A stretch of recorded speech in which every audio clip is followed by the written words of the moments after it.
Hello everyone, Daniel here. In this video tutorial, we're going to start from a blank notebook and end with a full Retrieval Augmented Generation pipeline or RAG pipeline from scratch.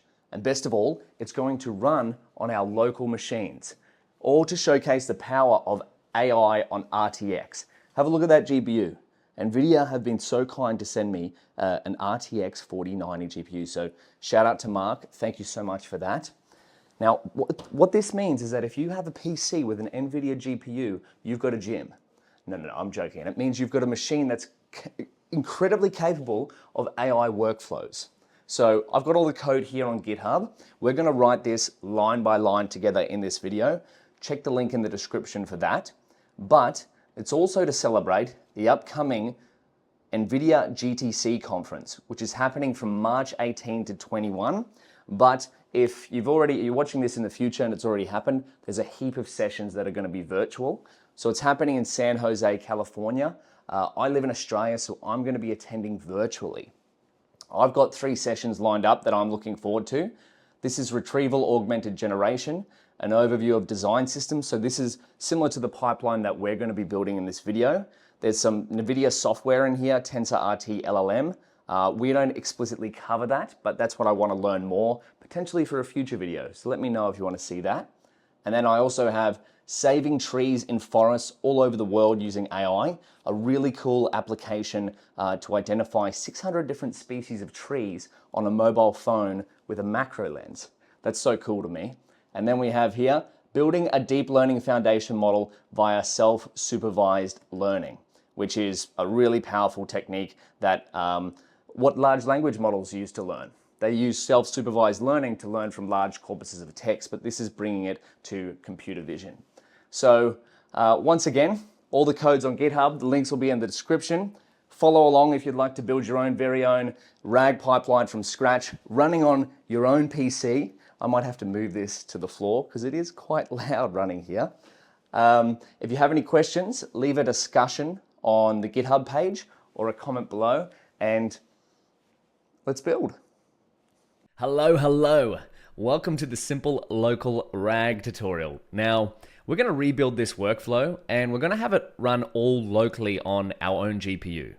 And if you want the materials for this, they're on the GitHub, so I'll put that link in the description. And if you want to run it in Google Colab, maybe you don't have a local GPU available, you can click on the link here. It's all in the GitHub. This same workflow that we're going to go through will all run in Google Colab. So let me just jump into what we're going to do. You can use this notebook here as a reference, but we're going to code this whole thing up from scratch. There's some information here. What is RAG? Why RAG? If you've never heard it, we're going to be saying RAG a lot during this video. What kinds of problems can RAG be used for? Why local, key terms, what we're going to build, all that sort of stuff, all the code and explanations are in this notebook. A lot of vector outputs there, so that's where all those numbers come from. They're from our embeddings, but we're going to get to that. I'm just giving you this so you can use it as a reference because we're going to code all of this up from scratch. So let's jump into an example workflow. And by the way, we're going to take this quite slow. We're going to write every line ourselves.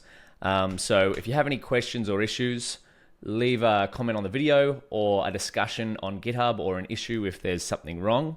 If you want to get set up, all the instructions are here, but we're just going to go through this step by step. So what is RAG? Well, RAG stands for Retrieval Augmented Generation. And I've stolen this image or this flowchart from NVIDIA's blog.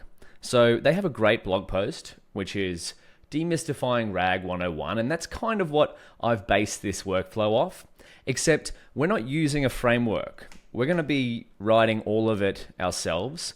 We're not using LlamaIndex or LangChain, which are 2 great frameworks, and they can help to process these workflows, but we're going to see what it looks like just to do with Python and PyTorch and transformers and whatnot. And then in that way, in the future, if you'd like to use LangChain or LlamaIndex, well, then you know how to do it yourself. So that's sort of what we're going to be building. If you want to read more, the link to that is available. I'll link this little whiteboard that I'm using as well. But let's dive into it. So what are we going to build? Well, we're going to break it down into 2 major parts. The first part is document preprocessing and embedding creation. And the next part is search and answer. But before I jump into this flowchart, we might as well break down what RAG is. And so I've set up my computer to already go through the setup steps. So if you go to the GitHub, I've gone through these steps, git clone, and now I'm using Python 3.11 on a Windows 11 machine with an NVIDIA RTX 4090. So that NVIDIA have so kindly given me to create this video in partnership. So there we go. There's an NVIDIA GeForce RTX, but this should work on almost any local NVIDIA GPU. So, of course, the RTX 4090 at the time of recording is one of the best ones you can buy from a consumer level, but it should work on most modern NVIDIA GPUs. And we put some code in there, so if you've got an older GPU with less memory, it should still work. And we'll discuss that later on when we get into model usage. So I've gone through these setup steps, and that's what I've got here.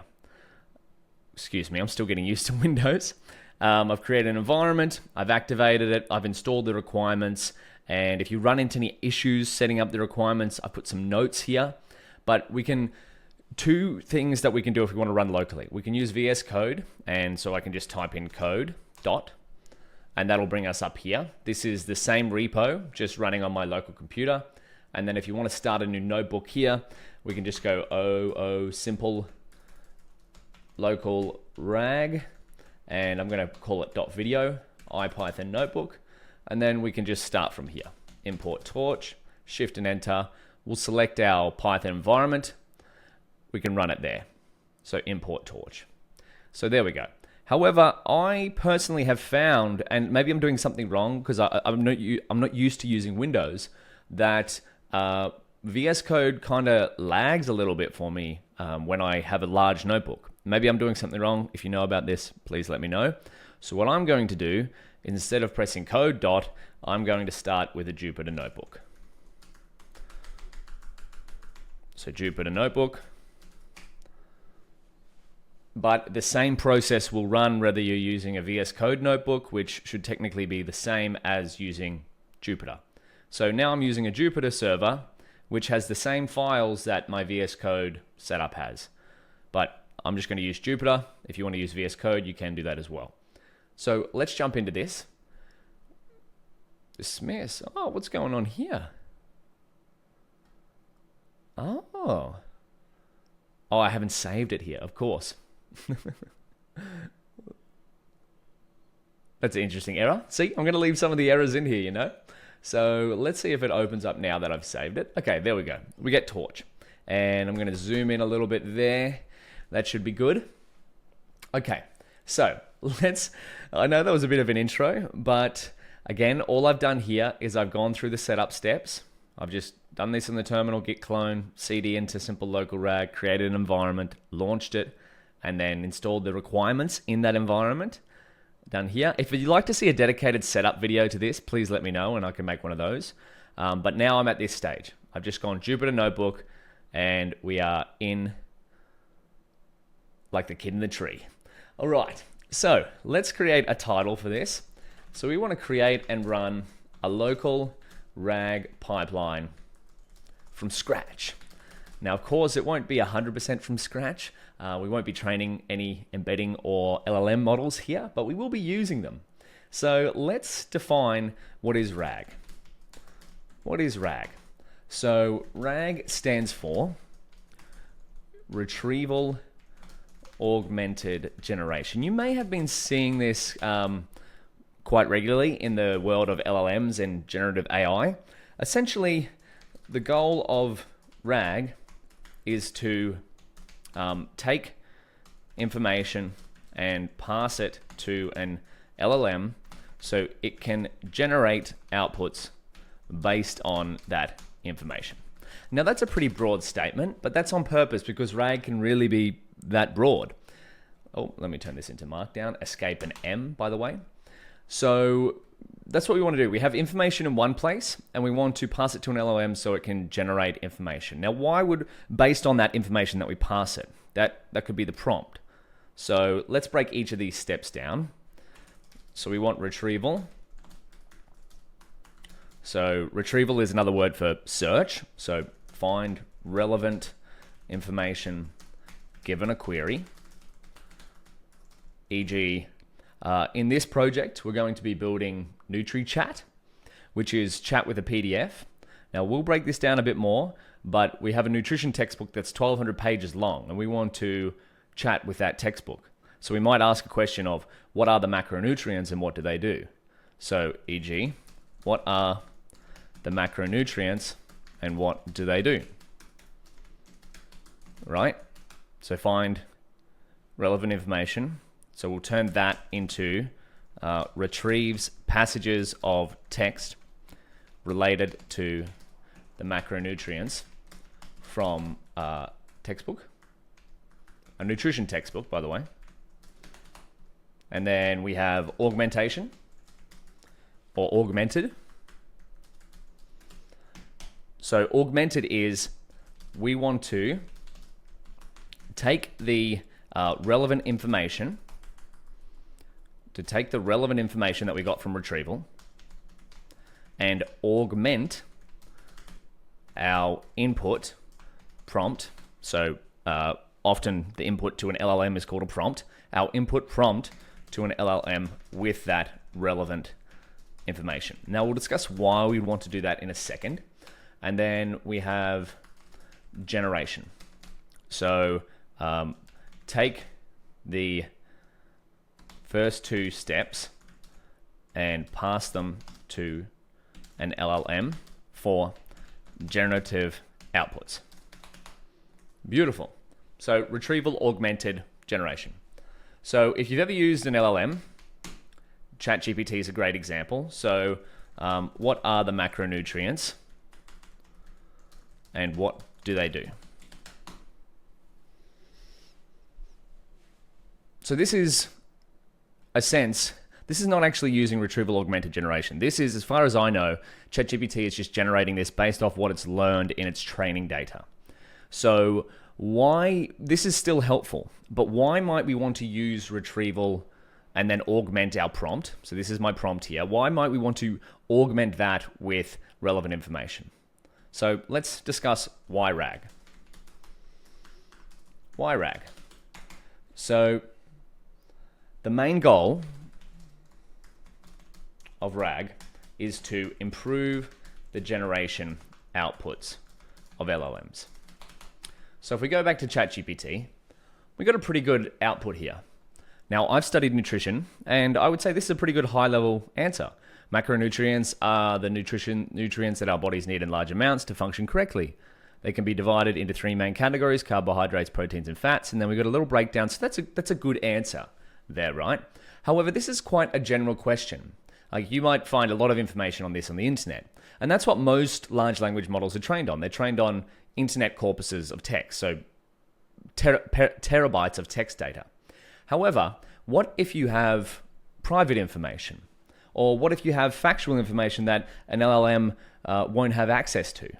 That's where RAG can come in. So number one would be to prevent hallucinations. So let's say LLMs are incredibly good at generating good looking text. However, this text doesn't mean that it's factual, right? So let's say you're a business and you have a customer support page. Let's go to ChatGPT. So Telstra is a telephone company in Australia. So let me just go to Telstra. Telstra customer support. And I know this is an actual project because one of my friends is working on this. So call us, message us. Where's search? So say I wanted to search Telstra. So this is a phone provider in Australia. So I want to search, my bill was too much last month. Right? That's very natural language there. But what if we could get, see, this website is giving me grief. What if we could get an answer rather than just this list of links here? Make a complaint? Do I want to make a complaint? I'm not sure what's going on here. Anyway, we get a lot of support documents. So what if you're Telstra or any other company that has a lot of customer support problems? And I asked ChatGPT the same question. So my Telstra bill was too much last month. If your Telstra bill was unexpectedly high last month, there are several ways you can do. Review your bill. So this is going to be generic information, right? But what if we had a ChatGPT that was linked, or a similar language model, because ChatGPT, after all, is a large language model, that was linked with all of Telstra's customer support documents. And we could talk to it when we have a problem. So see how this is just like generic information? That's what you expect with anything. But we want a specific, we've got a specific problem. We want our question to be answered with Telstra's customer support. So that is where RAG can come in handy. Is what you would do in this case is, for example, now this is not necessarily a hallucination, or actually let's go to the number 2, hallucination. RAG can help LLMs generate information based on relevant passages that are factual. So there we go. We've got number 1. Now number 2 is what I just talked about. So hallucinations is all of this text looks good, but it doesn't necessarily promise you that it's going to be correct, if that makes sense. It could look good and read well, but it doesn't mean it's factually accurate.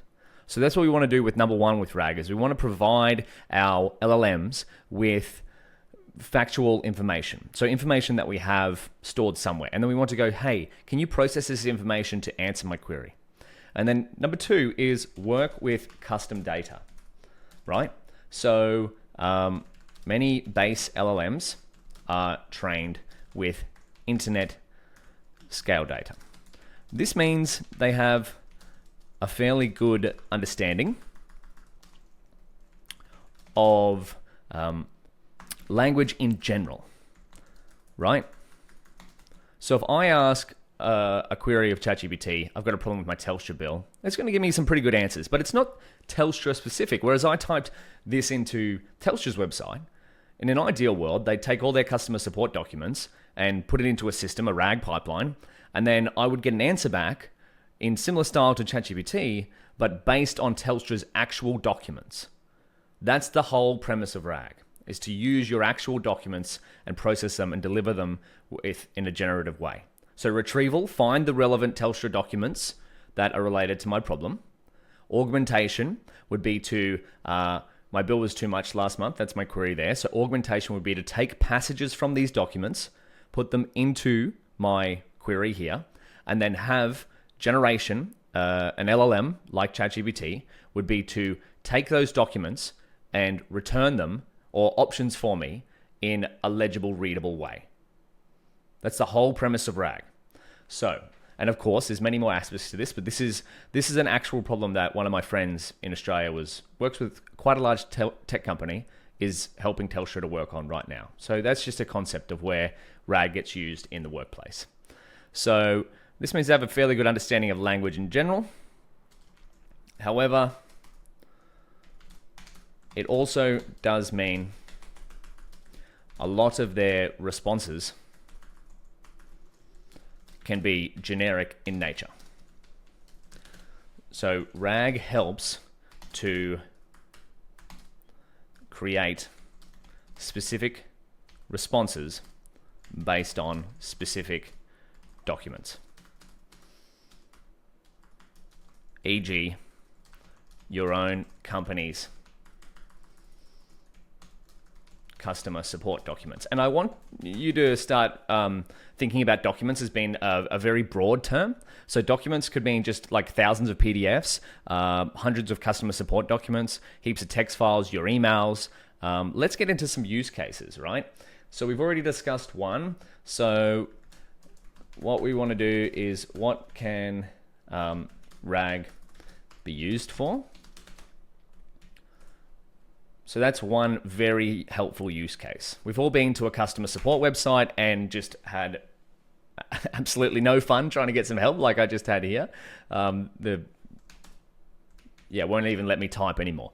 Okay, so Telstra, I love you, but you're an Australian company and you need a little bit of help on your search options here. So let's go, what can RAG help for? So number one would be customer support Q&A chat. So treat your existing customer support documents as a resource. And when a customer asks a question, you could have a retrieval system. We're going to build this later on, don't you worry. Retrieve relevant documentation snippets. So pieces of text from the documentation rather than, can you imagine having to go through what's an order estimate? It's an estimate of how much your first bill, your monthly charge after that. No, this doesn't help. My bill is too much. Why have I received a final bill? Get help on your bills and payments. Okay. See, look, I just want to give me the answer. There's too many options here. Okay, I'm not ditching on Telstra. This is a lot for a lot of companies. This is a big problem, right? Customer support is a very hard thing to do. So retrieve relevant documentation snippets and then have an LLM craft those snippets into an answer. And so you can think of this as a chatbot for your documentation. Now, I know there's been a lot of chatbots in the past, but over the last couple of years, chatbots have actually got really good. So this is no longer so much of a gimmick. It actually really works. For example, Klarna LLM customer support. Here we go. So this is a big example. Klarna is quite a big financial company. So let's go Klarna market cap. So Klarna raised, yeah, there you go, worth multiple billions of dollars apparently. So quite a big company and has used AI Assistant to handle 2/3 of customer service chats in its first month. So big details here. Yeah, there we go. So AI has handled 2.3 million conversations. So this is where RAG pipelines can help out. So you type a message to Klarna, it goes through its customer support documents, I've got this problem, and then it gives you an answer. And it's based on, is it OpenAI? Yeah, based on OpenAI. So this is the exact workflow that I was just talking about. We have a ChatGPT like model plugged into our own documentation, right? And so we go back to Klarna, and they strive $40 million US in profit in 2024. That's incredible. So let's keep going with our use case. We want to learn how to build these systems, right? Then we have another option, which would be email chain analysis. So there's plenty of options here. So this is another thing, project that my friend is working on. Let's say you're a large insurance company and you have chains and chains of emails of customer claims, right? So you could search through all of those emails by hand, and that would take quite a long time. So you could use a RAG pipeline to find relevant information from those email chains and then use an LLM to process that information into structured data. So basically take the unstructured text and turn it into something like JSON or something structured or a spreadsheet or something like that, right? And then we have another one which could be company internal documentation chat. That's quite similar to the customer support Q&A, but if you're a large company and you have an internal documentation set or even your own computer, I'm still getting used to using Windows, but I'm quite used to using my Mac.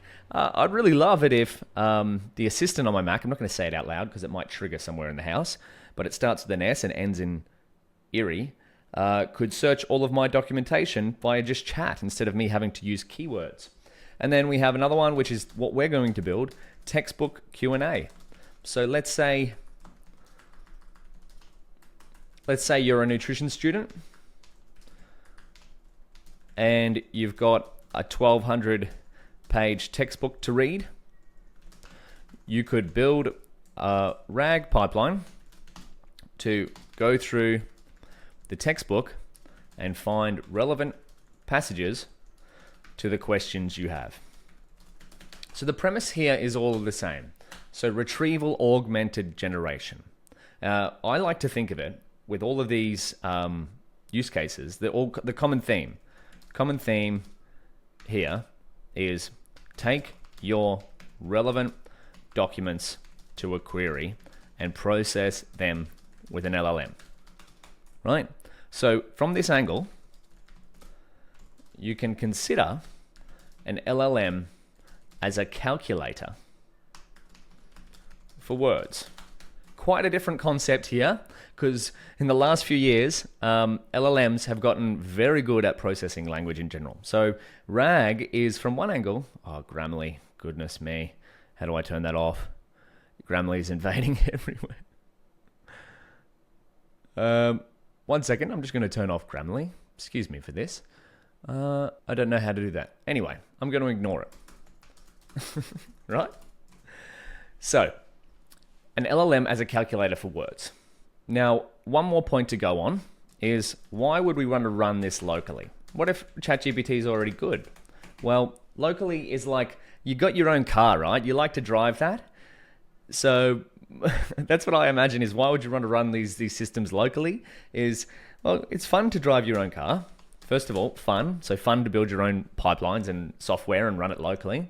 And then, of course, you've got the practical benefits, which are privacy, speed, and cost. So privacy, if you're a big company with private information, so if you have private documentation, maybe you don't want to send that to an API, right? Maybe you don't want to send your information to OpenAI or Anthropic with Claude or Google or whatnot. So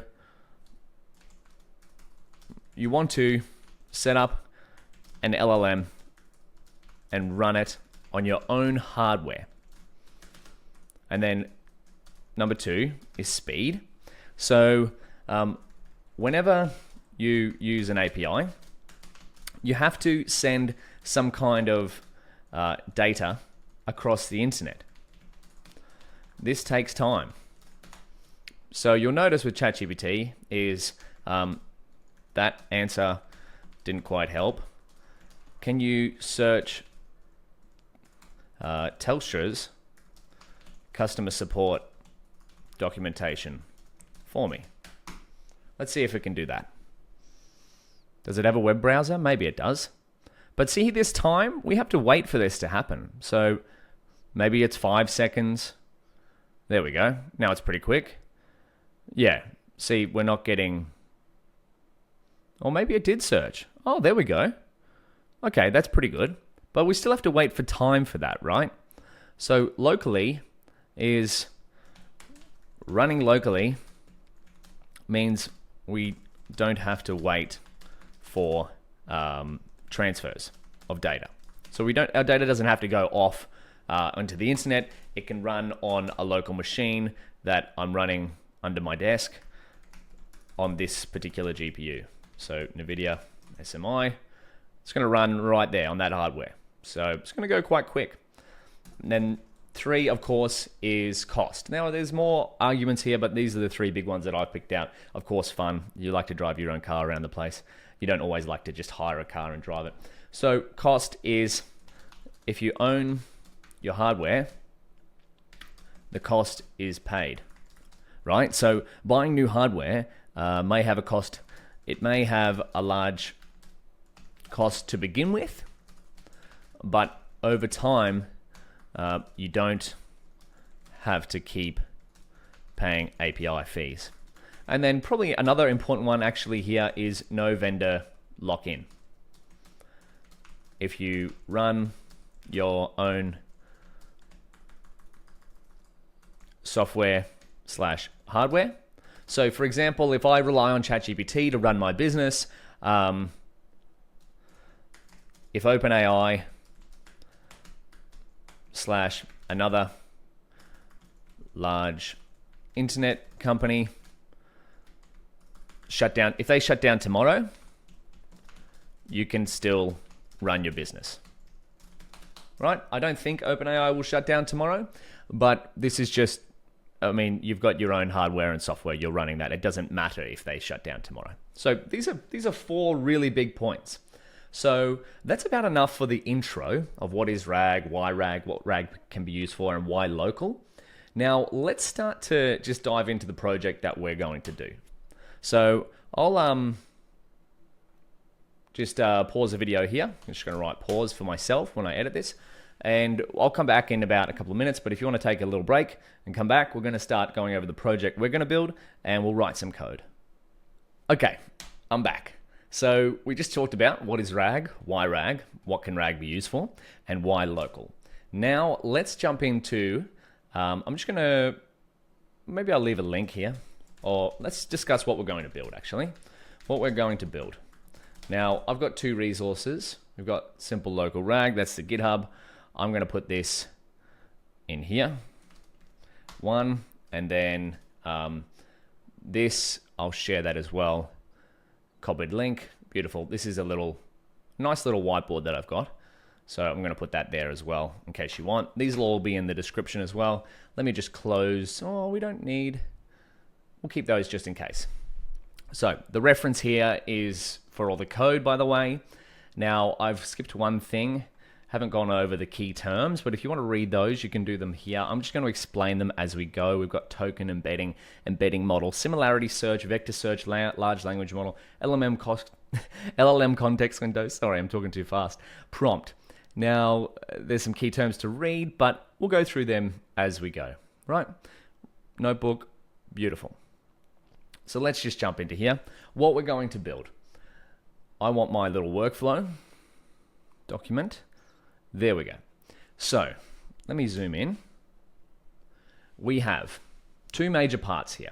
Document preprocessing and embedding creation, and then search and answer. I'm going to break these down. And it's all going to happen on a local NVIDIA RTX 4090.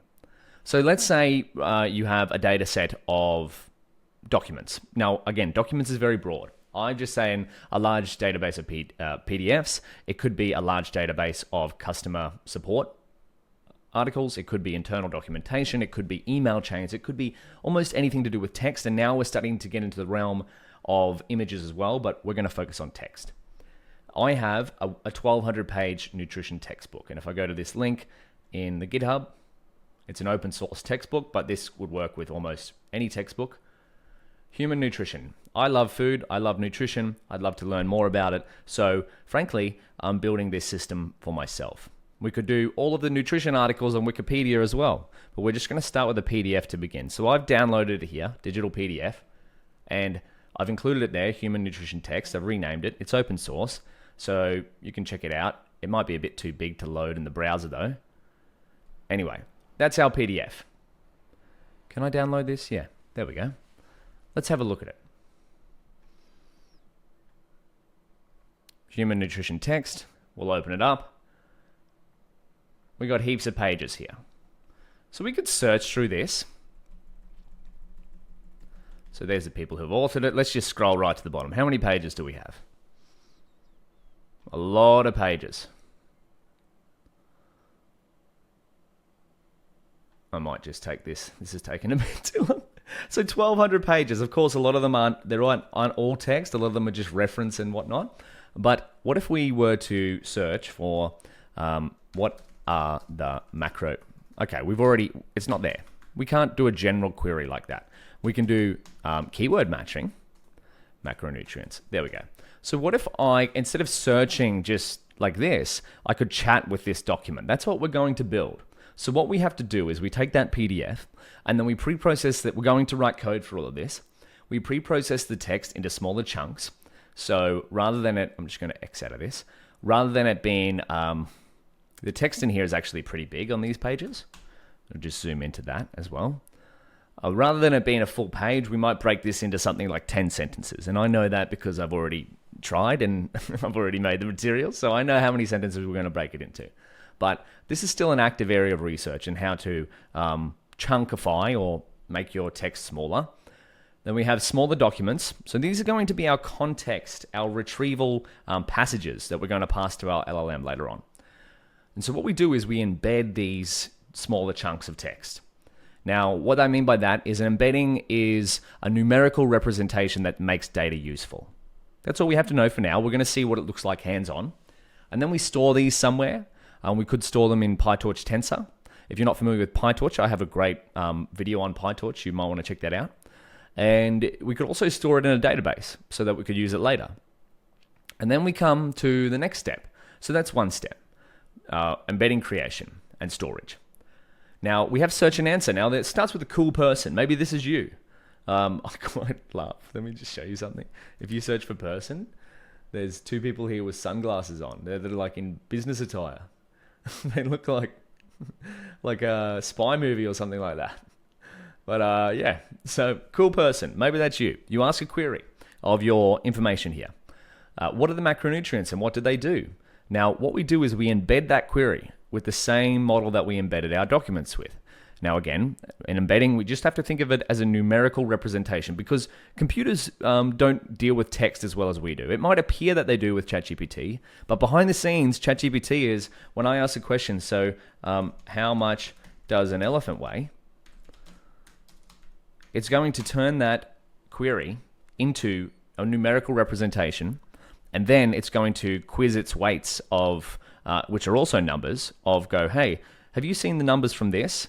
Show me other numbers that are similar to that of what a response would look like.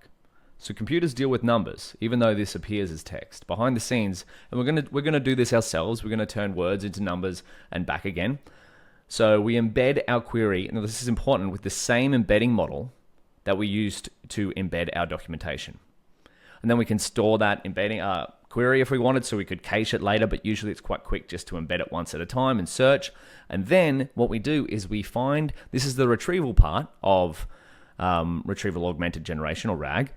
We find similar embeddings, so these will be numerical representations, that match our query. I'll show you how to do that later on. We're going to write code to do so.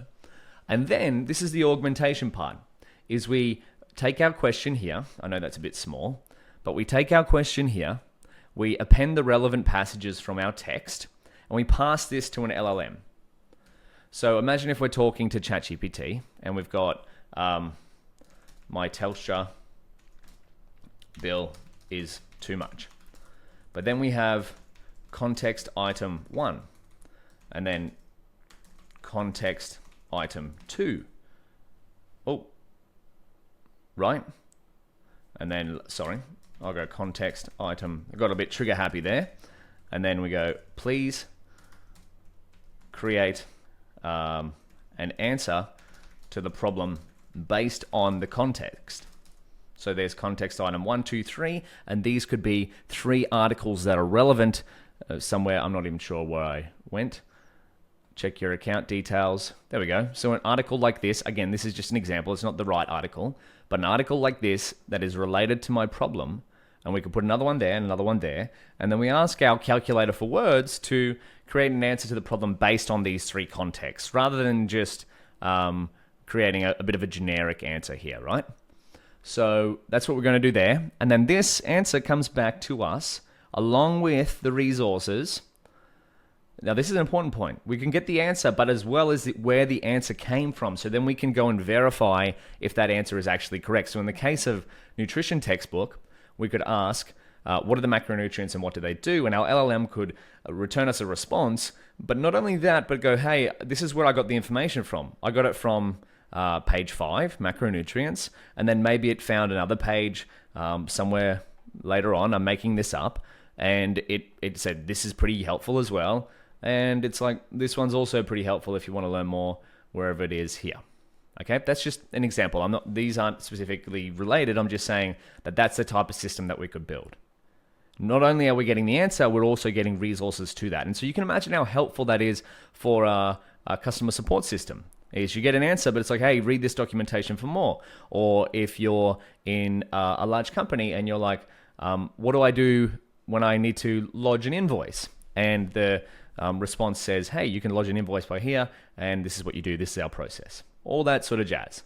But with that being said, we've got our beautiful little diagram here. We're going to be coming back to this quite often.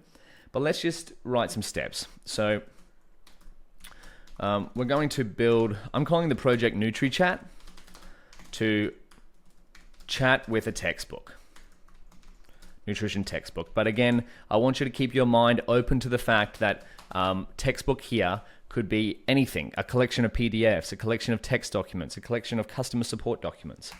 Really keep your mind open to this, because this is still quite a new workflow, RAG. We're only really scratching the surface of this. Oh, and I forgot one more thing. Up the top here, while I've got it in my mind, if you want to read where RAG came from, see the paper from Facebook AI. So originated out of Facebook AI, a fantastic AI team. So if we search RAG paper, is this going to work? Oh, there we go. Google's pretty good. So Retrieval Augmented Generation for knowledge-intensive task. So this is a machine learning paper. If you've never read one of these before, they can be quite intimidating, but essentially what we get to is this is a really technical way of describing what we've just described. They've got, I really love this last paragraph. So this is explaining what RAG is. So the work offers several positive societal benefits over previous work. The fact that it is more or less strongly grounded in real factual knowledge, in this case Wikipedia. So their example was they used a large language model, GPT-2 maybe, and they generated outputs based on Wikipedia text. So it makes it hallucinate less with generations that are more factual. So hallucinate less, that's really important. And offers more control and interpretability, so you know where the generations came from. So RAG could be employed in a wide variety of scenarios with direct benefit to society. For example, by endowing it with a medical index. Oh, there we go. So you could give it like all of medical journals and that sort of stuff. And asking it, or PubMed, that's what I was looking for, and asking it open domain questions on that topic, or by helping people be more effective at their jobs, right? So if you can get information quickly, you can work quickly, right? So let's put this in our notebook. So that's their conclusion there. And I'm just going to put this, it's a great paper to read, Retrieval Augmented Generation for knowledge-intensive NLP tasks. So you see, 12th of April 2021, so it's under 3 years ago that this paper was published. And RAG is taking over many different workflows. So we're going to learn how to build a system like this for ourselves. We go there. Wonderful. Now, so specifically, let's get into what we're going to code. Step one. And I know we're going a bit all over the place, but that's all right. We're going slow here. We're going to write every line of code ourselves, and I want to try and explain it as much as I can. So you could use almost any PDF here, or even a collection of PDFs. Two, we're going to format the text of the PDF textbook, ready for an embedding model. So we want to turn our text into numbers with the embedding model. So we're going to embed all of the chunks of text in the textbook and turn them into numerical representations. So an embedding, which we can store for later. And I'm just going to put this as embedding. Oh my goodness, Grammarly. I'm going to get rid of that in the next break. I'll just make sure I'm nice and zoomed in there. And then build a retrieval system that uses vector search. We're going to talk about what this is later on, to find relevant, or if you're trigger happy, you can skip ahead and just go to all the code. Relevant chunks of text based on a query. Now, vector search is one of my favorite techniques that I've ever learned in machine learning. So I'm really excited to share that with you. So create a prompt that incorporates the retrieved. This is basically just the text version of our nice image, right? Pieces of text. Incorporate. Would help if I could spell, then Grammarly wouldn't be so much of a hindrance. So generate an answer to a query based on the passages of the textbook. with an LLM. All locally. All locally. So major step 1 is steps 1 to 3. We'll call this document pre-processing and embedding creation. And major workflow 2 is steps 4 to 6. We'll call this search and answer. All right, that's beautiful. So this is what we're going to build. Number 1, document processing and embedding creation, and number 2, search and answer. So with that being said, I know I said we were going to start coding in the last section, but how about in the next section, we start off number 1. We're going to go number 1, document/text processing and embedding creation. And I'm going to write a little note here for pause. So future Daniel, pause, and let's take a break, and I'll be back in a couple of minutes. And I'm back. Let's start step number 1, document text processing and embedding creation. So let's treat this like a machine learning cooking show, hey? We need a couple of ingredients. Might just put this in the center of the page. There we go. Ingredients. We're going to need a PDF document of choice.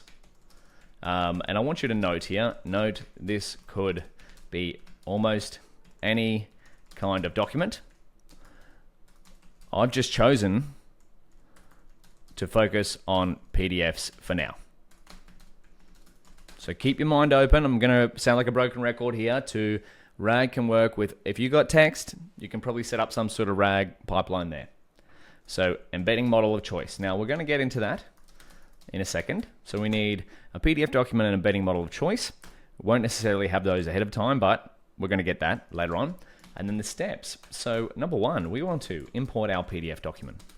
Number 2, what we're going to do is process text for embedding. So e.g. split into chunks of sentences. Right? Number 3 is embed text chunks with embedding model. And number 4 will be save embeddings to file for later use.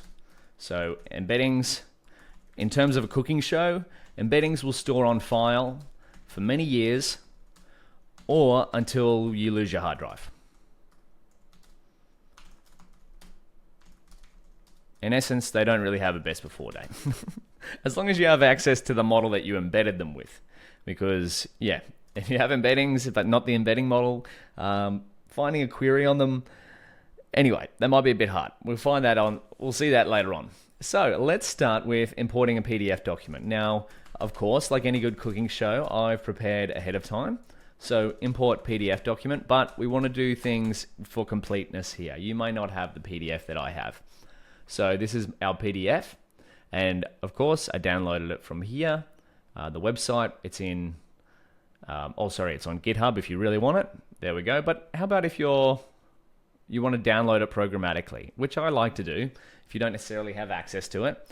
So I'm going to start by importing. Oh, yes, we're finally writing some code. Thank you for your patience if you've made it all the way to here, but I promise you the rest of the video will mostly be code. Now, let's get our PDF document. Get PDF document path. So PDF path equals, now we're only working with one PDF. So if you're working with a folder of PDFs, you could alter the code a little bit for that. But this is a 1200 page PDF. It's quite a large one. So we already have the file, just keep in mind. But I'm writing some code here so if we didn't have the file, we can get it.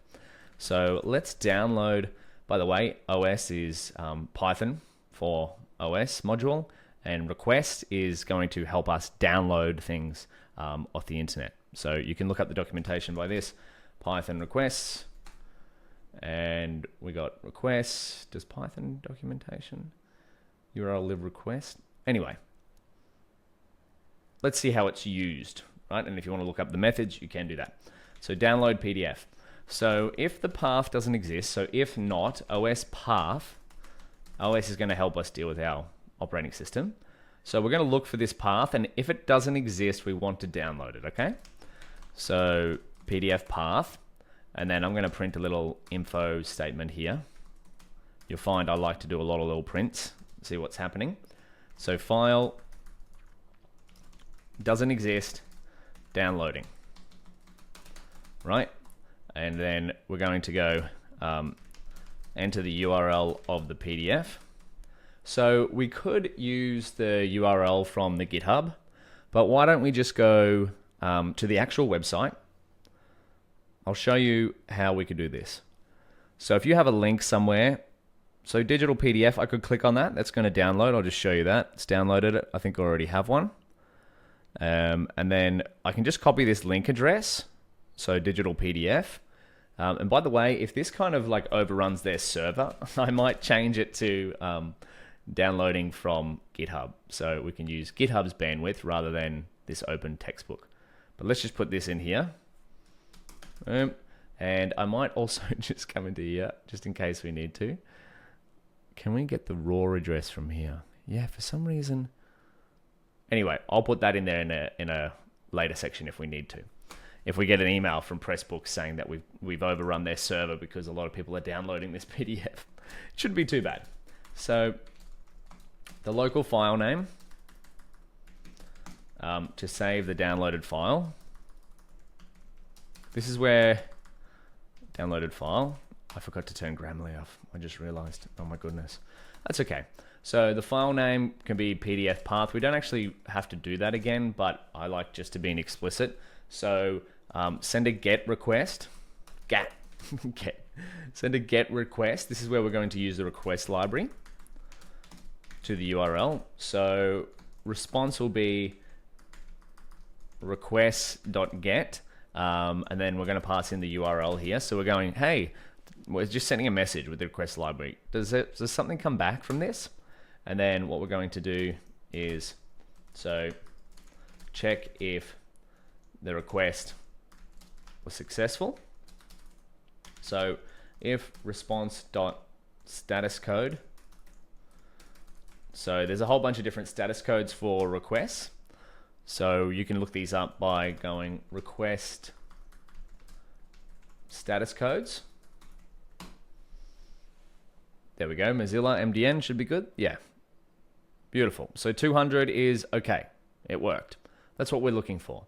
So if the status code is 200, we want to open the file and save it, essentially. So we can go with open file name.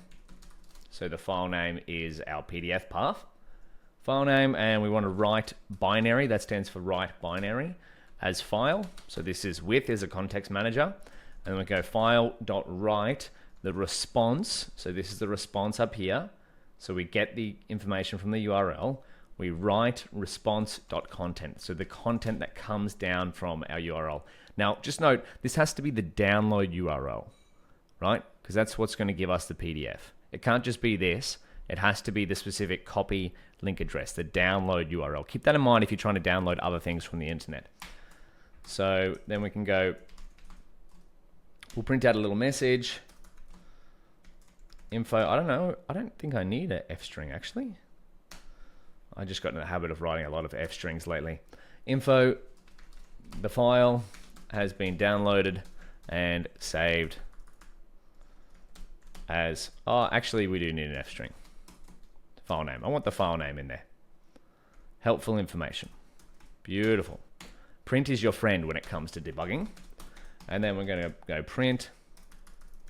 If it doesn't work, so if we don't get a status code, info, we want failed to download the file, and then we can return the status code. And we'll see what happened then. Right, we'll probably get another code, maybe 400 or something, or if we've overloaded their server, maybe something else. Please let me know if you get an error, and I'll write some code to enable the download directly from GitHub or some other file storage system. So else file, if the file already exists, we don't have to re-download it, you know? File exists. So this is what we should get. Has no, if OS path, if not OS path exists. Sorry, I missed an S there. Did you catch that? There we go. Human nutrition test exists. However, let's say we deleted it. I want to show you this code working. Now, this is the ultimate test. That we were a good cooking show, but we've just deleted one of our ingredients. So let's run this. File doesn't exist. Downloading. The file has been downloaded and saved as human nutrition text.pdf. There we go. We get it back. Wonderful. Okay, so that's the beauty of writing programmatically, importing your files. So now let's import the PDF. I'll get a new cell here. Oh, I don't want to turn that. I'll press B, escape M for markdown. We've got a PDF. Let's open it. So to do this, I'm going to use the PyMu PDF library. Now, there's lots of different ways to open a PDF, but I found that, here we go, PyMu PDF, that this library in particular was the best for opening our PDF. I used PyPDF, GitHub. Now, this is where you'll probably take to do some experimentation, you know. This is also a good PDF library. However, I found that this one returned the best text formatting. Now, of course, there are some settings I could play around with, but what I like to do is just try out a few different options, and if we're working on sort of a basic workflow, take the one that works the best to begin with, and then iterate from there. So we can install that. If you've gone through the setup steps on the GitHub, you should have it available already. I believe it's in the requirements folder. Yeah, PyMu PDF. There we go. So let's start by import fits. So I'll just write here, requires pip install PyMu PDF C, and then I'll just link to the GitHub here if you'd like to use it. Well, we're going to use it here anyway. Wonderful. So fits. So that's another thing. It's not imported as PyMu PDF. It's fits. That's just a legacy name for the library itself. And then I'm going to use TQDM because I like progress bars. That is also pip install TQDM. We'll see how to use that later on. And I'm going to make a little helper function here. This is probably what you'll notice a lot throughout this notebook, is I like to turn things into helper functions all the time, or just in code in general. It's very helpful practice.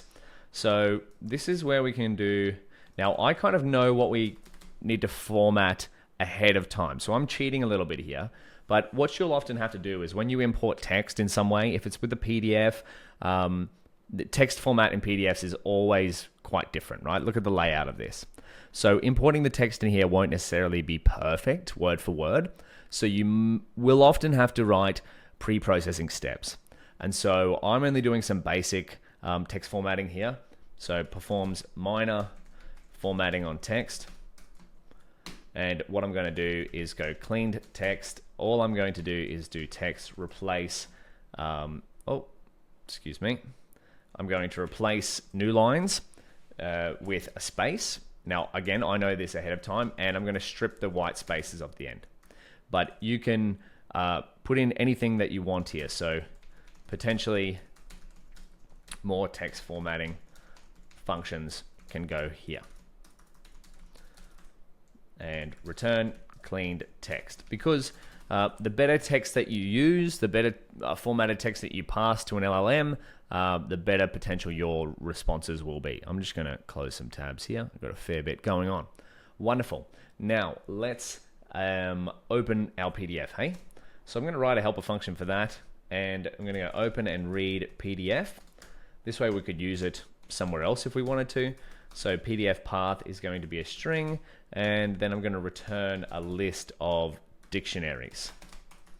So list of dictionaries is one of my favorite kind of data structures because you can turn them into data frames quite easy and explore them, but we'll see what we do here. So to open a PDF with fits or PyMu PDF, we do fits.open, Remember, that's our PDF library up there, and I'm sorry I haven't turned off Grammarly yet.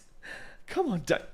So doc equals fits.open PDF path, and I'm going to create an empty list here, and I'm going to call it pages and text, because what I want to do here is this is my list, right? We're going to return this, but it's got nothing at the moment, but we're going to iterate through our doc and create a dictionary of text and page numbers and different information about our pages in the PDF, and then append that to that list. So we'll see this in action rather than just talking about it. So let's go for page number, excuse me, typos galore. Page in TQDM, this is our progress bar, enumerate. So enumerate is going to enumerate an iterator, and which just means, say this had 100 pages. Page number will start 0, 1, 2, 3, 4, 5, all the way up to 99, because Python starts at 0, right? So text is going to, well, we can get the text by taking the page in our document and using the method getText. And then this is where we're going to format our text. So text equals our function above, text formatter, and text equals text. Wonderful. So that's this up here. And then we're going to pages and text dot append our information. So this is where we want to get the page number, and this will be our page number here. Now, a little tidbit that I've noticed in this textbook, and again, this is kind of going to be where you're going to have to do some experimentation of your own, and depending on what data you're working with. In our particular textbook, why do we want the page number? Well, because if we use a specific resource, we want the page number so we can jump into the text and find it out. But if we go right up here for our textbook, again, this may be different depending on the data source you're using. I found that the page numbers actually start on page 43. So I minus 41. And that's just what I found via experimentation. Now this, we might not pay attention to this, we pay attention to whether our page numbers actually match the text that's going on. So again, the PDF reader may not completely match up with page numbers here. So just keep that in mind when you're importing your documents. If you want the page number, that is. You don't necessarily need it. I just like to have it. So char count, so this is character count. So we're just going to get the length of text to go how many characters. This is so we can perform exploratory data analysis on our texts. We want to find out different statistics about them, how many characters are on a page, how many words are on a page, etc. Word count, we can get, this is going to be a rough word count. We're just going to split it on full stops with a space after them. Or sorry, no, for words, we just count the spaces, split the text on the spaces. And then for sentence count, we split on the full stops. So we can go page, sentence, count. I'm going to call this sentence count raw because it's not an official way to split sentences, but it works pretty good. So we're just splitting it on full stop space. So if we come in here, where's a sentence with a full stop space? So in this case, there's a full stop space and there's a full stop space. So this would be one sentence. Beautiful. So let's come down into here and then we're going to go page token count. So what is a token? Oh, we've come across one of our keywords. I told you we were going to find something like this. Explain the keywords as we go. So divided by 4. So one token equals roughly 4 characters. So how can we find this out? Now, if we go into there, simple local rag, this is the repo we're working out of. If we come to our key terms, there we go, token, a subword piece of text. For example, hello world could be split into hello, a comma, world, and exclamation point. A token can be a whole word, part of a word, or a group of punctuation characters. One token equals roughly 4 English characters. So 100 tokens equals roughly 75 words. Text gets broken into tokens before being passed to an LLM. So again, I told you, we went through at the start that machines love numbers. People love words, but machines love numbers. So before words go to ChatGPT, this gets tokenized. So if we go, what is a token in LLM? What is a token? I believe OpenAI have a great explanation of this. OpenAI. There we go. What are tokens and how to count them? So tokens can be thought of as pieces of words. Before the API processes the request, the input is broken down into tokens. So you'll hear this a lot: token count, context window, all that sort of jazz. So 1 to 2 sentences is about 30 tokens. 1 paragraph is 100 tokens. 1500 words is 2048 tokens. So this is important to think about when, if you had, oh, what's a tokenizer tool? Does this work? Oh, enter some text. Hello, my name is Daniel and I love machine learning. I'm giving a tutorial on RAG pipelines and would like to explain tokenization. What is tokenization? There we go. So we got 33 tokens. Beautiful. Token IDs. Wow, this is a great demo. Okay, the things you find out as you're working sporadically. There we go. So now we have, this is the text. Before it goes to our model, it's going to be tokenized, so it gets turned into numbers. So we don't necessarily have to understand what these are. This is for our machine learning model to understand what they are. But I just want to show you that this is what I mean by token. We take the words and we break it into sub-word pieces, or we turn it into numbers, then we pass that to an LLM, and it's going to give us tokens back, but then we decode them into words. But let's keep going. So there's our token count. And one more thing, of course, we're going to need the text, right? And we want to, from here, return pages and text. And then what I want to do, let's go pages and text equals open and read PDF. So PDF path equals PDF path, and then we'll get pages and text. And then we'll get the first 2 samples because this will be a list, right? There's TQDM working, nice and fast. Oh my goodness. Okay, how cool is that? So page -41. How about we get some random, I like getting random samples, you know? So import random, and then randomly sample pages and text. You never know what you're going to get. K equals 3. Ooh, right. So we've just read in all the pages of our PDF. And now we have it in a list of dictionaries that we can work with. Page number 600. Okay, so this is about phytochemicals. Phytochemicals in plants are chemicals in plants that may provide some health benefit. Carotenoids are one type of phytochemical. Phytochemicals also, let's search this text to see if our page number is correct, right? This is where keyword matching can come in handy. Are we on page 600? There we go. Okay, see, that's with a little bit of experimentation. So now we've got a way to interact with our text programmatically. How cool is that? So that's page number 600. Beautiful. We could just potentially read it from down here, but I just decided to enter it manually. So our page numbers line up. Okay, what should we do next? Well, how about we get some stats on the text, right? Now, this is where you'll see why I got the token count, the character count, all that sort of stuff for. So import pandas as PD. And we can turn, this is why I also turned our pages and text into a list of dictionaries, because pandas works great with that data type. So pages and text, and then df, we'll check the head. There we go. Okay, beautiful. Now we've got a good breakdown of the data that we're working with. So we've got page number, character count, word count, sentence count, raw. So this is a rough estimation, and then token count, and then of course the text. So this is 200 tokens on page, what have we got? -37, because it doesn't quite start that. That's not the best way to do it, but it works for now. So let's go df.describe. So this is going to give us a little breakdown, and then we'll round it to 2 decimal places. Wonderful. So we have 1,200 pages. That's quite the big textbook. Now again, maybe minus about 150 in references and all that sort of stuff, but so that's still over 1,000 pages of text.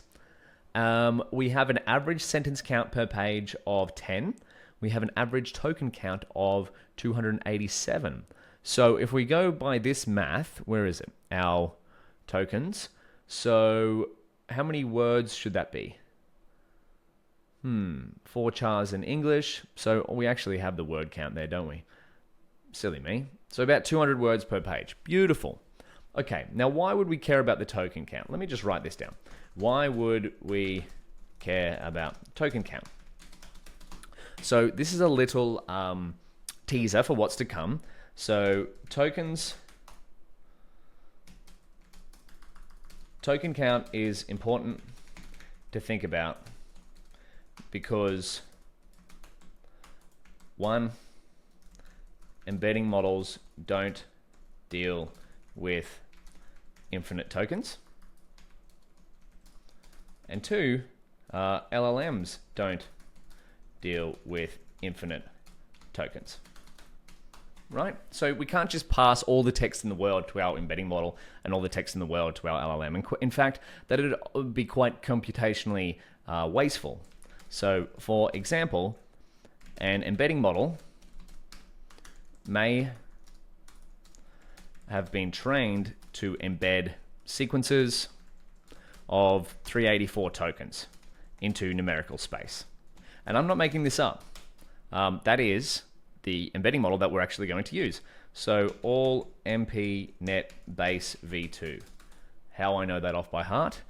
Don't ask me. But this is the sentence transformer model that we're going to use. I haven't liked that. Wow. So it's actually from the sentence transformer library.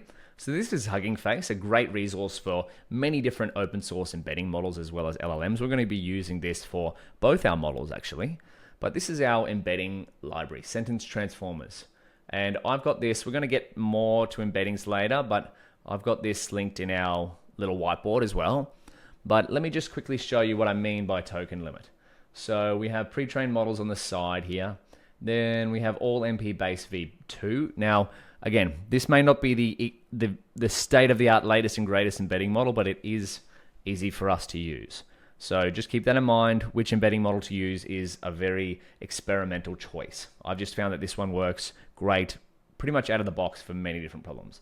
So the max sequence length, there we go, 384. So that means it can only take in 384 tokens. If we put in a sequence that was 500 tokens, it would get shortened down to 384 anyway. So we might be losing some information in that. Then if we go to the MTEB leaderboard, Hugging Face, massive text embeddings leaderboard. So remember, an embedding model is something that's going to turn a string of text into a numerical representation that is useful. So we have a lot of different models here. I'll let you explore this on your own time, but this is the max tokens. Some models now take up, can use 32,000 tokens. So that's a lot of pages of text. However, they have quite a big model size. Our model size is about 400 megabytes, so it's quite small. This is something, a lot of different things you'll have to take into consideration when you choose an embedding model. So we'll talk about that later, but this is just where the token count comes in. That's why we did our analysis to go the rough token count so we could figure out what's on each page, right? So we can embed a whole page of text with our chosen embedding model. So this is sentence transformers, all MP net base v2. Now, we're going to see this hands-on in action later on. So don't worry too much about it. If you want to read the documentation, you're more than welcome to go ahead and do that. The world of embeddings is quite a deep one. So, and LLMs don't deal with infinite tokens. So that's the embedding model. Oh, Grammarly. I'm turning that off next one. I promise you. This will be the eternal battle of the video, is Daniel versus Grammarly. Embedding model. Okay. And then as for LLMs, they can't accept infinite tokens in their context window. So this is another keyword that I said we'd come across. So, oh, it's not there. Oh, LLM context window. There we go.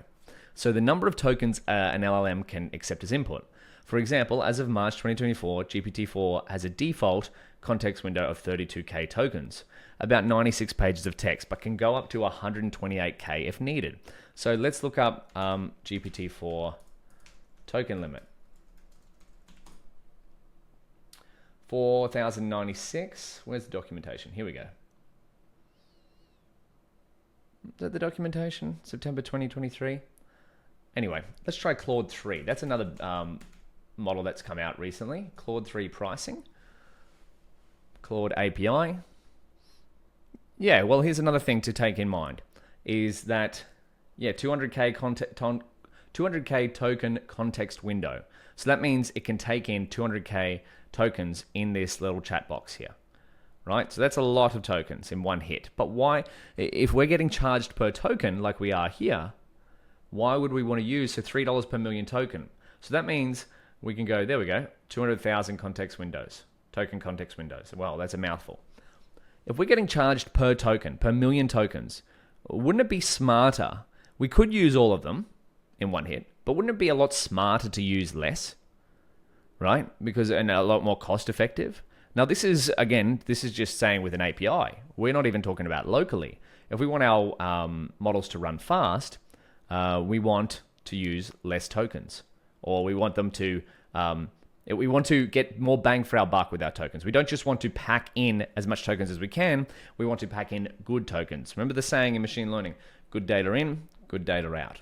So we've imported a PDF document and we've got information here. So what's our next step in our pipeline?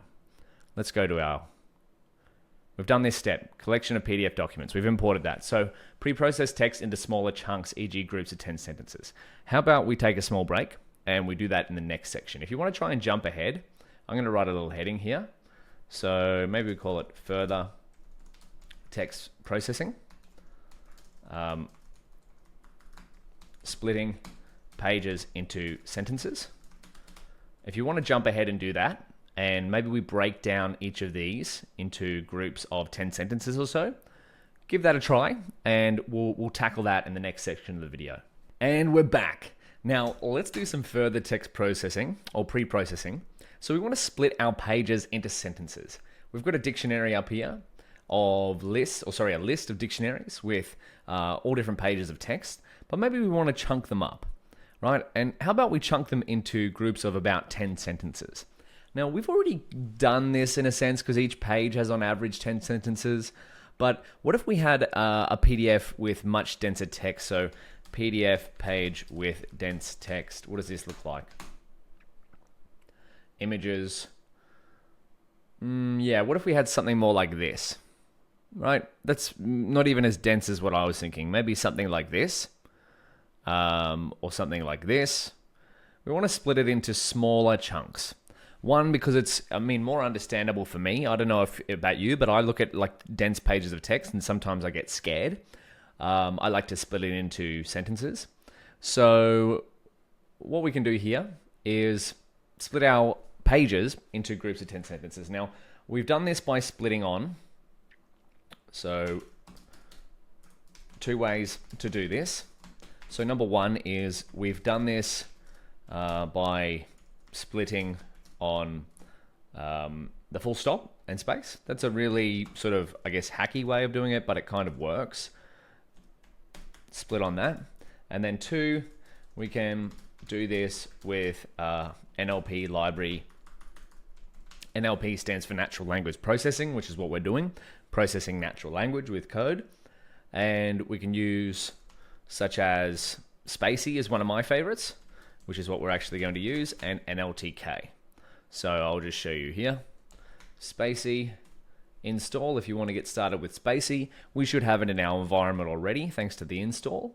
But beautiful NLP library, open source as well. Oh, we've got too many tabs.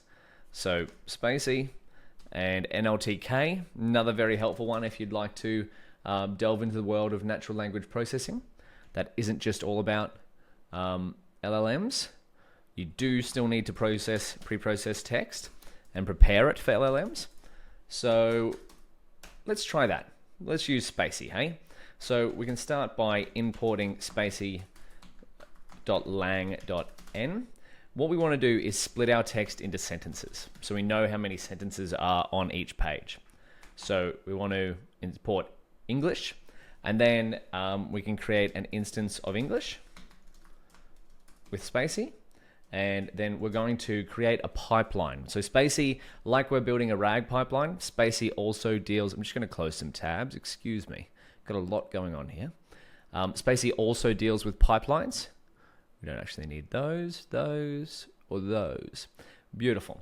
So let's go add a sententizer. Oh, and you'll be very happy to know that I turned off Grammarly. Yep, I know. Big battle, but it's off. You can now see my typos in their full glory. So we're going to add a sententizer pipeline here with Spacey. So Spacey sententizer. Let's go into here. So sententizer, I can't even say it. Sententizer is basically turning text into sentences. So pipe, there we go. If you want to read the documentation, I'll link that there. Never underestimate reading the docs. So nlp.addPipe, sententizer. I think I've said it 5 different ways already. And now what we're going to do is we're going to create a document instance. That's what Spacey calls it. So a document instance as an example. So I just want to show you how this sententizer works. Doc equals NLP. And if we pass in, this is a sentence, we want to pass in a string with 2 sentences in there. So this is another sentence. And if we're feeling really lucky, how about I like elephants? There's 3 sentences in there. So let's now assert. This will throw an error if it's not correct. List doc, so our document dot sense. So sense as in sentences. And we want this to equal 3. There should be 3 sentences. And now print out our sentences split. So list doc sent. What do we get wrong here? From Spacey.lang import English. Oh, excuse me, from. Had 2 imports. Did you notice that? There we go. So now we get a list back. So you might be going, Daniel, why do we not just split on dot space?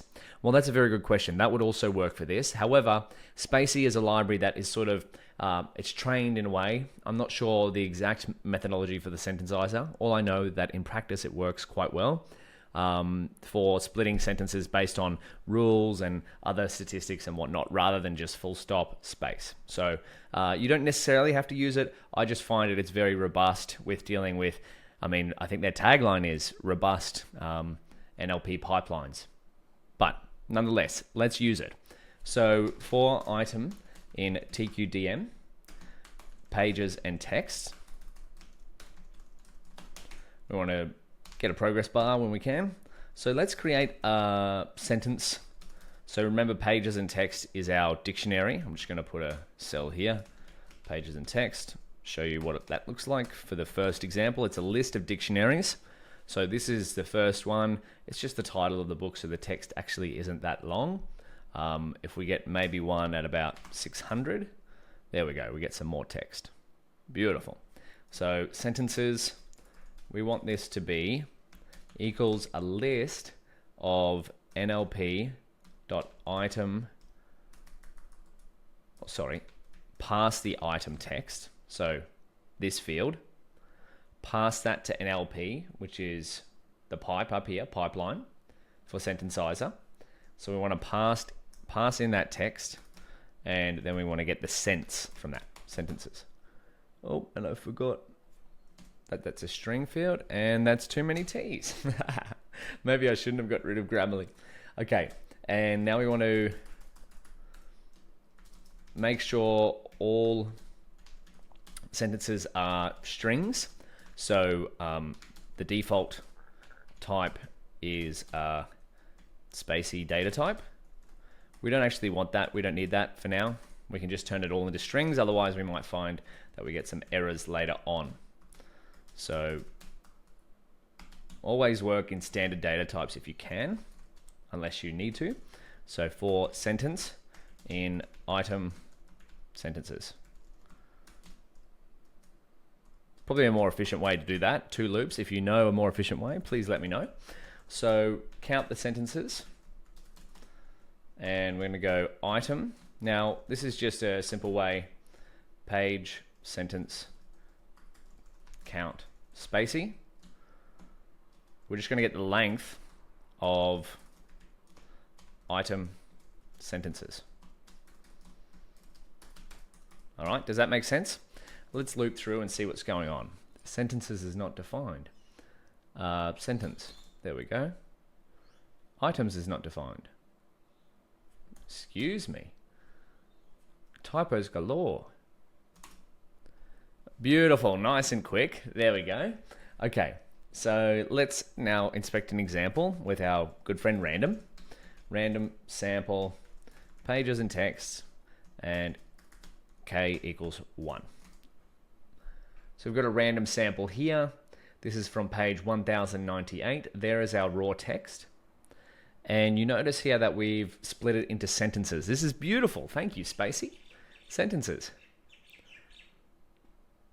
Wonderful. Okay, so now we have sentence count with Spacey is 13, and the sentence count raw is 13. So they line up. And in fact, it's probably going to line up on many different cases. But for now, let's just stick with Spacey's sentence count, 13.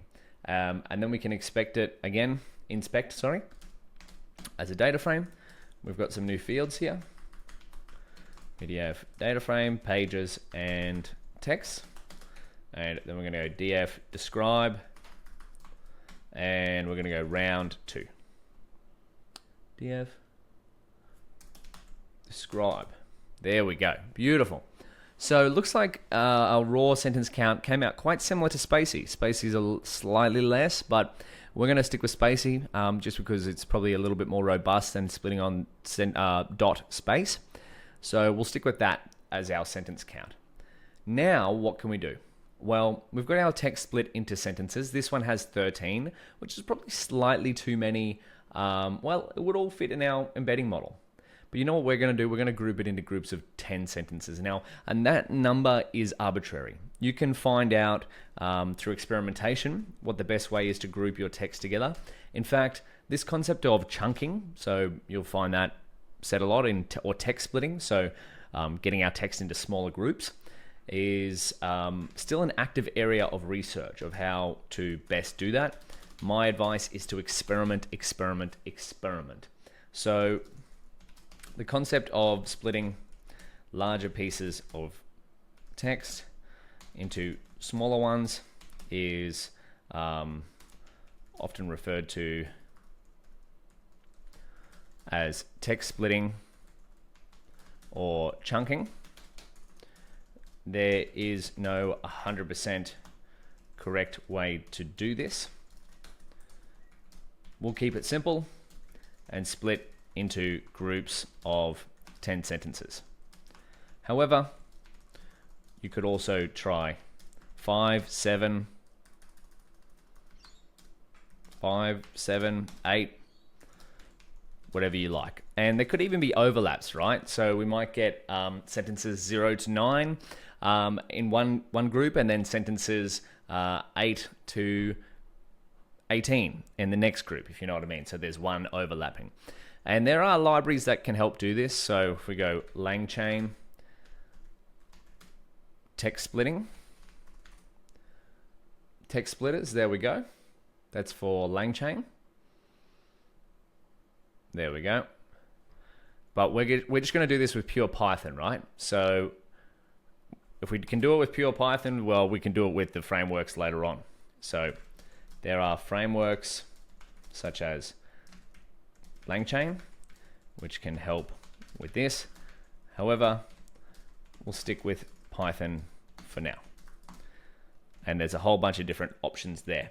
So let's write some code to split our sentences into groups of 10 or less. So for this example, we'd get the first 10, which goes to about here.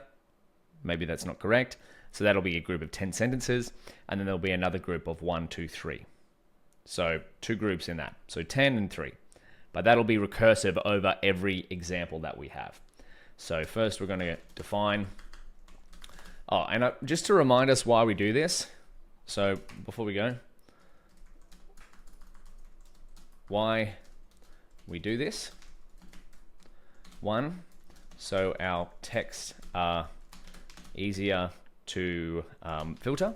So smaller groups of text can be easier to inspect than large passages of text. 2, so our text chunks can fit into our embedding model context window. So as we saw before, e.g. 384 tokens has a limit. And 3, so our context passed to an LLM can be more specific and focused. So if we have a limited amount of tokens we can pass to an embedding model, we want to make sure that it fits within that limit. So our embedding model is 384 tokens as limit. Other models may have, embedding models may have higher token limits, so that's something to keep in mind. We'll see that when we choose an embedding model. And our LLMs also have specific context windows that we may be quite large, but we don't necessarily want to use all of that because that's going to, 1, cost us processing time, and 2, cost us money if we decide to use an API. So something to keep in mind. So let's define our split size to turn groups of sentences into chunks. So our num sentence chunk size equals 10. And let's create a function to split text or split lists of text recursively into chunk size. So for example, e.g. list of 20 would go to 2 lists of 10. Does that make sense?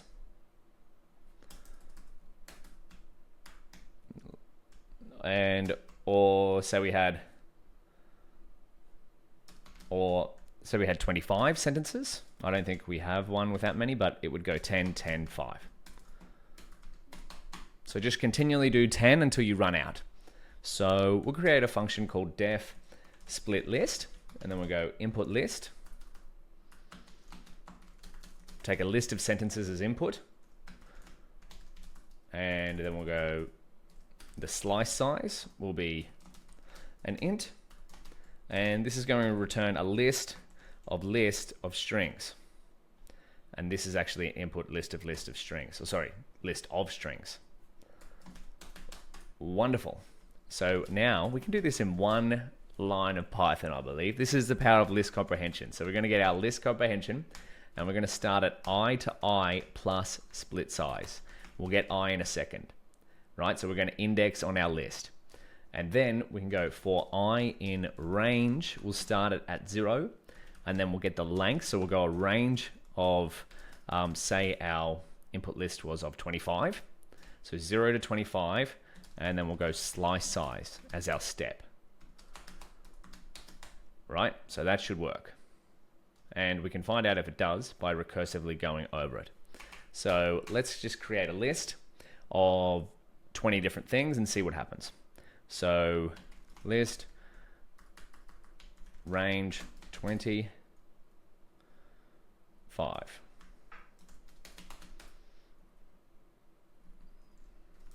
Test list, and then we'll go split list on our test list. Oh, slice size, we can just do this as num sentence chunk size.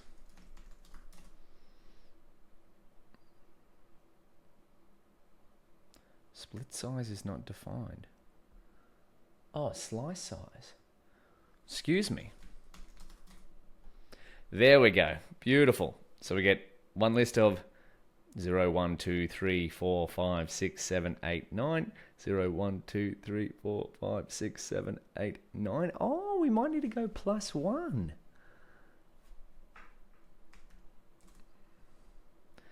and then it's got 20. So we get a little bit of an overlap. How would we fix this? Okay, so it turns out that my brain was mud and it didn't work. We don't need the +1. It actually works just like that. And I was counting wrong because Python is 0 indexed. So excuse me, I've been tripped up by 0 indexing.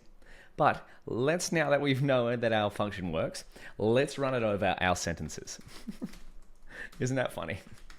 It's always the simplest errors, off by 1 errors. And text, and split sentences into chunks. So we're going to go for item in TQDM, pages and text. I love the progress bars. So we're going to have a new category in the item. This is going to be sentence chunks. And then we're going to equal split our function up here, split list, and we're going to, our input list is going to be item sentences, and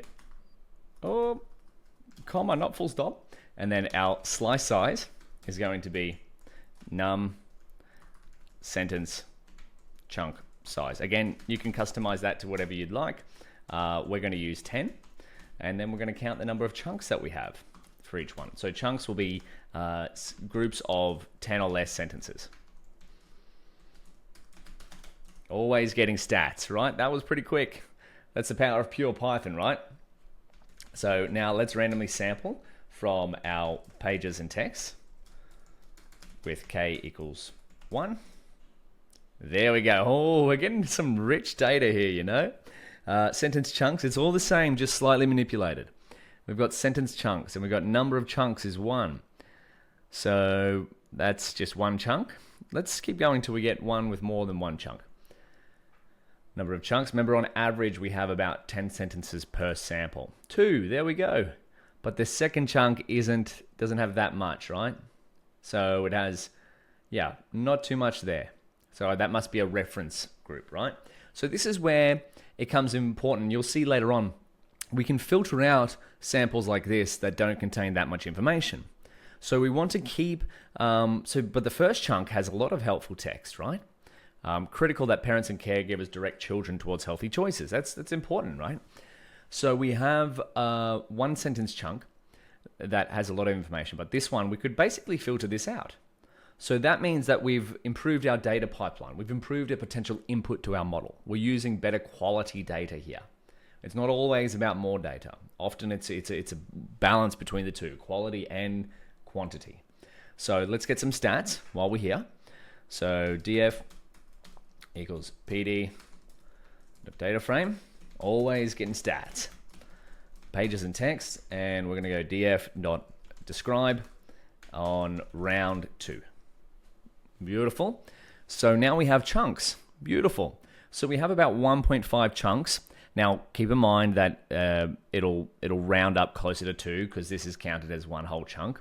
So that was expected. We have 10 sentences. It's going to be about 1.5 chunks per sample, because 2, it's going to just round up. Whatever's here, even if it's only 1 sentence, we'll just round up to 2 chunks. So let's keep going. What we want to do next is we want to split each chunk into its own item.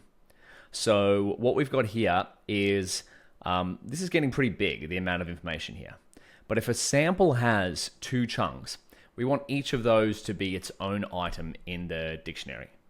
That way we can attach metadata to it and all that sort of different stuff. But it's a lot easier to deal with each sample as its own individual sample. So in our case, we have our sentence chunks list. We would want this to be 1 item in our list of dictionaries. And we would want this to be 1 item. So effectively, these become 2 samples in our data set. So let's now do that. So I'll create a new heading here. So splitting each chunk into its own item.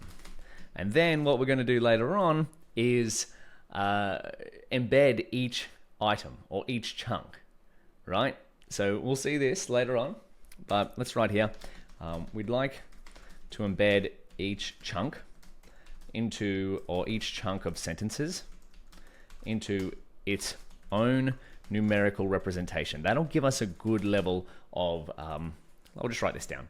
That'll give us a good level of granularity, meaning we can dive specifically into the text sample that was used in our model. That's what RAG's all about. We want generation with references. So I'm going to import RE, which is regex, and what we're going to do is split each chunk into its own item. So pages and chunks. Excuse me, fourth time lucky typing that. I might need to go for a walk soon. And we're going to go for item in TQDM, pages and text. So I've changed this. We're going to create an empty list of pages and chunks. And I'm going to take our pages and text and break it into here. So this will no longer be pages and text. Well, it will still be pages and text, but we're going to just put each individual chunk as its own item into this new list. And so what I'm going to do is for sentence chunk in item sentence chunks. So we've got a loop inside a loop here. So what I'm saying is for each item, loop through the sentence chunks. And then what I'm going to do is create a chunk dict. So an empty dictionary. And then in that chunk dict, I want to enrich it with some information. So I actually want to put the page number, so I know which page, which chunk of text came from. By the way, when I say chunk, I mean a chunk of text, so a group of 10 or less sentences. Now I want to join, this is a little important point, because our sentences, our sentence chunks are going to be lists of sentences. They're actually not a paragraph. We want to put these into a paragraph. So we're kind of breaking them down into lists and then joining them back into a paragraph. So join the sentences, which may sound like a bit of work, but we're doing it programmatically, so it's going to do it for us. So join the sentences together into a paragraph-like structure, aka join the list of sentences into one paragraph. Okay, sound nice and easy? So what we want to do is we want to go joined sentence chunk equals, and we're going to join just like that. Join, you can join a list, and we're going to pass in the sentence chunk, which should be a list of strings, and I'm going to replace the double spaces. Now again, I've done this ahead of time, so I kind of know the pre-processing that we need to do on the text, but this is going to be an experimental thing that you'll need to do depending on the data that you're working with. And then we need to perform, we don't necessarily need to, but you'll see, actually, we'll perform this step after. How about that? I'll show you where we bring in the regex.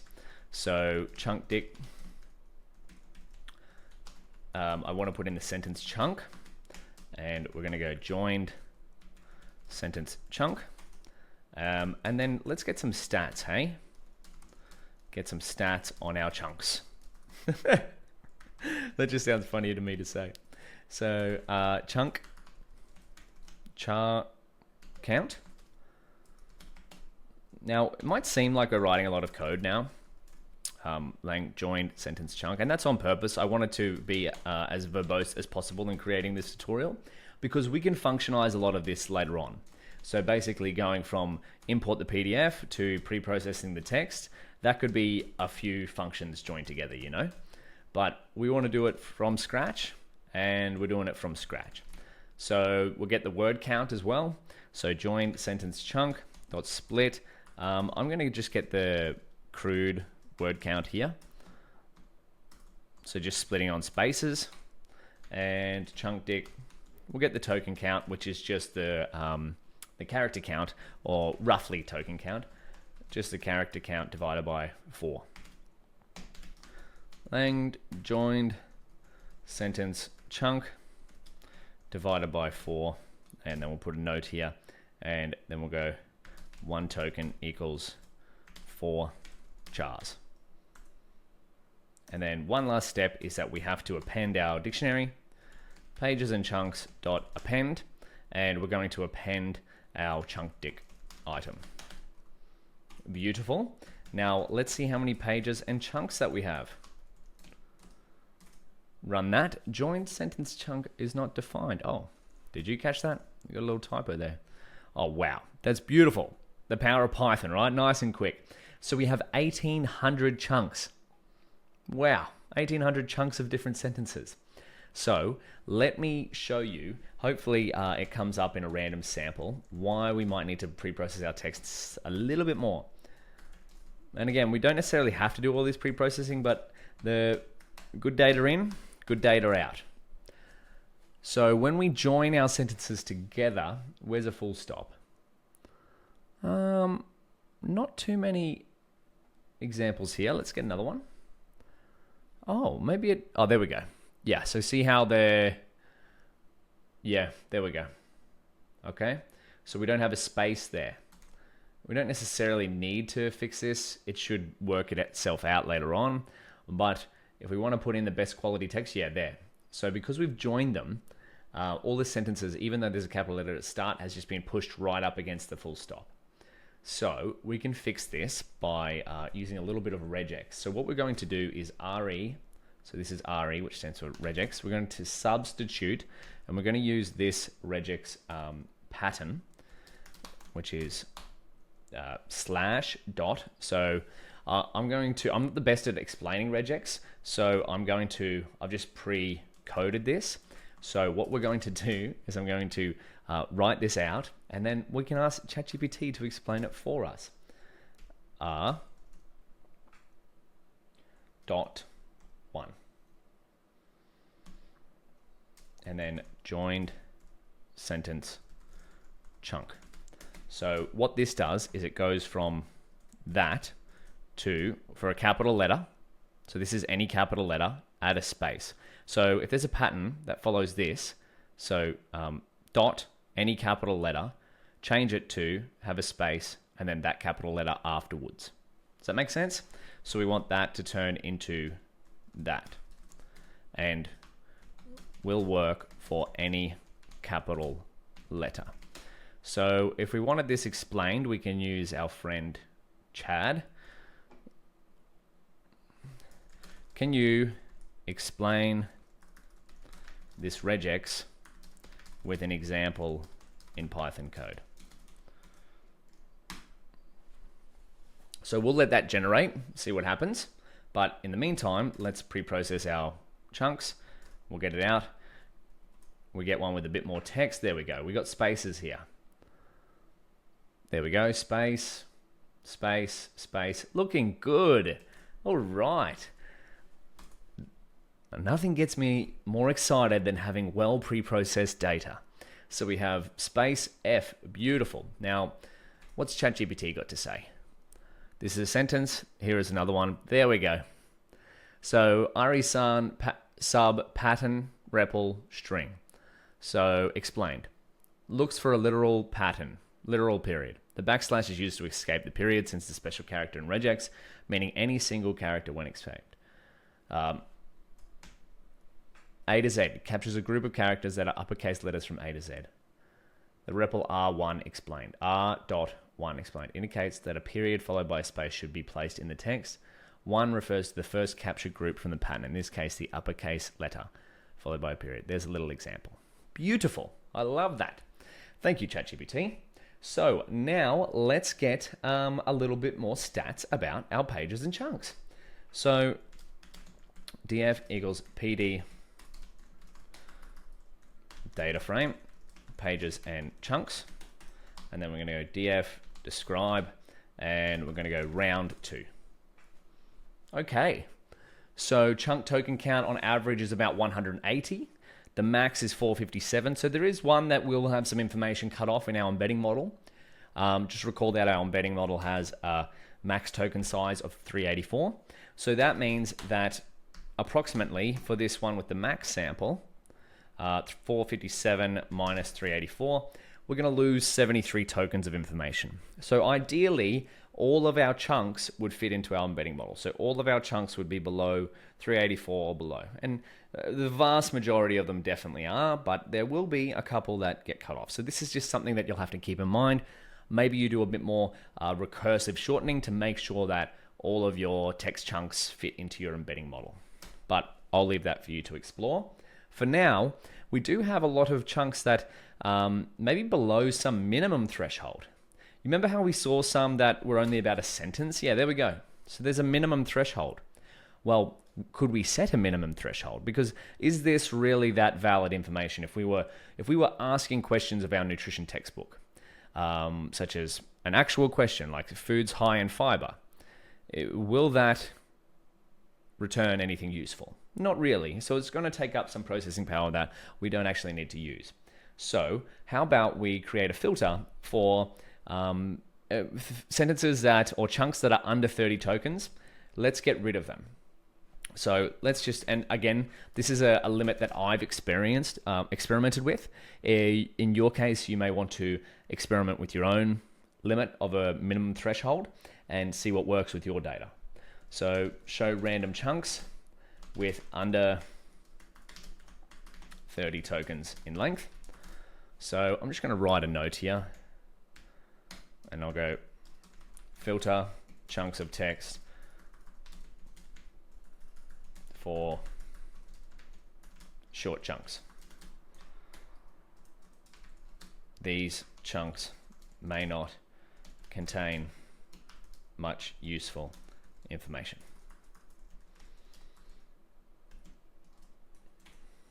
So let's set a limit.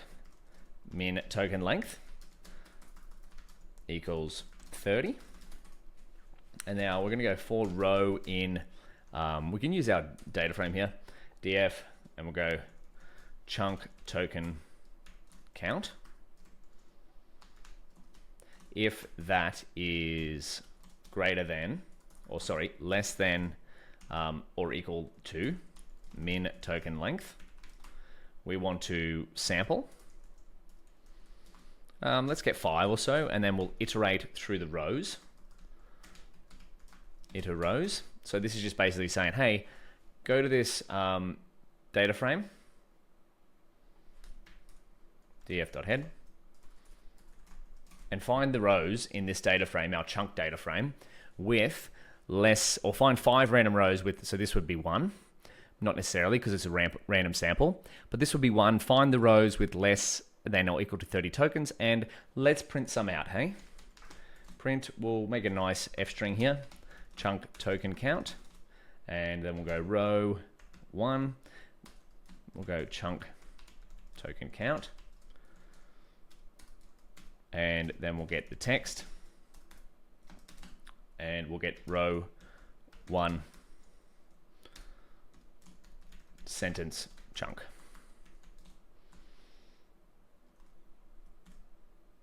Is that going to work? Oh, may need a different inverted commas there. Beautiful. Okay, so chunk token count. So these are all under 30 or equal to 30. And look, they're mostly headings, right? So this to me, okay, there's one useful sentence maybe. Okay, another useful sentence maybe. So this is again where we'll have to sort of do some experimentation of, yeah, most of them are just links and references, right? So again, if we wanted to, what we could do in our chunking is overlap with sentences. So instead of splitting 10, 10 and under 10, like we did here, we could go 0 to 9 and then have 10 up there. And then we start this one at 9. And then so on and so on and so on. So we've got an overlap of the paragraphs. So we're covering all of our information. But for now, let's just leave that and go filter out data frame for rows with under 30 tokens. So pages and chunks. So less than a sentence or less over min token length equals, and I'm going to go df chunk token count, and then I'm going to go min token length And then I'm going to go to dictionary orient equals records. This is going to give us back a list of dictionaries, one of my favorite data types. Pages and chunks over min token len. There we go. Okay, so that's the first two. Let's, as always, get a random sample. I'll copy this down there so we don't have to type it out. K equals 1. There we go. Where is your money invested? What college do you attend? Evidence-based approach to nutrition. Beautiful. Okay, so all of these chunks are over 30 tokens in length. Some of them may be small, some of them may be long. Beautiful, that is our data pre-processed. So what we are up to next is embedding our text chunks. Holy smokes, this is exciting. So if we come over to our RAG workflow, this is where we've gotten so far. It's taken, now, I've done this on purpose. We could actually do this in a couple of lines of code with a framework, but I wanted you to see the kind of steps that it goes into taking a random piece of data and pre-processing it into smaller document chunks, because this is what you'll often have to do. Your data won't always be in perfect format. So we've written Python code to do this step, and we've inspected our data on each step of the way. Our next step is to take these smaller document chunks and turn them into a numerical representation. We're going to get an embedding model to do this, specifically from the sentence transformers library on Hugging Face. Now, I'll cover this in the next section of the video. For now, I'm going to take a little pause, take a little break, go for a walk, move my body around, and I'll be back soon, and we'll embed our text chunks into numerical space. And we're back. It's now time to embed our text chunks. And what do I mean by this? Well, let me just write this. Embeddings are a broad but powerful concept. And so while humans understand text, machines understand numbers. And so what we'd like to do is turn our text chunks into numbers, specifically embeddings. So my favorite definition of embeddings is a useful numerical representation. And so the best part about embeddings is that they are a learned representation. That's the most important part, representation. So that means that instead of just mapping, I'm just going to put this in italics so it looks nice, and that's the important part. Instead of just mapping our words, so for example, if we had a dictionary, we might go the, very popular word, we put that as 0, and then we might go a, another popular word / letter as 1, etc., etc. Embeddings learn them in a much higher dimensional space, and it can work on a word or it can work on a sentence. We're going to see this live in action in a second. If you want to quite possibly the best resource or most in-depth resource on what are embeddings, I highly recommend this paper by Vicky Boykis, one of my favorite machine learning engineers. Check out her blog, by the way. It's really good. But this is going to, there's a PDF, audience. You can read that. It's a great resource on embeddings, but we're just going to see them in action. For a great resource on learning embeddings, see here. All right. Now, I have to give you one more thing, and that's we want an embedding model. So I'm going to go to the whiteboard here. We're going to use an embedding model from Sentence Transformers, which is an open source library. However, there are many different embedding models that you can use available on the Hugging Space's massive text embedding leaderboard. Let's just check that out, hey? Hugging Face MTEB leaderboard. Now, it can get quite addicting to continually revisit here and try and use the best model. For example, a recent one just got released the other day. MX Bay Embeddings, Mixed Bread AI. What a beautiful name. They just achieved state-of-the-art results, so that might be another model that you want to try. But this is a great resource for different types of embedding models here. And we see here the different sizes of the models. That's something that you'll have to keep in mind when you want to deploy your system. We have embedding dimensions. So that's how many, we're going to see in a second. If we put in a string of text, it comes back in 1024 dimensions. We'll see what that means soon. Max tokens. So that's how many tokens that the embeddings model can accept. This one can accept 512. Our one can do 384, but we could easily just as well use something from here. I'll let you inspect this in your own time, but let's go to sentence transformers, which is sbert.net. So this is a great open source library. You can use many of the embedding models that are here in sentence transformers. We can install it like that. It should already be in our repository, but let's see what happens when we create some embeddings.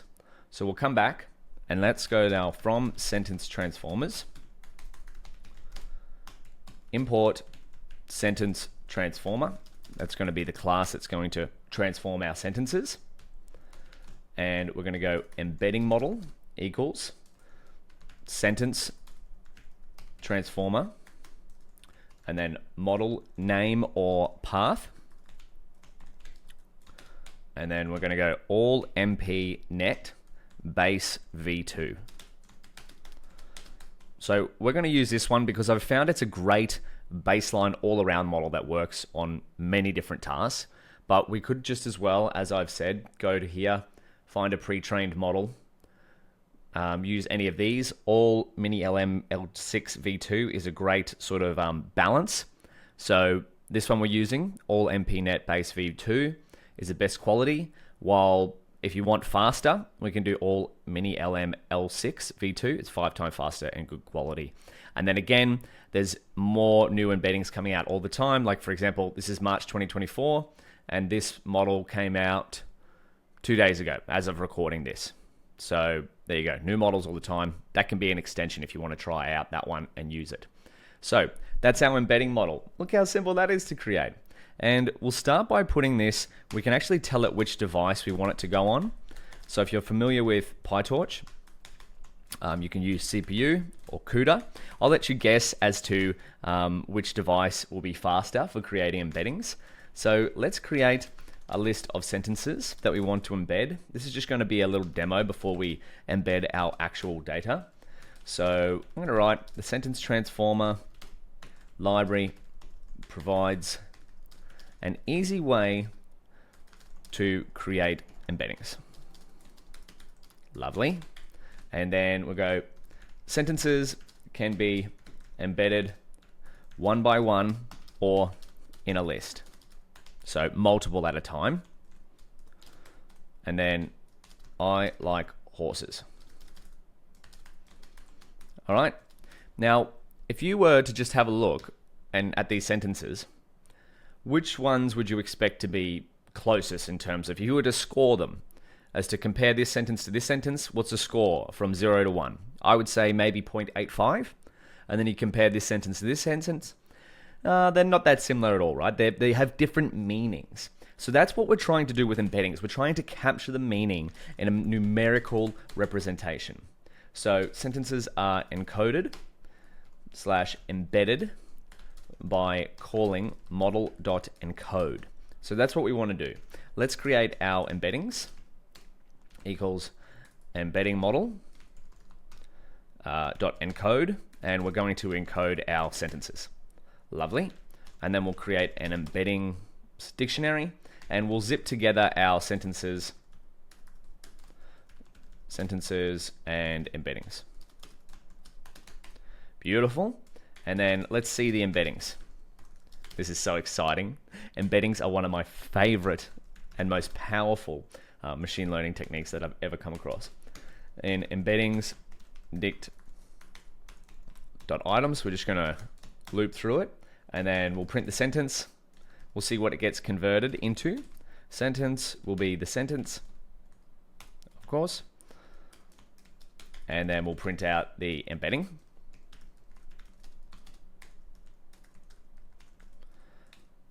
And then we'll just print a little new line thing here. So it's going to download the model if we don't already have it. And then it's just going to load it onto our CPU.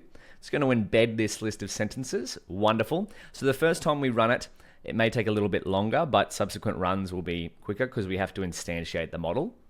And there we go. Wow, do you understand what these numbers are? Because I definitely don't. What we've done here is we've taken this sentence and the model here, we'll have a look at what it's been trained on in a second, has converted it into high dimensional embedding space. Look at this, all these numbers is what's supposed to, I told you we wouldn't understand them anymore, unless you want to go through these one by one and see which one computes to which. But let's have a look at, maybe we look at the first one of our first embeddings and have a look at the shape, right? Embeddings, do we get a shape? 768. So that means we are now representing each one of our sentences with 768 numbers. So that's a lot more information. Now this number here is similar to this number. So this model goes to 1024. And again, this is just something you have to think about going forward and experimenting with. 768 is quite a bit, but more is generally better. However, it does take more time to compute and more storage. So keep that in mind. 768 is a good place to start. Now, I said we were going to look at what this model was trained on. So we can do that by, let's go to Hugging Face. Hugging Face, we'll Google the name of the model. There we go. I've already Googled that. This is like a good machine learning cooking show, right? Here we go. So this is the model card. We can read about it. I believe, here we go. This is what it's been trained on. The project aims to train a sentence embedding model on a very large sentence level database. So this is how it's got a representation of numbers, of language. It's been fine-tuned on 1 billion sentence pairs. So that means that it's seen 1 billion different sentence pairs, whether the pair is related or not. And so that is why we can start up here and test it out. So let's test a sentence out. How about we go, my favorite animal is the cow, right? And we want to compare that sentence to I love machine learning. And we want to compare this to I'd like to raise some farm animals one day. And we can even add another sentence. My favorite color of tractor is yellow. And then we can compute the similarity between these. So this is this source sentence. You could imagine this is our query in our pipeline. So we come back up here. We have a query and we want to compare it to our embedded chunks. Which one is the most similar? And that's what we want to return. We're going to do that later on. But my favorite animal is a cow. Compared to I love machine learning, we get 0.266. I'd like to raise some farm animals one day. And we compare that to my favorite animal is a cow. That's got the highest rating. And then my favorite color of tractor of yellow is actually pretty close to this as well compared to I love machine learning. And then how about we make one that's not related at all? My Telstra, here we go. Telstra phone bill is too high. What happens here? There we go. It's not related at all.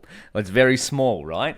So this is the whole idea of embeddings. We can capture the meaning and we're not just matching by word, right? So you see here, there's actually no similarities here in terms of there's no words that are the same. Isn't that the beautiful thing?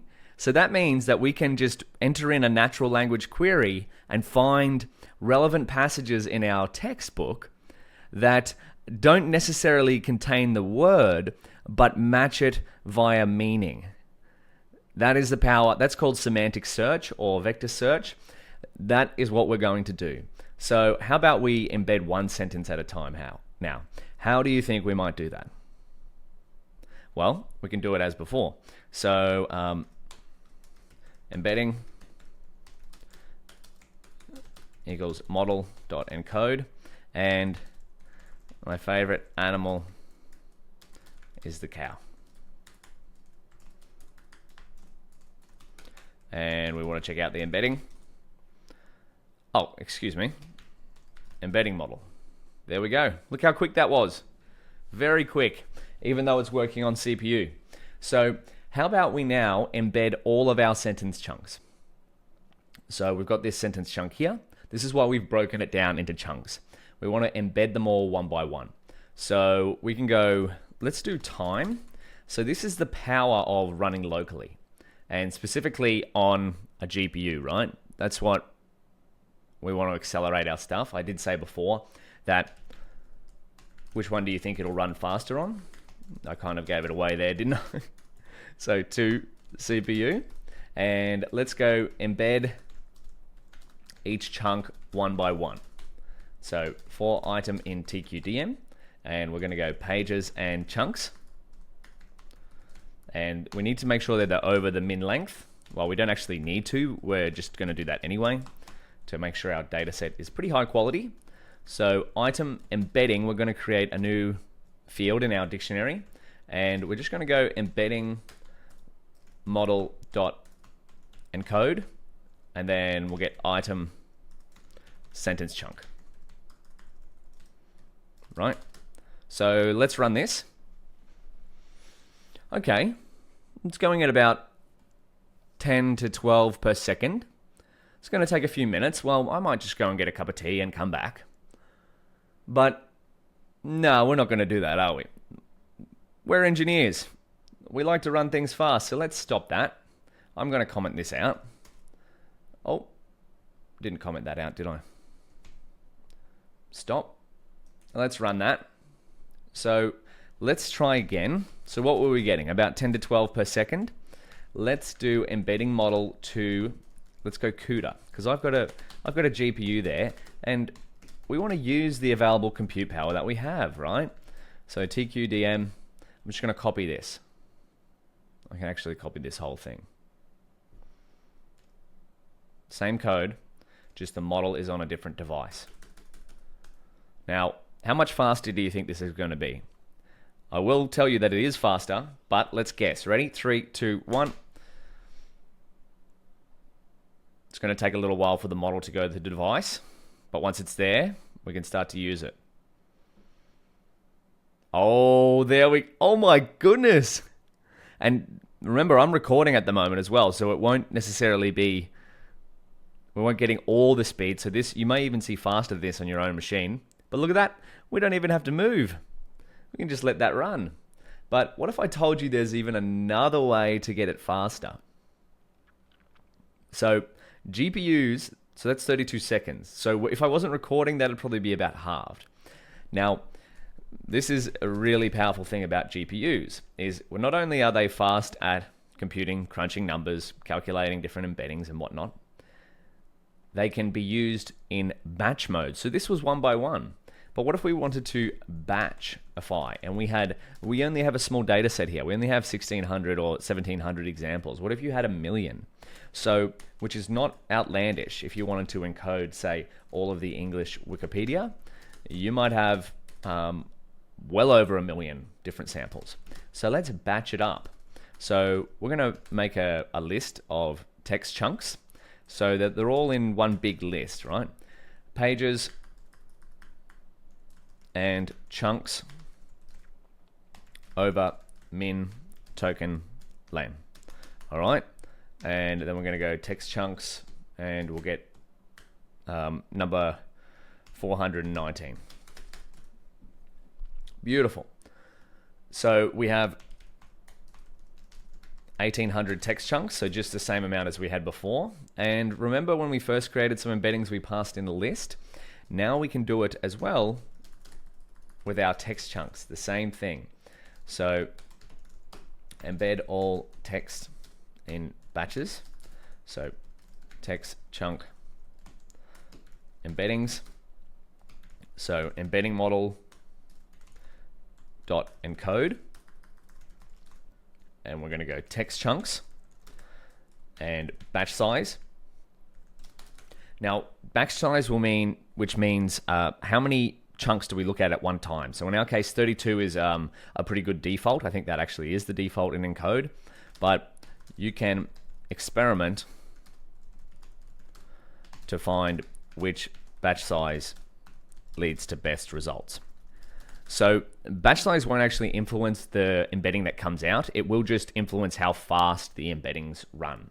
So if you had a GPU with lots of memory, you could probably increase this. If you had a smaller GPU, that's in terms of VRAM.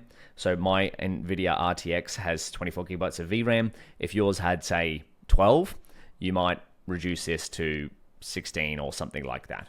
So just think about that. And we want to return them as tensors, torch tensors, so we can use them later on. And let's go text chunk embeddings. So what speed up did we get? So that was 69 or 70 iterations per second, and we were getting about 10 here. So we got about a 7x from CPU to GPU. And now let's see what we can get by embedding them in batches. Oh my goodness. 3 seconds to embed 1,600, 1,700 samples. So that's pretty darn quick, even though I'm recording, so that's going to take out some compute power as well. Not too much, but just a little bit. So we've gone from, that took 30 seconds, so a 10x improvement. So this is a 7x improvement from CPU to GPU, and then a 10x improvement from single embedding at a time to batch. So we've gone 70 times faster by going from CPU to GPU with batches. That is incredible. So let's now, once we've created those embeddings, we're working through our pipeline, right? So we've just created our embeddings. We're embedding model, and we want to save them for later, because we can just create the embeddings and save them for file. So then we don't have to create them again. So once we've imported our documents, chunked them, embedded them, we can save that to file, import it later on, and then we can just use it from there. So I'm just going to get out of this and this and this, and let's save to file. So save embeddings to file. So what we might do is, how can we do this? Let's create a data frame, hey? Save embeddings to file, and I'm going to create it as text chunks and embeddings df and pd.dataframe. We've got our every field in our pages and chunks over min. I could probably change that variable, right? We'll get 419 from that. So yeah, every variable in here, or every item in our list, now has an embedding array, which is beautiful. And we can just save that to a data frame and then save it to CSV. We could pickle this out or save it to file or something like that, but I'll just save it as a data frame or turn it into a data frame so we can inspect it. So I might just copy this, put that down there, and we can go embeddings df save path equals text chunks and embeddings df.csv, and then we're going to go text chunks and embeddings df to CSV, and we'll save it as the embeddings df save path, and we don't need an index. Index equals false. Beautiful. So once we save this, it'll go to file. There we go. We can use that later on. It's about 15 megabytes or whatnot. So smaller than the PDF, but remember in here we've also got multiple instances of the text. So we could actually compress this quite a bit if we wanted to. Oh, it's a bit more. So yeah, we've got a fair bit of information in here that we don't actually need to store, but 21 megabytes isn't too bad. So let's now just make sure that we can import it and check it out, see what it looks like. Import, saved file, and view. So text chunks and embedding df load equals pd read CSV, embeddings df save path, and then text chunks and embedding df load.head. Wonderful. There's our embeddings there. And so, by the way, these are, if you hear a vector or vector representation or feature vector, that's another word for embeddings. So this is a vector. So it's a one long sequential sequence of numbers. Now, storing it to a CSV isn't necessarily the most efficient way. If you have a very large database of embeddings, you may want to look into a vector database.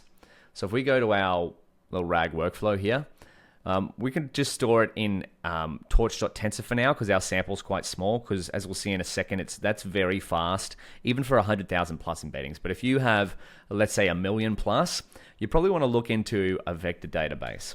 So vector database, here we go. So a vector database is just basically a database that's been specialized to store embeddings and use approximate nearest neighbors to search over them. So we're going to do semantic or vector search in a second, but if you had, say, 1 million plus examples, or even 100 million, which is not actually that outlandish, searching over all of them can be quite computationally expensive. However, approximate nearest neighbor, what that does is, instead of searching over all 100 million, it might go, I'm going to search over these million because I know that they're going to be close to your query. So you're searching on 100 times less than the whole database. But that's an extension you might want to look into. There's a fair few vector databases on the market now. So I'll just put that in there. And go. If your embedding database is really large, e.g. over 100K to 1 mil samples, you might want to look into using a vector database for storage. But as we'll see, we can get away quite well with our smaller size data set without using a database. So if you want, I've got some questions and answers in the notebook version of this, not the video version. If you want a little extension, a little something to read, you can go to the embedding section and we'll scroll down. Got a little Q&A. There's a lot of numbers in this notebook. Saving embeddings to file. Here we go. Questions and answers.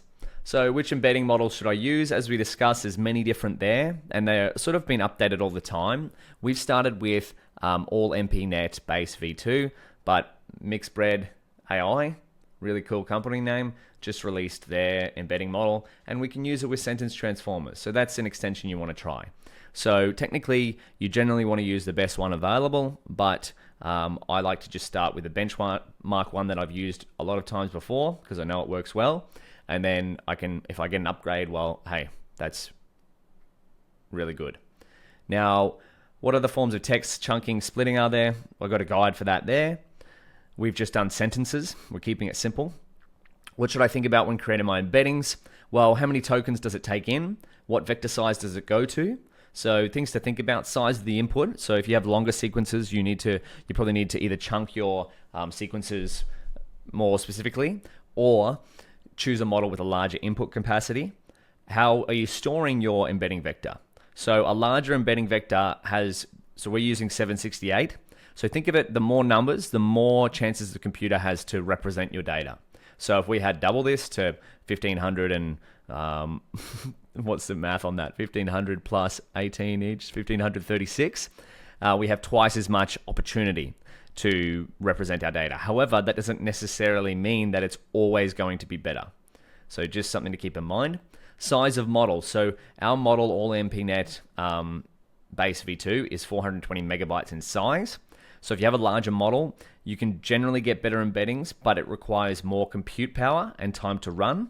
And then, of course, open or close. So we're using an open source model because we want to be able to run our systems locally. Open models allow you to run them on your own hardware, whereas closed models, they can be easier to set up, but they require an API call to get embedding. So you have to send your data externally and then get it back.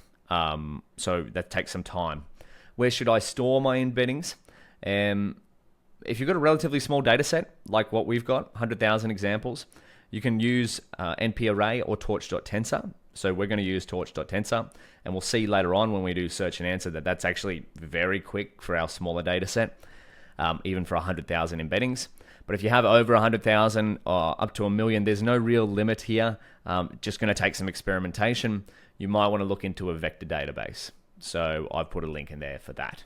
So we're up to the next section. We have officially done this part of our tutorial. So document preprocessing and embedding creation. We've taken our time here. We've coded this from scratch. We could really functionize this now to just do this all in one hit. Import document, split into smaller chunks, embed those chunks, save them to file. So we've done this. The next thing to do is RAG search and answer. So retrieval, this is our retrieval part, and then we're going to search, retrieval part, then we're going to augment our question with valid passages, then we're going to generate a response. So let's do that. In the next section, I will meet you back here, and we're going to go RAG search and answer. I'll see you soon. Welcome back. So we've done the really fun step of turning all of our text into embeddings. Now let's use those embeddings. So what's our goal here?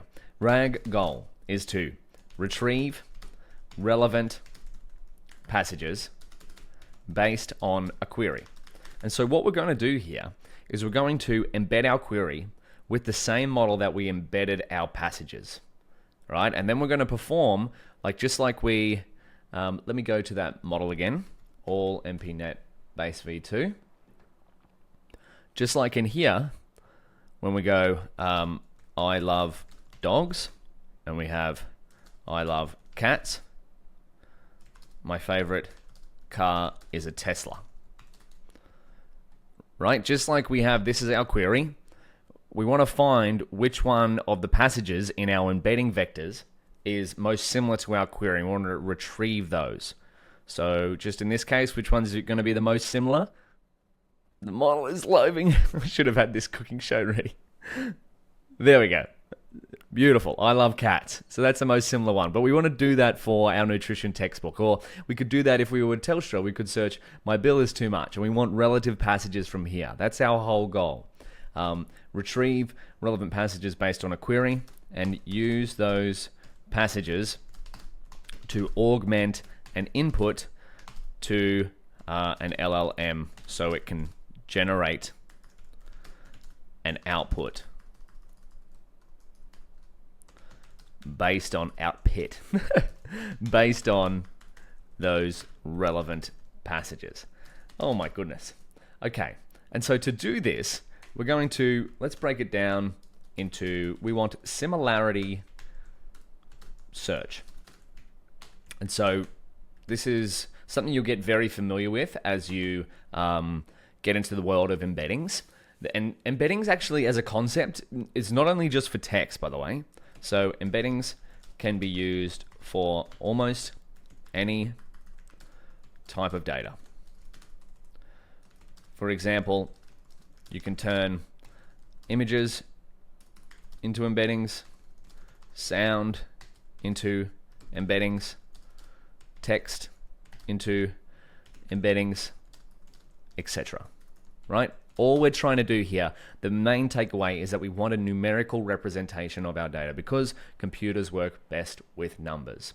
And so when we want to compare embeddings, that's known as, we'll go comparing embeddings is known as similarity search or vector search because all of our embeddings are vectors, or semantic search, which is what we're going to be probably mostly referring to, semantic search.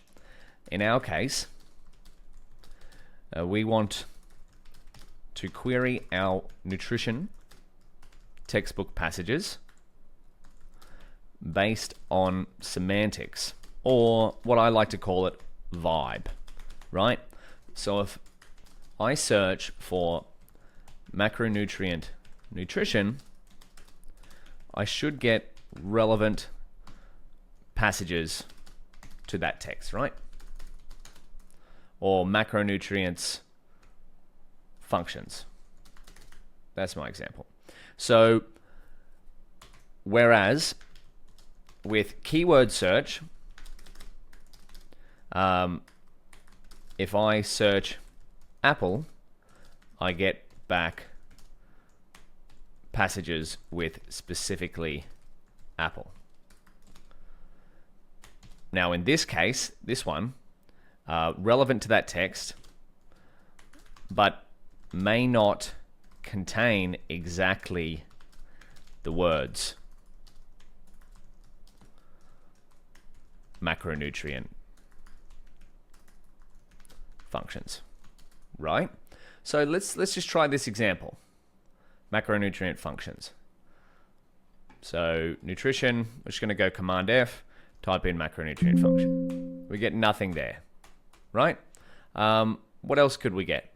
So we want to type in infant breastfeeding. That's an important topic in nutrition. Oh, we get nothing back. And I think our, I'm not sure, I'm not used to using Windows. I think it was saying we're not getting a result back, I think. Or there's notifications going off that I haven't turned on. So excuse me for that. So let's see how we can do this. First, we're going to do similarity search or semantic search. Let's now read back in our file. We already have this as a variable, but if we wanted to just start our notebooks from here, we could go import random because we want to randomly look at examples. We want to get torch for PyTorch because we're going to use some methods in torch. We'll see those later on. Import numpy as np, and we want to get import pandas as pd, and then let's also get device equals CUDA if torch.CUDA is available, else CPU, right? We'll set the device. Now we want to import text and embedding df. So text chunks and embedding df equals pd.readCSV, and we'll pass in our text chunks and embedding df.csv. And then what we're going to do is we want to convert text and embedding df to list of dicts. I'm going to go pages and chunks.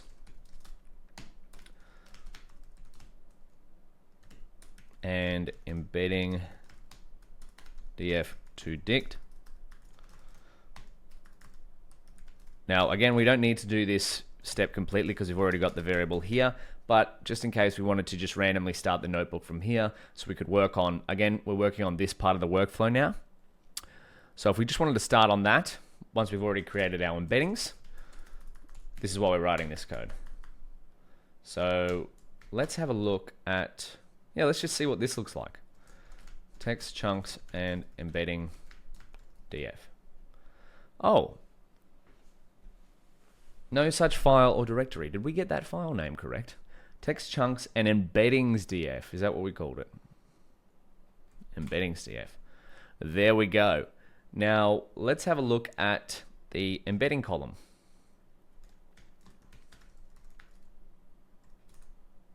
Wonderful. Now let's keep going. Let's why don't we look at one of them, or why don't we create embeddings on its own? Yeah, good idea. So embeddings equals text chunks and embedding df. We'll get the embedding column to list. Embeddings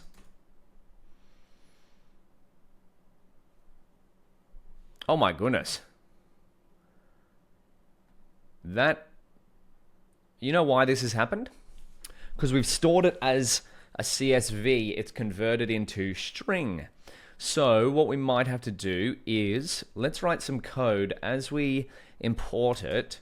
We want to convert this column into a NumPy array.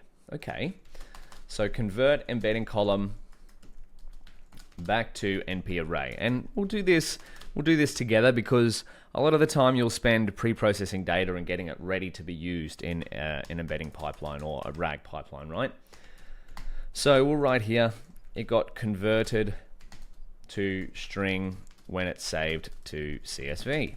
So we can go text chunks and embedding df. We'll get the embedding column. Now, I think there's a method in NumPy, text chunks and embedding df.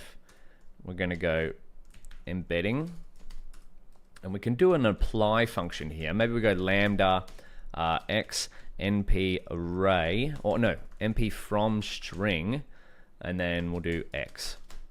Will this work? From string, what's wrong here?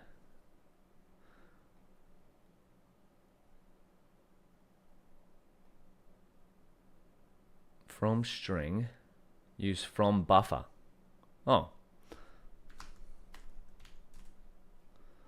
What do we get wrong here?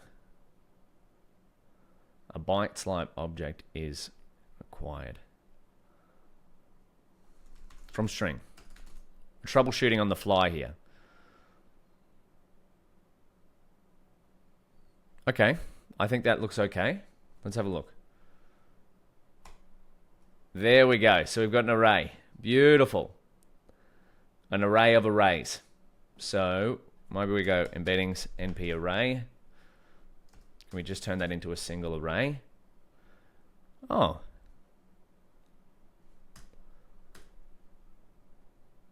Let's look this up, hey? Embeddings. How do we turn, this is a problem I have quite often. How to turn list of arrays into single array. Into a single array. There we go. Concatenate or stack. Beautiful. Okay, let's try that out. np stack axis equals 0.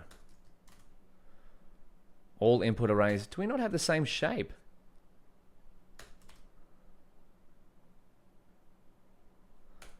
To list. This is troubleshooting on the fly. This is fun.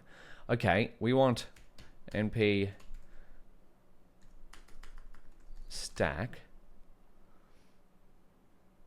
Are they not all the same shape? Hold on. Let's do a. Okay, embeddings equals.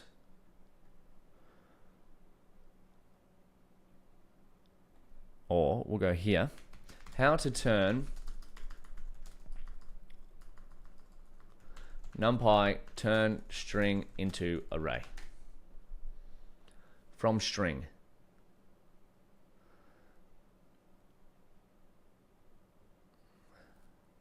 Ah, SEP. Deprecated. The default is deprecated. That's what we need. I think we just solved our problem. So from string, and the separator is going to be a space. Oh no.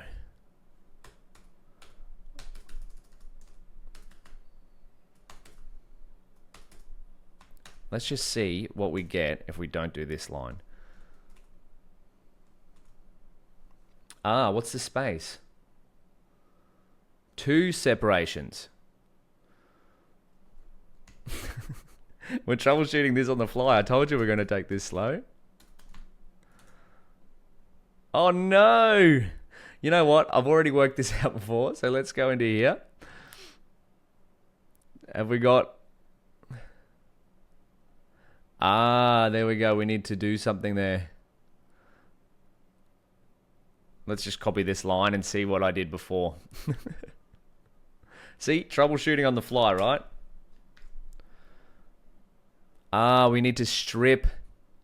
That makes sense. Okay. So, excuse me. I should have been more prepared in that case, but we got to see how to create a NumPy array from a string. Let's run that. Where did I never close that? Lambda x. Do we need an extra bracket? And now we're still getting something wrong here.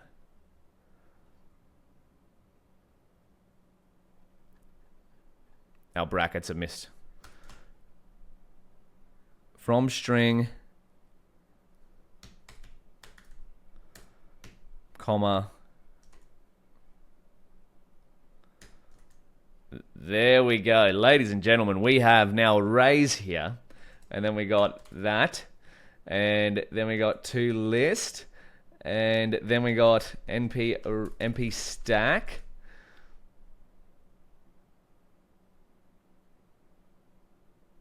And we want to go axis equals 0. Embeddings. There we go. Okay, now let's turn that into a torch tensor. How about we do that? We're going to copy this line. Isn't it fun? See, that's what real coding's actually like, is you got to troubleshoot things, you don't know what's going on, you look up the documentation. In fact, if I didn't have that already prepared, I probably would have spent quite a long time looking for a solution for that. So let's go convert our embeddings into a torch.tensor. Embeddings, and then we want torch.tensor. Wonderful. Now we should have embeddings.shape. We have a torch tensor. There we go. We have 1600 embeddings, all of size 768. So what would we like to do next? Well, let's create our sentence transformer model. So create model, so our embedding model. We don't have to recreate it, but we're going to anyway, because again, if we wanted to just start the notebook from a few cells above. So we'll get the utils, we'll see what they do in a second. Sentence transformer. Then we're gonna go embedding model equals sentence transformer, model name or path equals all np net. Now this is important. We want to embed our query with the same model that we embedded our passages of text. We're going to send it to the device, which is CUDA. What have I got wrong here? Sentence transformer. Oh, sentence transformers. We create our model. Beautiful. So now we've got an embedding model. What we want to do is say that we have an embedding model ready. And we want to, let's create a small semantic search pipeline. In essence, we want to search for a query, e.g. macronutrient functions, and get back relevant passages from our textbook. So let's write what we can do. We can do so with the following steps. I'm going to go 1, define a query string. 2, so that'll be what we want to search. 2, what can we do next? So we want to turn the query string into an embedding. 3, we want to perform a dot product or cosine similarity. If you're not sure what those are, we're gonna go through those in a second. Don't worry. Cosine similarity function between the text embeddings and the query embedding. And then 4 is sort the results from 3 in descending order. So just like we did a search before, what this is essentially doing there is turning that into an embedding and then performing cosine similarity or dot product on the embeddings of these two sentences. So behind the scenes, and that's what the score is here. So I believe our output of sentence transformers is normalized. So we can do dot product instead of cosine similarity. But if you're not sure what those two are, I'm going to go through a small example and that in a second. Let's see what this workflow looks like though. This is our first time of doing semantic search, or maybe your first time, but I really love it. So define the query. So let's go query equals just what I've said before, macronutrients functions, but we could do almost anything that was related to our textbook. In fact, we could do anything at all, but since we're focusing on textbook, our nutrition textbook, we'll keep it aligned with that. Similar to if Telstra was to embed all their documentation, you could put in a function that makes sure it's actually related to the documentation before it starts to search.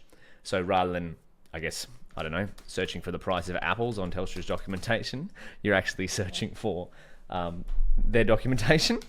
So embed the query. So this is where we go query embedding, and it's important to, I want to just stress this again, note, it's important to embed your query with the same model you embedded your passages. So that might not be an obvious point, right? So if we've got our pipeline and we use an embedding model for our documents, we want to use the same embedding model for our query. So just beware of that. If a new model comes out on the leaderboard and you decide to use that model, you will have to re-embed all of your passages with that new model before you can start to query it. Because the numerical representation from model to model may be a little bit similar, but it will likely be quite different. So embedding model.encode, we're going to encode our query and we're going to convert it to a tensor. PyTorch tensor, that is, even though it's going to be a vector. And then we want to go number 3, we want to go get similarity scores with the dot product. And we can go use cosine similarity if outputs of model aren't normalized. Again, we're going to see this in action before we discuss dot product and cosine similarity. And then I'm going to time this for fun. I just want to show you how fast similarity search can be, or vector search. So from time, import perf counter as timer. I like to just use timer, start time equals timer. And then we're going to go dot scores. So we'll get the dot product between our query embedding and our embeddings tensor, which is a tensor of all of our embeddings. So we're going to go through, basically compare all the numbers in our query embedding to all the numbers in embeddings. And then we're going to go util. This is from sentence transformers, by the way. Util. I know it can get a little bit confusing when we use a lot of different functions, but util is just going to confirm what dot product, dot score, and we want to go A equals query embedding, and B, between two tensors, that is, equals embeddings, and then we'll just get the 0th index of that, and the end time is going to be timer, and then let's just print out a little fun info string. Info time taken to get scores on how many embeddings do we have? Len embeddings, about 1700. Embeddings, and this is going to be end time. This will be in seconds, end time minus start time, and we'll get it to 5 decimal places. Why not? 0.5f seconds. Okay, beautiful. How long do you think this is going to take to search, to compare? This worked pretty quick on this example, but this is only comparing it to 2 sentences, right? And on CPU, took under 1/10 of a second. How much on our end, when we're running on a GPU, an NVIDIA GPU, will it take? But we're still going to do step number 4, right? So step number 4, because we're going to have scores, dot score, so the dot product between 1600 different embeddings. We're going to have 1600 scores, or 1700 scores. What I would like to get is, I want to get the top K results. So we'll keep this to top 5.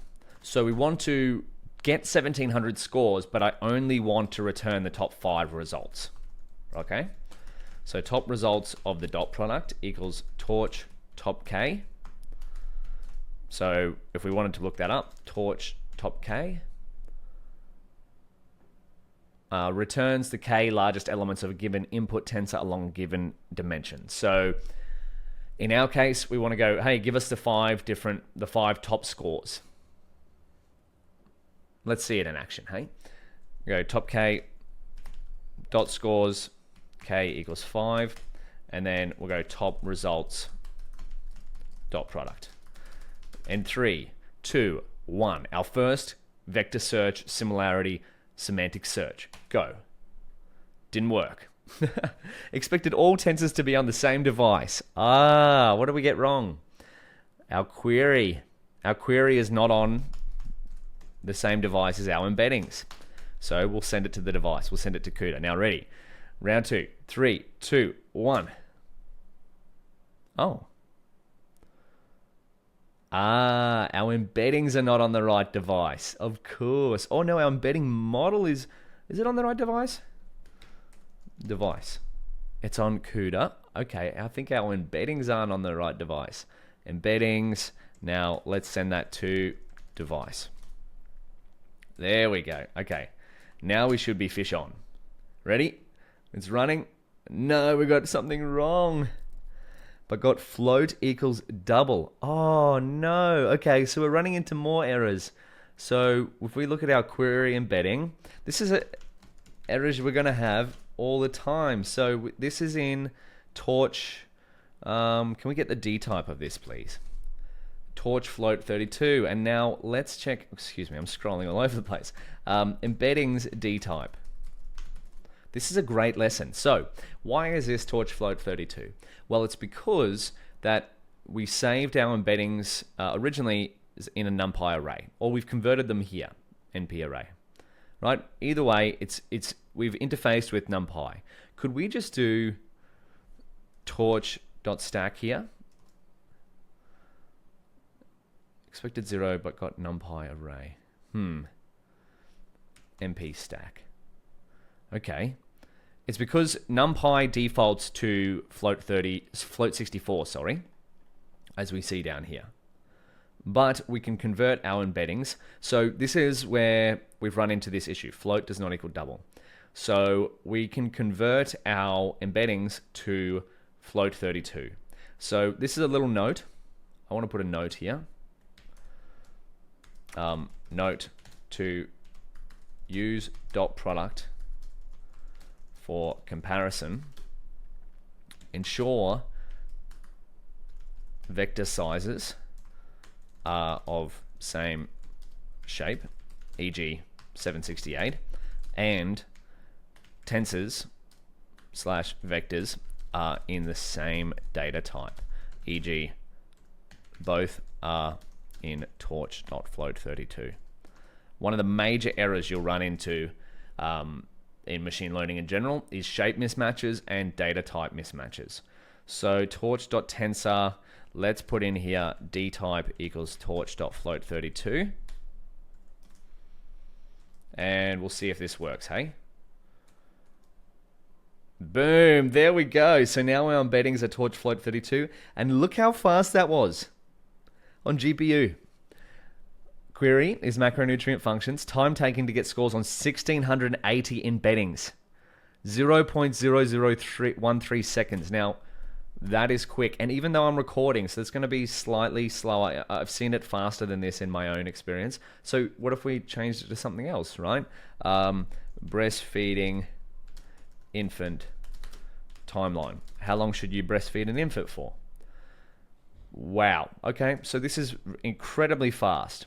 Now, we're only using torch.tensor as our database here. So let's change this back to macronutrient functions. Right? Now, torch top K, this is our top results dot product, returns back the scores. So these are the values, the scores of each passage.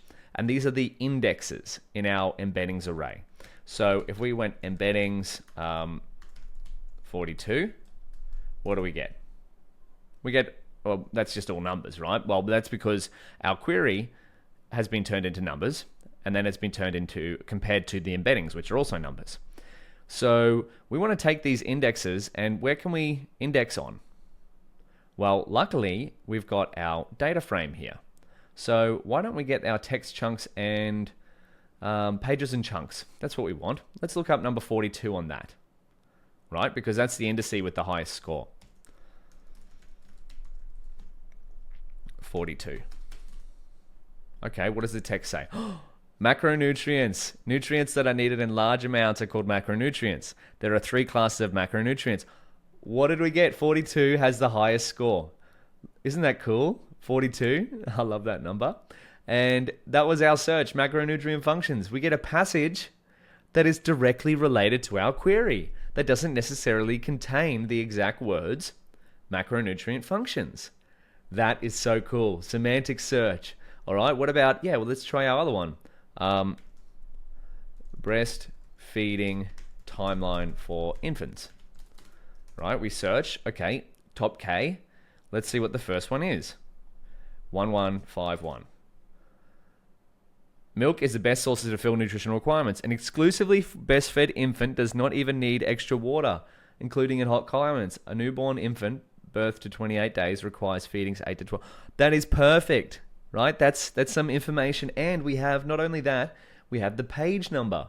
So if we go to, let's search page 816. Is that even going to come up? Infancy. Oh my goodness. We get the page number. Oh, that is the power of semantic search. I love that. That is so cool. And now we have the relevant resources. So if we wanted to study more, we could read through here. So we could actually type in almost anything we want in here, right? Let's keep it back to our original example, macronutrient functions. And let's make this a little bit prettier, right? We want to automatically see what's going on here. But before we do, let's see how this was quick. Now, that's only on 1700 embeddings. What if we were to increase the size of this by 100x? So then we'd have 168,000 embeddings. Is that still going to be fast, right? Because you'll see a lot of information about which vector database to use.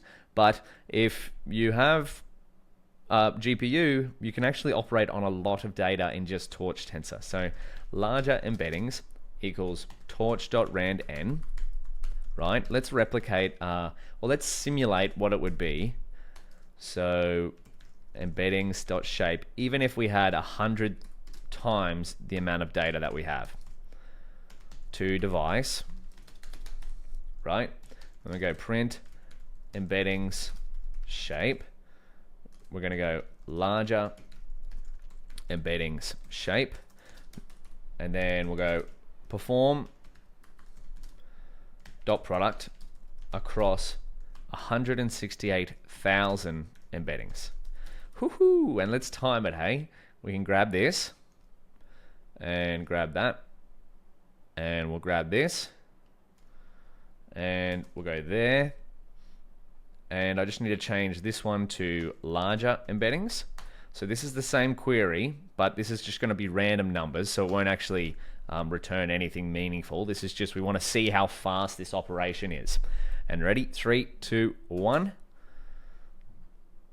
Oh my goodness. So in about 3 times a second, 3 times as much time, we performed the same operation on 168,000 embeddings. Now, let's step this up a notch. Let's say instead of just 100 textbooks, we had a library of textbooks that we wanted to search over. So this is no small amount, right? This is going to be 1,000 times 1.6 million. So we have 1.6 million passages of text, right? How many groups of 10 sentences would that be? So let's try that. Let's say a sentence is 10 sentences. The average number of words in that is, let's go 200 or 180, right? 180 words in 10 sentences, not that bad. Or even 150, right? So we're searching over, what's that? 252 million words. Okay? Let's go, how many words are in the Bible? Right, a pretty large book. 780,000 words in the Bible. So we have probably 300 plus, 400 plus Bibles that we're searching over. Or is that correct? 252 million? Yeah. Right? So 400 plus Bibles worth of text. Let's see how fast this goes. 1.7 million embeddings. This might take a while to just even load. Look at that. So the longest part of that was creating that and sending it to the GPU. But once we've done it, once we've created it, we just searched it over in 1/100th of a second, right? Using the dot score. Isn't that incredible? So even if we had 400 Bibles worth of text, let's do it 400 times 750,000 words, thereabouts. Oh, wow. Are we off by... Oh, sorry. Right? 300 million words in 1.7 million embeddings. We can search it over in 1/100th of a second. Now, let's say you had even more than that. You had 100 times that. So you have an incredibly huge database. That's where you want to probably look into using a vector database, right? Let's just decrease this back to 168,000. And that's where you want to do something like, let me write this down. We can see that searching over embeddings is very fast, right? So this is not prohibiting us. The prohibitive time is probably the generation step, right? We're going to see that later on. But if you had, let's go even 10 mil plus embeddings, you likely want to create an index. An index is like letters in the dictionary. So if you wanted to search, for example, if you wanted to search duck in the dictionary, you'd start at D, then find words close to DU, etc. Right? You're not going to search what we're doing here. Let me just, even if we do exhaustive search. So that's what we're doing. Exhaustive search is the term that you'll probably hear. We're comparing our query embedding to every embedding. And so that's exhaustive, right? But that could be, it's quite computationally wasteful. It's very precise because we're searching across every embedding. But if we had 10 plus mil embeddings and we're continually doing that, we're kind of wasting a lot of compute power. So like a dictionary, we're not searching over every word in the dictionary to find the word duck. We start at D, then we go to DU, then we etc. We find it, we narrow it down. So an index helps to narrow it down, right? And then go, if we want to do a popular indexing library for vector search is Face. Now there's a fair few libraries that do this, but I just want to show you probably one of the most popular ones, Face by Facebook. So Facebook AI Similarity Search. Face. It's open source, very fast, efficient similarity search and clustering of dense vectors, right? So that's where you're going to start to perform nearest neighbor search. So approximate nearest neighbor search. I'll let you read more on that. So two things I'm going to leave as extra curriculum. See here. That's going to be nearest neighbor search.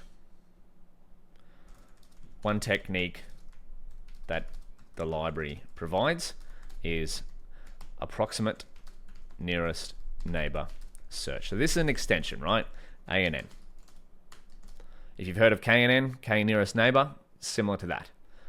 And then Face, however, but with really large data sets, you've got to get a bit more sophisticated. So imagine you're like Spotify and you have billions or millions of songs and you want to search over them all the time to find similar examples. You're going to use something like Face and approximate nearest neighbor search to find those different embeddings. So we've seen it now with our example. Let's prettify this little search thing here, okay?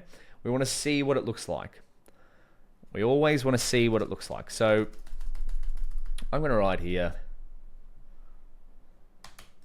let's make our vector search results pretty.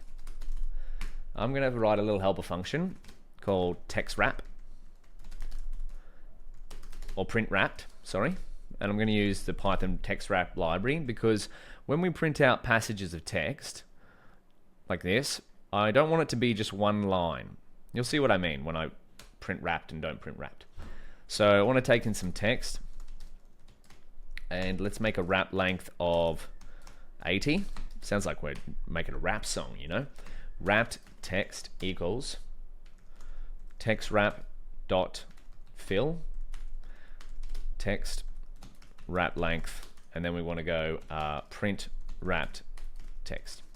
We'll see what this does in a minute. Now let's get our query. So we want to print our query, And I hope you don't mind me going, instead of just writing straight code, I like to take a little aside here and there, like I just showed you face and nearest neighbor search. Leave a comment below if you're a fan of that style or if you just want me to stick to code, because I like to include little bits of information that will probably be helpful as you want to learn more, right? So loop through, zip together scores and indices from torch.topk. So what we want to do is go for score IDX, because that's what torch top K returns. We go here, outputs. Does it say where its outputs are? Output is a tuple. There we go. Out tuple of tensor long that can be optionally given to users' output buffers. That's actually a little bit confusing. Yeah, there we go. We just get an output, values and indices. All right, I like to call these scores and index. So for score index in, we're going to zip top results dot product 0, top results dot product 1, and then we go print f score, and then we want to go, maybe we go to 4 decimal places for the score, hey? And then let's go print text.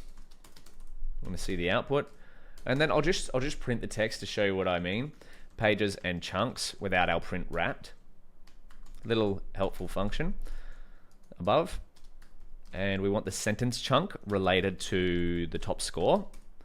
And so this is why we turn it into a list of dictionaries, right? Because then we can just use the index returned by our embedding vector, because our embeddings up here are going to have the same index as our data frame. Embeddings, they're all going to have the same index. So that's why we make sure we keep the order, okay? Otherwise, we'll sort of get messed up if we don't have that order.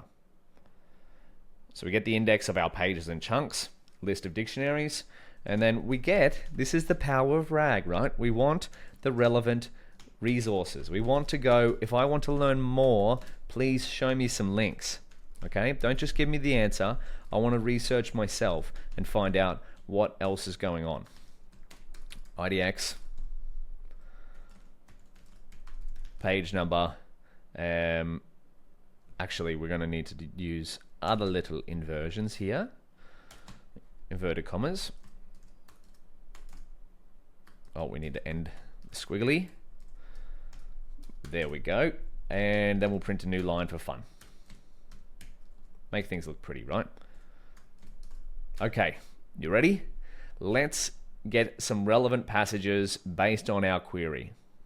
And we can set a query here so we can try it on a couple of different things. Macronutrient functions.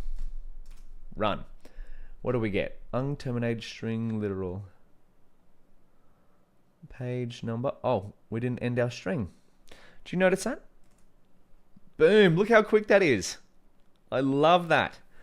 So macronutrient functions, this is our first result. So yeah, see how the text is kind of all over the shop? Let's just print wrapped, hey?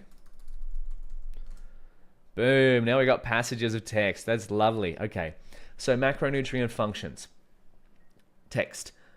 Macronutrients that are needed in large amounts are called macronutrients.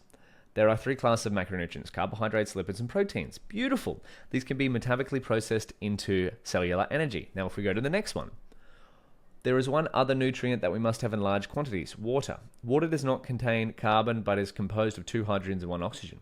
More than 60% of your total body weight is water. Beautiful. We keep going. Macronutrients, carbohydrates, protein, and water. Protein, amino acid. Food sources of protein. That's very good. Proteins. Okay, so we get things that are quite related to our query. But even better, we get the page number. So let's check it here. Page number. Let's go to our nutrition textbook. Let's go to page 5, which I believe will be 48 due to our page numbering scheme on the right here, on the left, sorry. 48. Nope, one off. Macronutrients, there we go. We can start to read here. So we've just got an advanced search function or a semantic search. Now, we could actually tee this up with keyword search as well. So we could write a function that does not only semantic search, but it also does keyword search.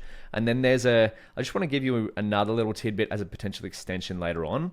We have relevant passages here, but there's a concept called re-ranking. So we could take the top 5 here and the score, but then we could use another model that has specifically been trained to re-rank top results. So we've narrowed the results down right to the top 5. We could even narrow it down to the top 25. And then we have our query here. We could use a model to re-rank and go, hey, these are the top 25 resources. Can you re-rank them specifically for the query? So they'll be pretty good to begin with, but they might be able to be better if we re-rank them. So I'm going to just write a note here. Note, we could potentially improve the order of these results with a re-ranking model. A model that has been trained specifically to take search results, e.g. the top 25 semantic results. These are our semantic results, by the way, and rank them in order from, let's say, most likely top 1 to least likely, right? So re-rank them. Just like you get 10 results when you search on Google, that's what a re-ranker does. So you get one model to narrow it down from the 1,600, 1,700 passages of a text in our textbook, and then you get another model to re-rank this smaller order because it's been specifically trained for that. Now, if you wanted to do that, Mixbred AI re-ranker, this has just been released as well. It's just an open source version on Hugging Face. So boost your search with the crispy Mixbred re-rank models. So this is the sort of setup of re-ranking. Document store, that's what we've done. So search system, we've done that. First stage search results, that's where we're at. You want to re-rank, right? So re-rank, pass that to the re-ranker, and then it's going to re-rank them in order. So these are also open source. So I'll let you explore that and try it yourself on Hugging Face. There we go. So query, we can use sentence transformers. This is a little extension that you might want to try out, and then you can re-rank them there with model.rank. So I'll just link that in here. See here for an open source re-ranking model. Okay, so we've got a way to semantically search our data set. How beautiful is that? I'm just going to close a few different things. There we go. Okay, so what should we do next? Well, where are we in our pipeline? How about we, you know what? I'm going to write some code that we can check, because evaluating our results is just as important as getting the results, you know? So let's say we wanted to build this into a more robust pipeline. Let's go, what if we wanted to check our results? What if we wanted to automatically surface the page of text related to our query, right? So instead of going manually through our document and searching for page 5, we could just automatically return those, right? Because we're programmers. So let's open the PDF and we'll load the target page. Because we've got the page number. That's the power of RAG, right? Retrieval. We have the source of where the information came from. So we're going to open our PDF document, which we already downloaded. So here we go. And then let's go doc equals fits.open. And I'm just going to bring this up a bit higher. Fits.open PDF path. And then we want to get our page. So page equals doc.load page. And it's going to be 5 plus 41. So note page numbers of our PDF start 41 plus. You just keep that in mind for your own documents. They may not, the page numbers may not exactly line up with the index. So let's get the image of the page, and we can do that with fits or the PyMu. I just want to write this. Fits is PyMu PDF library has an option to get an image of the page. So get pixmap, and then we're going to go DPI equals 300. So that's pixels, how dense the pixels are. So the higher the value there, the better quality of the image. And then we want to go save image. Now this is optional, so I'm going to comment this out. You can do this if you like. Go image.save, and then we'll go output file name.png.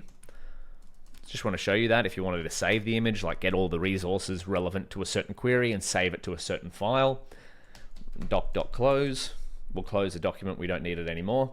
And then we want to convert the pixmap, because that's the sort of the special image type, to a NumPy array. What we want to do is go image array, because we want to just plot it in our notebook. So I'm going to convert it to an NP array with np from buffer. We kind of saw that a little bit before. Image.samples underscore mv. We'll get that. And then we'll go dtype equals np. We want to turn it into uint8, because matplotlib likes uint8 values. And then we get it in a different shape. So we want to image height, reshape it to image width, and image.n. Right? So that's going to give us an image array of values. Beautiful. Most of them are going to be white pixels. Why? Because most of our PDF is white pixels. Now, there might be a better way to do this. If you have a better way to do this to print the page of a PDF in a notebook, please let me know using matplotlib. And we want to go import matplotlib.pyplot as plt, and then we go plt.figure. We'll give it a fig size equals 1310. plt imshow image array, and then plt.title, and then we're going to go f. We'll get the query, so we know what we search for. So this is just so we can check what's actually going on. Query, and then we're going to go most relevant page of our PDF document. Oh, excuse me, haven't quite finished there. Got a bit trigger happy on the shift enter. PLT access, we'll turn that off because we like things to look pretty. And there we go. Let's show it. There we go. The most relevant page for our query, macronutrient functions. Now, how about we do another query? Let's go. I want to search good foods for protein. I'm trying to build some muscle, right? What do we get? Good foods for protein. 3 classes of protein. Oh, that's actually, I think it's the first page, page 5 as well. Do we have... There's one of the nutrient must have in large quantities. Oh, did that? Oh, sorry. So we're actually searching through the top results from before. So we have to update this. So let's go good foods for protein. What do we get? Good foods for protein, most relevant page. Did that just update?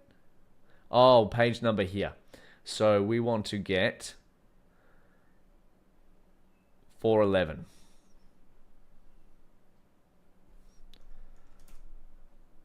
Good foods for protein, most relevant page. What do we get?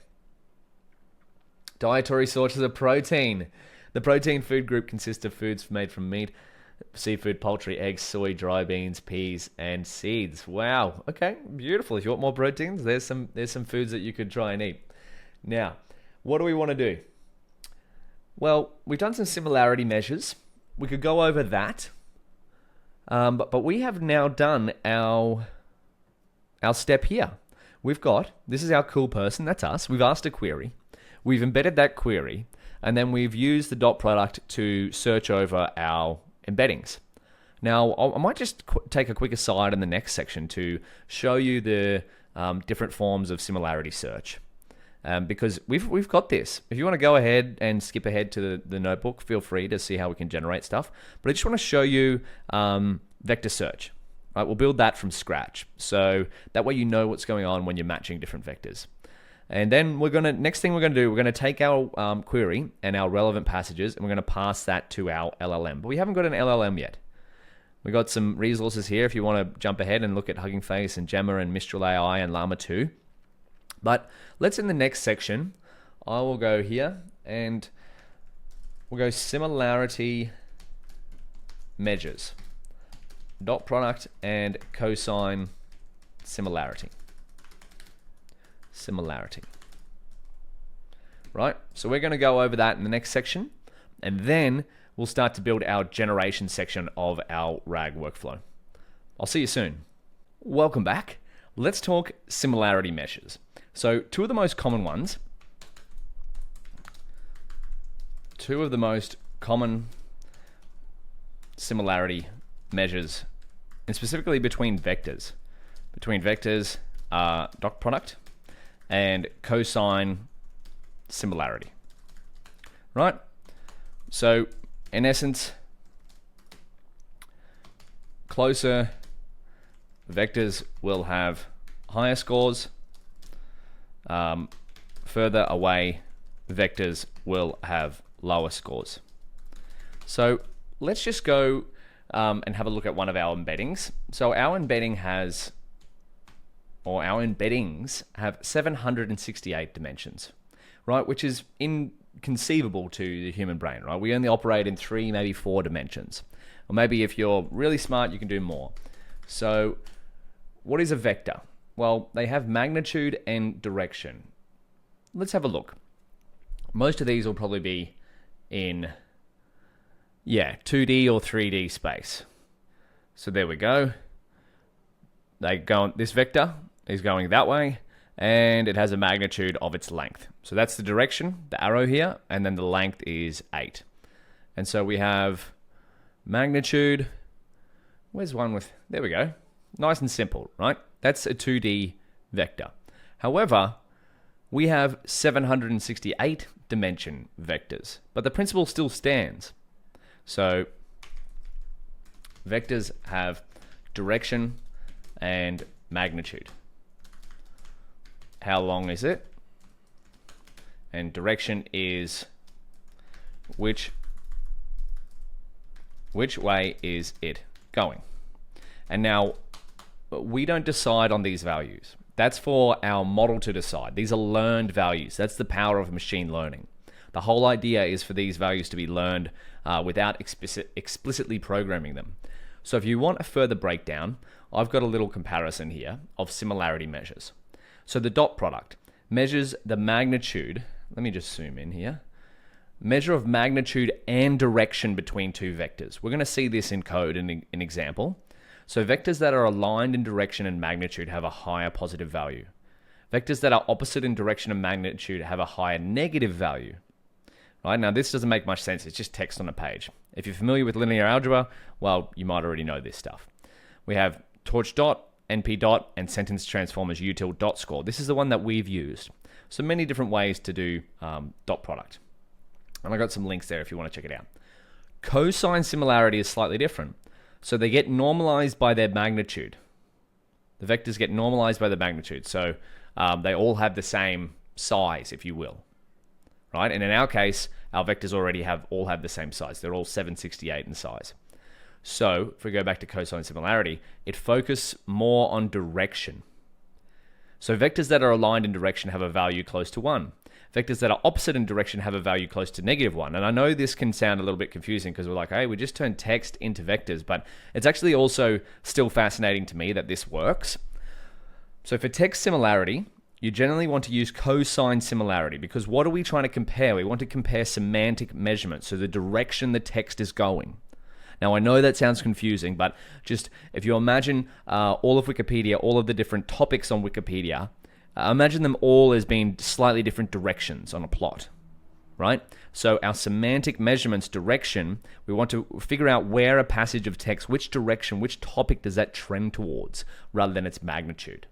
And so in our case, our embedding model, all MPNet base v2, outputs normalized outputs. So if we look at the Hugging Face model card, we know this because we've got the normalized embeddings.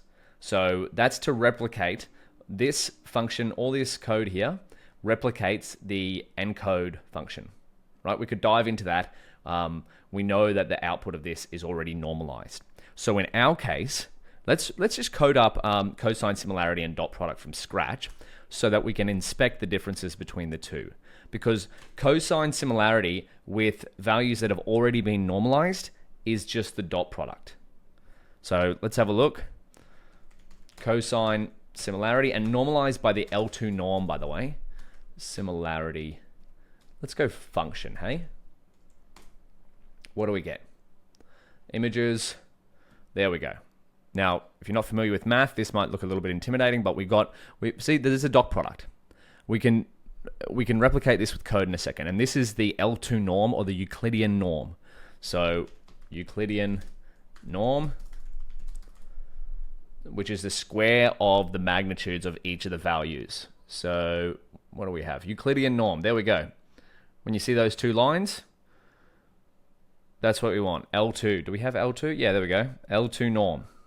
So it's let's just write it up in code, hey? Much easier to understand. For me, that is. I know about you, but I seem to understand Python code a bit better than I do mathematical symbols. So import torch. Let's just create dot product. We'll see this with two simple vectors. Vector 1, vector 2. We want to compare vectors. And then we want to go return torch dot and vector 1, vector 2.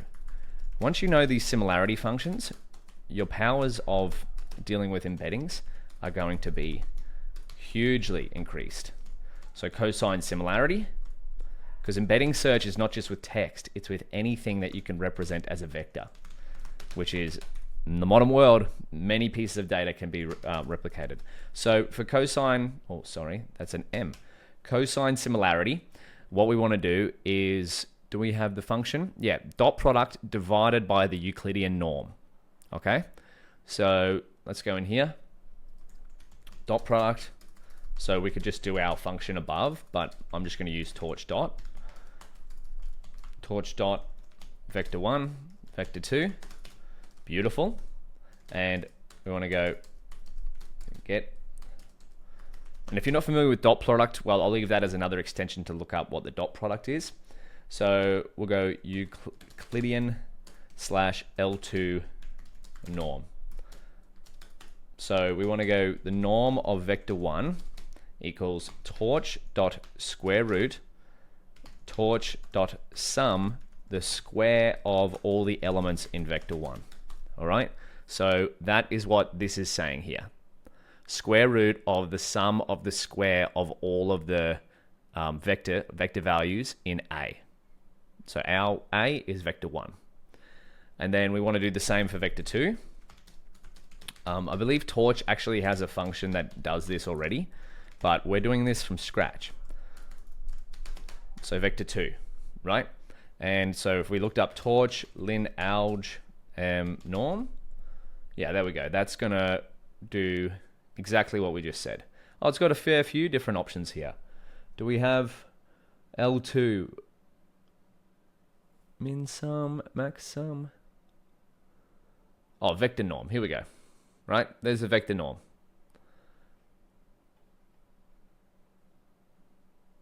Beautiful. So we could use that, or we could just code it from scratch. So let's now do return for cosine similarity. We need what? The dot product divided by the norm vector 1 and, oh, sorry, times norm vector 2. Beautiful. So let's create some example tensors now, or example vectors slash tensors. They won't be anywhere near as complicated as these, or as, sorry, large, because we're just trying to illustrate a point here. Vector 1 equals torch.tensor, and this is what I like to do with many different problems, right? I'll just simplify it as much as I can to try and wrap my head around it. So if there's something I don't really understand, I try and replicate it from scratch. So float 32, right?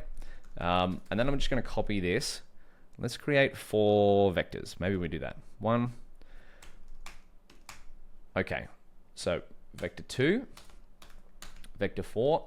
We'll keep these the same. 1 and 2 are the exact same vector. And then this one can be 4, 5, 6, right? We'll just continue on. So 1, 2, 3, 4, 5, 6, and then this can be the negative version of them, okay? And so what we're going to do is now, let's do the dot product. Calculate dot product. So we'll go, we want to compare, let's go vector 1 as our main vector, and we'll compare it to each of the 3. So what do you think? These are the exact same vector. This is double it, and then this is the negative version of it. What do you think the results are going to be out of all of our products here? So let's go print dot product between, between vector 1 and vector 2, and we'll use our dot product function. We didn't actually need to write a function like that. We could have just used torch dot, but why not? Right, so there's dot vector 1 and vector 2. Now we'll repeat that for every other vector that we have. 1 versus vector 3, 1 versus vector 4.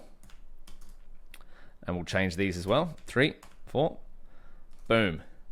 There we go. Okay, so what values do we get? So between 1 and 2, they're the exact same vector. So we get 14, a large positive value. So what did we say over here?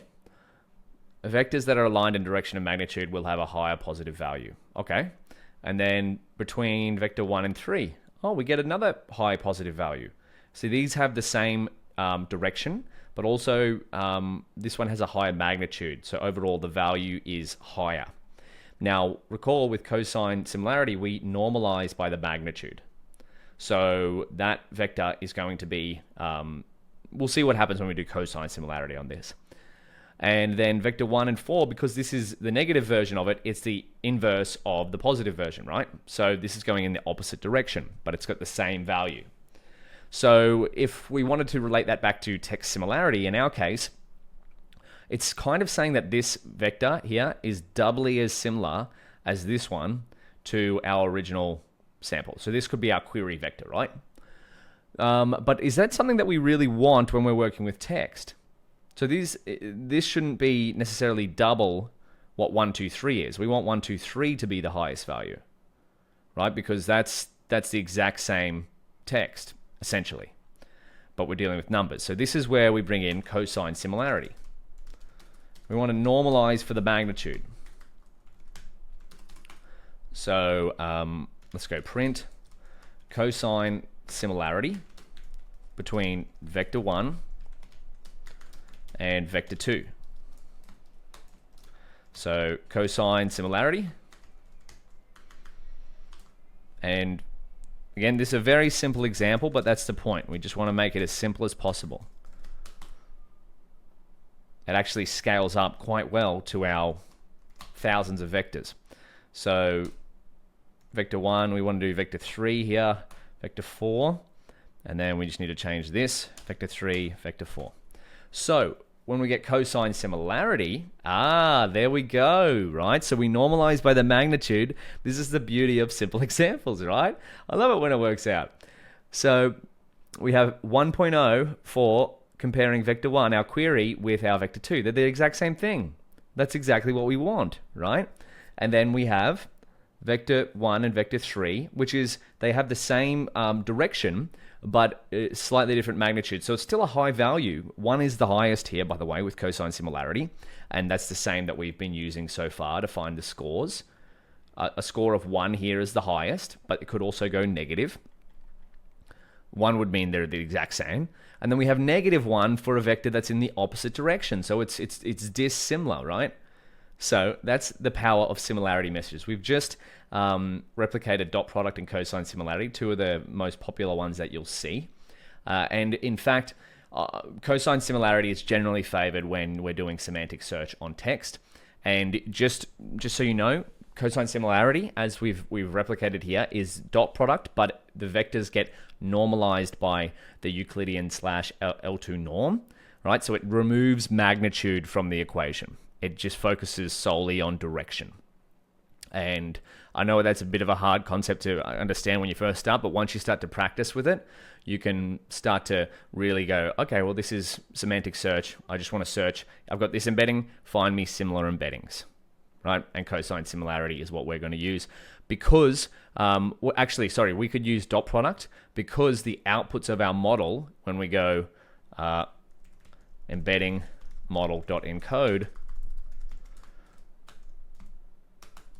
yo, these are already normalized. So just keep that in mind. If your outputs from your model aren't normalized by the L2 norm, you should use cosine similarity. If they are already normalized, you should use dot product, because you could use cosine similarity. They'd come out with the same results because they're already normalized. However, you're doing extra computing steps here, so it would slightly increase the time. So that's why we're going to stick with dot product. Now, we've covered semantic search quite briefly there, or similarity measures. How about in the next section, we go functionizing our semantic search pipeline. So we've got a few steps that we've done up here. So we enter a query. Let's go to our workflow. We enter a query and we find similar passages. I want to turn this into a function because I don't want to have to write all that code all the time. So I want to just basically have a function. I can input a query and I get this as my response. So let's do that in the next section. If you want to go ahead and try that to do that yourself, please do. Otherwise, I'll see you in the next section. Alrighty, so we've got some code that can do semantic search, but let's functionize it to make it repeatable. So let's put all of the steps from above for semantic search into a function or two so we can repeat the workflow, right? Because ideally, if we didn't have this notebook, we'd like to create a Python file that we could just have some helper functions in there. We can input a PDF, and then it just does all the text chunking and embedding creation and semantic search, all step by step, right? That's the ultimate extension to this project. So, and in fact, I'm going to leave that as an extension to you to do at the end of this tutorial, is to turn it all into an app. And if you'd like to see a video on that, please let me know. So query would be, this is going to retrieve relevant resources. If that didn't make sense already. So what we want to do is input a query. We want to embed that query and then get relevant indexes back from a list of embeddings. So we're going to need embeddings, and this is going to be torch.tensor. Could be a NumPy array, but we're going to use torch because we want to stick with the GPU. NumPy can't use a GPU, PyTorch can. So sentence transformer equals embedding model. Pure NumPy, that is. There is CUDA NumPy, but that's another extension.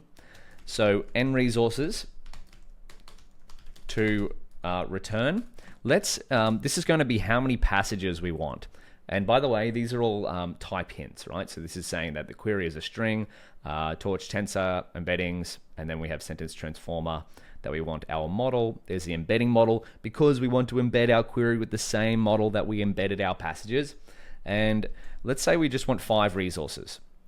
We could turn this into 10. That would give us 10 paragraphs back. We could feed that to the LLM. That number is not set in stone. That's just something you should feel free to experiment with. So we want to print the time because I love always getting the time back from doing search. It's like when you do a Google search, right? And you get, it took X amount of seconds to return all those results. So embeds a query with model and returns top K scores and indices from embeddings. Lovely. And then when I go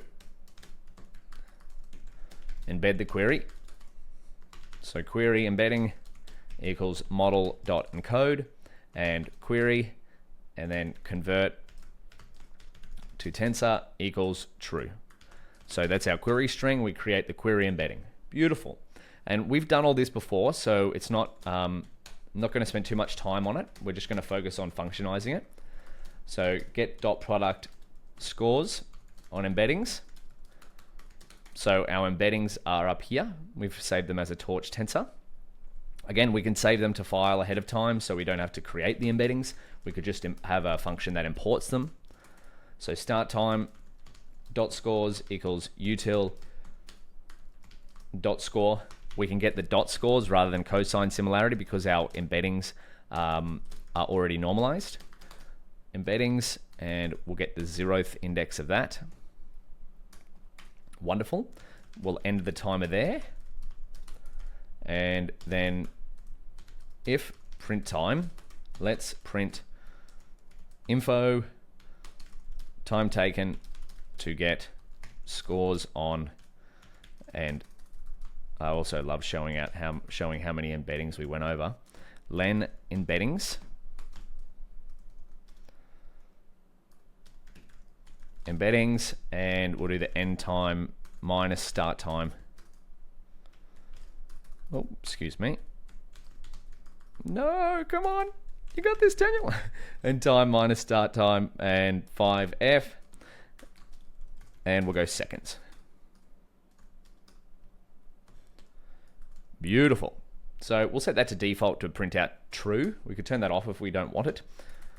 And then let's get scores, and the indices equals torch top K on input equals our dot scores from above, and then the number of K that we want. K can equal to n resources to return.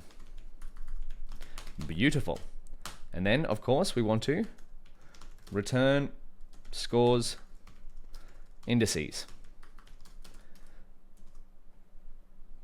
Excellent. Now we've got a function to get relevant resources from our embeddings given a query. So let's try it out. Retrieve relevant resources. So our query is going to be, what can we do? Let's go foods high in fiber. And is everything else pre-filled? Oh no, we need our embeddings in there. That's something we could probably optimize somewhere. There we go. Boom. We've now got a function that just easily very quickly gets the scores from 1600, 1700 embeddings. How cool is that? Now, what about we use this because this is going to be helpful for our pipeline later on, but it's not really that helpful at the moment if we wanted to just quickly glance at some passages ourselves and read them. So let's make it helpful for us by creating a function def print top results and scores function. Hey, query string. This is just for our inspection. We could actually probably build this into here, but I'm just going to make it a new function. Why not? Torch.tensor, and then we go pages and chunks because we're going to need our list of dictionaries for this one, and that can be pages and chunks, right? Depending on where you've stored your text and all that sort of stuff. And then so the n resources to return, we need that. And we're kind of doubling up on a few parameters here, which makes me start to think we could potentially turn this into a class, or we could, put this functionality into there. But let's for now just keep them separate. So finds relevant passages given a query and prints them out along with their scores. And this is going to replicate. We might actually be able to cheat a little bit here. So let's get our scores indices equals retrieve relevant resources, and then our query is the query that we pass in, and then the embeddings, of course. Embeddings equals embeddings that we have above. Oh, that's spelt wrong. I want to come right along here. Then we go n resources to return equals n resources to return. Beautiful, from scratch.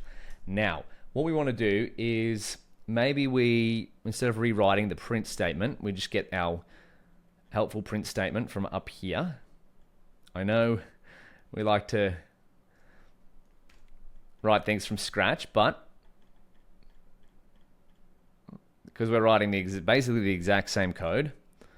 So let's just make sure it all lines up. For score IDX, we're going to need zip. This needs to change scores, and this also needs to change. This will be indices. And do we get that? That should work. I hope. Let's find out. So we've got that one there. Let's make a query where it's the same thing. So query, I'm just going to copy this out here. Equals that. Beautiful. And then we're going to print it out. Print top results and scores. So the first one just gets the scores, and then the second one prints them out.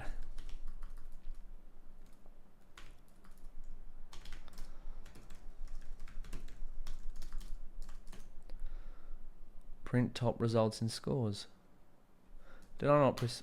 There we go. Beautiful. Oh, I like that one. Let's just hide that. So printing it out, that just gets the relevant resources. Here we go. Change it up a bit and experience the taste and satisfaction of other whole foods such as barley, quinoa, and bulgur. Eat snacks high in fiber such as almonds, pistachios, raisins, and air-popped popcorn. Lovely. Look at that. We've now got a semantic search pipeline ready to go. We can just run it with one line of code. How cool is that? Now, we could save these functions to a .py file and import them later on for when we want to feed relevant resources to our LLM. And speaking of LLMs, how about in the next section, we get an LLM and we're going to run it locally. This is super exciting. So I'm just going to write here a heading, getting an LLM for local generation. So if you want to jump ahead to the source notebook and try it out yourself, feel free to. But otherwise, I'll see you in the next section. Let's get our local LLM up and running and start generating some text. Alrighty, now comes one of the most fun parts of a RAG pipeline, and that's getting an LLM for local generation. Now, of course, we want to focus on local generation because this is a simple local RAG tutorial.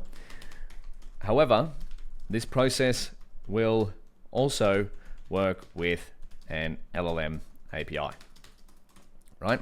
So what is an LLM? Well, have you ever used ChatGPT before? You go, yo, ChatGPT, how are you? Right? We put in some text and we get some text back. Really good. I'm about to build a local RAG pipeline, right? That's what we want to do. That sounds exciting. It knows what RAG is. So, which LLM should you use? Now, this is quite the changing question right now, but two of the main things, I mean, because LLMs, I mean, they're constantly being updated. So we're just going to pick one and try it out, but I encourage you to always be experimenting with different ones. So two of the main questions you should ask from this is, do I want to run it locally? In our case, yes. Now, if yes, one of the main things that's going to depend on whether you can run it locally or not, or on your own hardware, is how much compute power could I dedicate? I say that because LLMs are not exactly small files.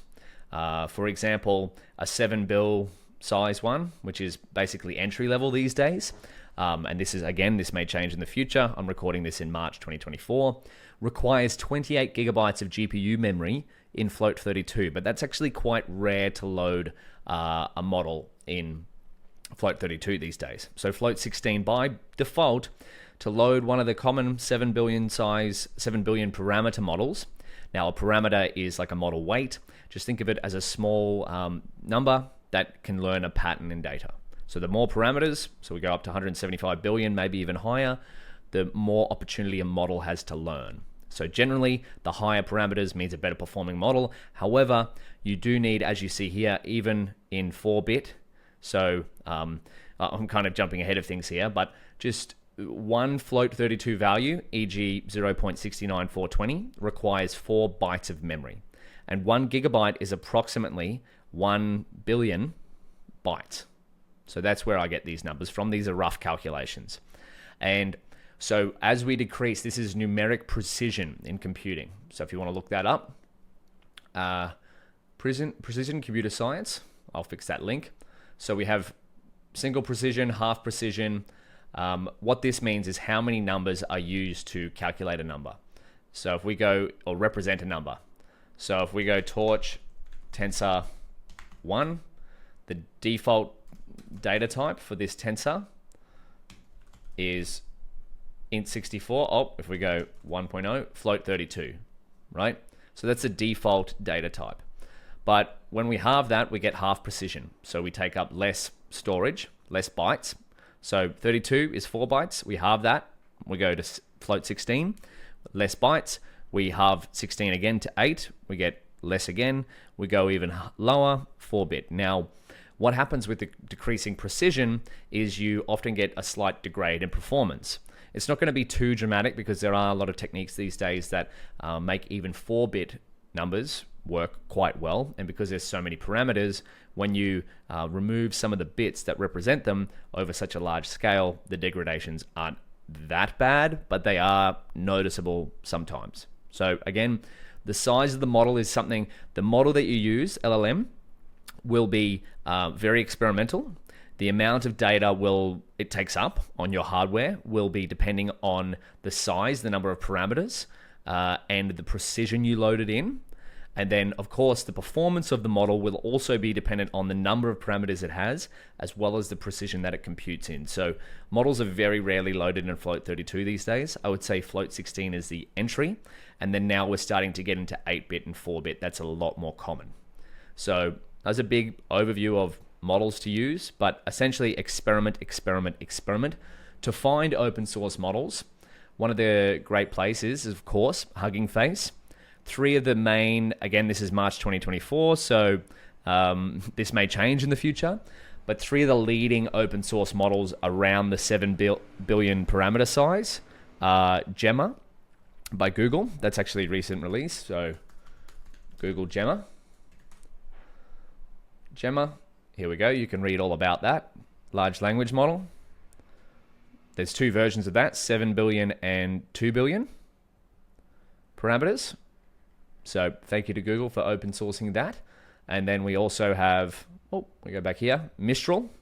So Mistral 7 billion. So thank you to Mistral for open sourcing that. Apache 2.0, which means that we can use it for whatever we'd like almost. So performs really well. And these are all available on Hugging Face. And then, of course, there's Llama 2 by Facebook. You might have heard of that one, Llama 2. Okay, so Gemma is the most recent one of these, and by Google's benchmarks, outperforms the other 2. So that's what we're going to focus on. So if we go back to here, if we wanted to find the best performing open source LLM, we could go to the Hugging Face Open LLM leaderboard. And there's also an account called The Bloke on Hugging Face, which provides quantized versions of different models. So quantized means made smaller, essentially. So you take a model in float 16, you quantize it, it might be now in 4-bit. So that's how I understand it. Essentially take a big model, make it smaller, and accept the small performance degradation that you're going to get. So a lot of different models here. Again, as you see, nearly 4,000 models, so a lot to go through. So that's why I just advise narrow your search base, check out the leaderboard, try out some popular ones that you see, and just see how they work on your own use case. So for us, we're going to check our local GPU memory because that's going to influence what kind of model that we can use. So let's say we pick a 7B, because this is actually a really popular sort of size model that you're going to be running locally at the moment. Again, this is subject to change. A lot of GPUs have around 8 to 24 gig, local GPUs that is, 8 gig of RAM up to about 24, which is what the NVIDIA RTX 4090 has. I have 24. So I should be able to run, if this table is correct, a 7B model in float 16. But if you have less, say for example, you only have I think 12 gigabytes is another popular one of RAM. You might want to go the 8-bit or the 4-bit version of the 7B model. But let's see this in action. That's a lot of talking. So what is an LLM?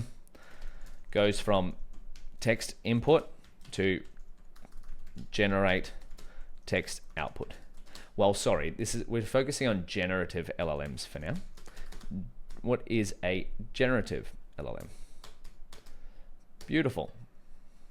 So which LLM should I use? How much hardware VRAM do you have available? And then do you want to run it locally? That's probably, if you run it locally, that's probably the main question you have. How much hardware VRAM do you have available? So with that being said, let's now check our local GPU memory. Checking our local GPU memory availability.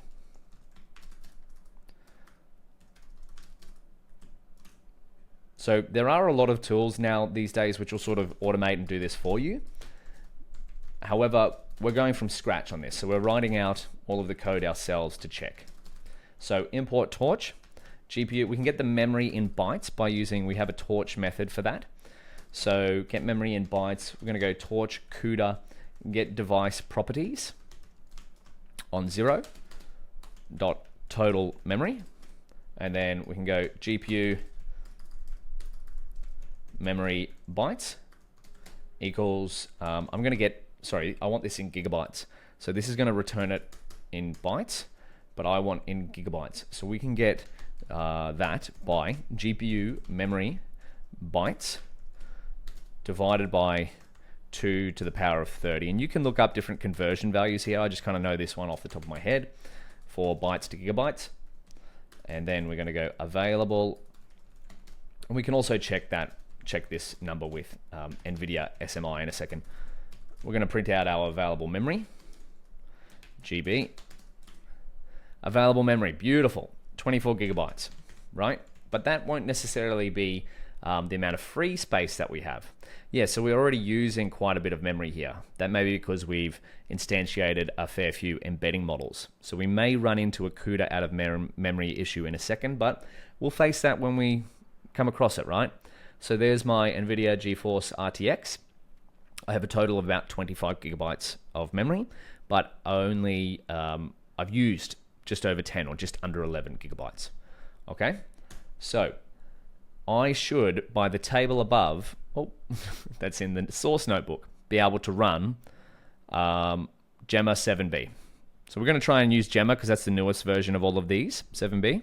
There might be a new one out by the time you watch this. So if there is, please let me know. I'd love to see what your results are like. We've gone through this. Gemma 7B IT. Let's look that up.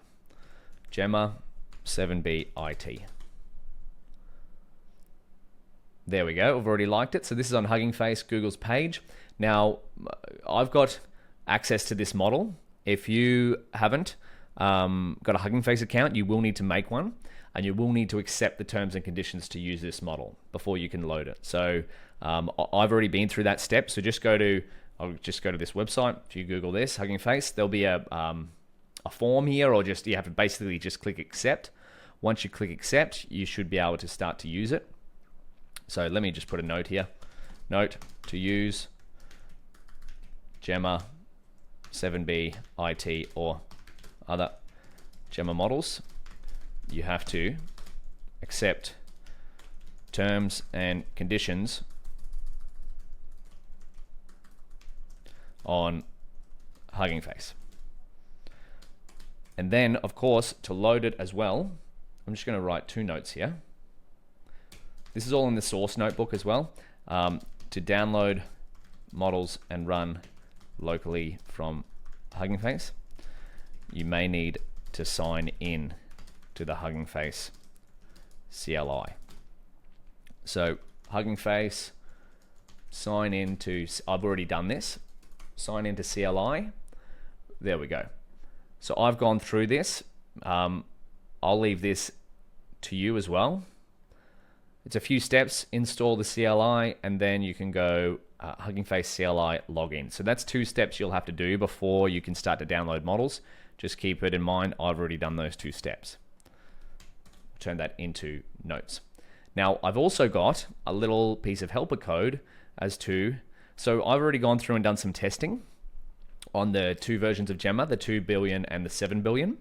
And there's 2 versions of Gemma actually that have IT, and one doesn't have IT. So 2 bill IT, 7 bill IT. IT stands for instruction tuned, which means that the base language model has been fine-tuned to follow instructions. So if we go, please create a markdown table of apple nutrition values, right? That's an instruction, not just generate text. So will this follow it? There we go. So it's an instruction to do, instead of just chat with me, here's an instruction, follow these instructions. That's typically for a lot of workflows. If you want to command or enter things of like an LLM to do something, you want the instruction tuned version. So I've already done some testing here of to load it in different precisions. Of course, this will depend on which GPU you're running. So there's a min memory value that you need. We're going to calculate this in a second for a language model to run locally in the way that we're doing it, downloading directly from Hugging Face. But you actually need more than the minimum amount because you have to do some calculations, and that's going to take more GPU memory. So for Gemma 7B float 16, we need about 19 gigabytes of GPU memory. So that should fit in a NVIDIA RTX 4090. But for smaller GPUs, such as 4080, it doesn't have 19 gigabytes of VRAM. And then subsequently for other GPUs that don't reach the requirements here, you should probably just see which one matches it. Luckily, I've got a little snippet of code that we can test. If we have this value here, GPU memory gigabytes, it tells us what we should do. So if GPU memory is above 19 gigabytes, we have use quantization config. I'm going to show you what that is in a second. We set that to false, and the model ID set to Gemma 7B IT, which is the model ID is just here, Google/Gemma 7B IT. Right? A lot of steps there, but it also works in Google Colab. So I know we're running locally, but not everyone has a GPU available locally. You can run this whole notebook in Google Colab. I've actually got a link here. You might already be doing that, Google Colab. So I just want to show you that it works. If I take this code here, let me get a GPU on Google Colab, zoom in, runtime type, V100, so that I think has 16 gigabytes of VRAM. We're just going to run that, and then we'll also run that. So a little less VRAM available here than my local machine. But again, this is something you'll just have to experiment with, depending on what hardware you have available. So there we go. So we have 16 gigabytes on a V100. So should use Gemma 2B IT, because you need quite a lot of space to run the 7B version, depending on what precision you load it in. So with that being said, how about we load a Gemma model? So let's go local loading an LLM locally. I didn't want to rush straight into loading the Gemma 7B model, specifically because I didn't want you to run into errors if you can't actually load that model on your available hardware. So that's why we went through that sort of explanatory phase of which LLM should you use. Well, first and foremost, do you want it to be open source or run locally? Well, then you've got a few options available. Got some open source LLMs here, but then it's going to be highly dependent on what hardware you have available as to which model that you can run. So let's write this down. We can load an LLM locally using Hugging Face transformers. So transformers is a beautiful open source library. I'm just going to get out of these because I don't need them. And there's this is on the Gemma 7B IT model page. There's some beautiful helper code here of how to get started. the transformers. And we can do this. This is a similar workflow for many different LLMs. So we're going to do a modified version of this, of all this sort of stuff, use 4-bit precision. And we should have transformers installed because that's we installed that with requirements.txt. So import transformers. If you don't have transformers, you can also go pip install transformers, and it should be there. I believe transformers comes on Google Colab now too. So let's go here. I'm just going to write down here the model I'm going to use on my NVIDIA RTX 4090 is Gemma 7B. Now again, adjust this. This is a step you're going to have to adjust. If you don't have 24 gigabytes of VRAM available, you should run this code that I've got from the helper notebook, simple local rag, and run this to find out which model that you should use. Because if you try to load 7B on a GPU that doesn't have enough memory, you're probably going to run into issues like I'm about to in a second, but we'll go through that together. So to get a model running locally, we're going to need a few things. So number one is a quantization config. Now this is actually optional, but this will say it is a config on what precision to load the model in, e.g. 8-bit, 4-bit, etc.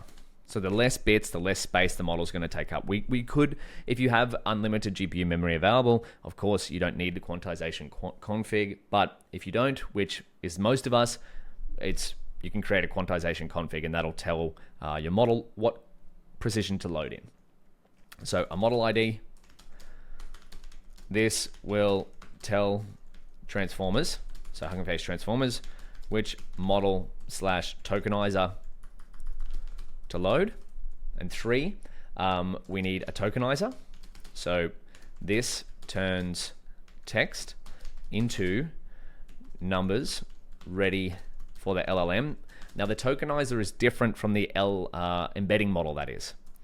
So note, a tokenizer is different from an embedding model. A tokenizer is going to be specific to your LLM. So the good thing is that the model ID, Hugging Face makes it easy with transformers to pair together the tokenizer and the model that you use. So we use the same LLM model. We use the same model ID for our tokenizer and for our LLM model. So this will be what we use to generate text based on an input. Wonderful. So let's load some things. And I want to put maybe a little extension here as well. I'm going to leave these extensions down the bottom as well. But note, once you get into the world of LLMs, you'll notice that there are many tips and tricks on loading / making LLMs work faster. One of the best ones is flash attention, or flash attention. I believe that's the GitHub. Flash attention 2. So because LLMs are often based on the transformer architecture, and the transformer architecture has an attention module, flash attention 2 is a faster implementation of attention. However, it can be a little bit tricky to install on Windows. So if you're running on Windows, just keep that in mind. I've got some notes in the setup steps. So you can build it from source, you can install it from here. Essentially what flash attention does is it speeds up the token generation of your large language models. And anywhere we can get speed ups, that's really helpful. So see the GitHub for more. However, there is another thing to think of, or to remember, is that a lot of the speed ups are only available for now on newer GPUs. So Ampere, Ada, Hopper GPUs, but the good thing is we can programmatically find out whether our GPU is capable or not. So let's do that. So I've personally got an RTX 4090, so I can use flash attention 2. So wherever you can find speed ups for increasing LLMs and using less compute, that is one of the best things you can do. Again, I'll have some extensions down the bottom of this notebook of where you can find potential ways to speed up your LLMs running locally. And again, if you'd like to see a video on speeding up LLMs locally, please let me know. Yeah, I'd love to make something like that. So we've got some code here, but we're going to write this out step by step to load a model. How about we do that? So we're going to use torch, and we're going to use from transformers. This is so exciting, actually. This is groundbreaking stuff. Like, this Gemma model only came out about 2 weeks ago from making this video. So we're some of the first people in the world to actually use it for RAG pipelines. Oh, it depends on when you're watching this video, of course. There might be a better model out by now. But the workflow should still remain the same, you know, as long as it's available on Hugging Face. So we can check. By the way, I just skipped a few things. Auto tokenizer. So this is going to create our tokenizer automatically given a model ID. And typo there. Auto model for causal LM. So a causal LM is a causal language model, which is another way of saying a generative language model. So based on the input, it's going to causally generate a new output. Okay, so flash attention to available. This is a little helper function from transformers. So this is going to see whether flash attention is installed or not, which will help speed up our inference times. So number one is create a quantization config. Just going through these steps up here. So this, I'm just going to put a note here. Note requires pip install bits and bytes and accelerate, which is another Hugging Face library. And if we go to bits and bytes, GitHub by Tim Detmers, who also has one of the best guides on which GPUs you should use. So I'd highly recommend checking that out. But bits and bytes is a library, lightweight Python wrapper around CUDA custom functions, in particular 8-bit optimizers, matrix multiplication, and 8 and 4-bit quantization functions. If you'd like to read more on that, the documentation is on Hugging Face as well. So big thank you to the Hugging Face team, as well as Tim Detmers. So from transformers, let's import bits and bytes config. This is what's going to help us quantize our model if we wanted to. Quantization config equals. So here's where we're going to just use the class from above, and I've got too many A's there, don't I? Bits and bytes config, and we're going to go load in 4-bit equals true. So this is by default 4-bit. Now, I've just read through some of the bits and bytes documentation, and I found out that rather than, I thought my table was in this notebook. That's what happens when you get lots of notebooks going around. I thought that the 4-bit version or the 8-bit version might be something that we want to use, but I think 4-bit has had a bit more development on it for the bits and bytes library. Now, that may change in the future, but for now, that's just what I've found, so I'm just going to use the 4-bit version for inference. If you find something different to that, please let me know. Leave a discussion on the GitHub here, discussion or an issue or something like that. But load in 4 bits. That's going to be the smallest version of the model that we can get loading in this way. Otherwise, the bloke may have even smaller versions, quantized versions. So BNB 4-bit, this is where we have to say what compute D type we want to use. So torch float 16. So we're going to load the model in 4-bit, but it's going to compute in float 16. So a little bit confusing there, but that's just the config that I've found works best with this type of setup. So now let's do a little bonus. Flash attention to equals faster attention mechanism. Basically just speeds up your transformer operations, right? If you want to speed up your LLMs, you should use all the tricks that you should be able to get. However, flash attention to requires a GPU with a compute compatibility or capability score of 8.0 plus. So essentially the newer architectures of GPU. So I think it's Ampere, Ada Lovelace, hopper, and above. And we can calculate our NVIDIA GPU compute capability by running a torch function, but we'll just have a look at this. So this is a developer. I'm just going to put this link in our notebook. This is all in the reference notebook, by the way. So CUDA GPUs, this is something to keep in mind. CUDA enabled Quadro and NVIDIA RTX. So these are the newer GPUs, RTX 6000, 8.9, so that should be able to run Flash Attention 2.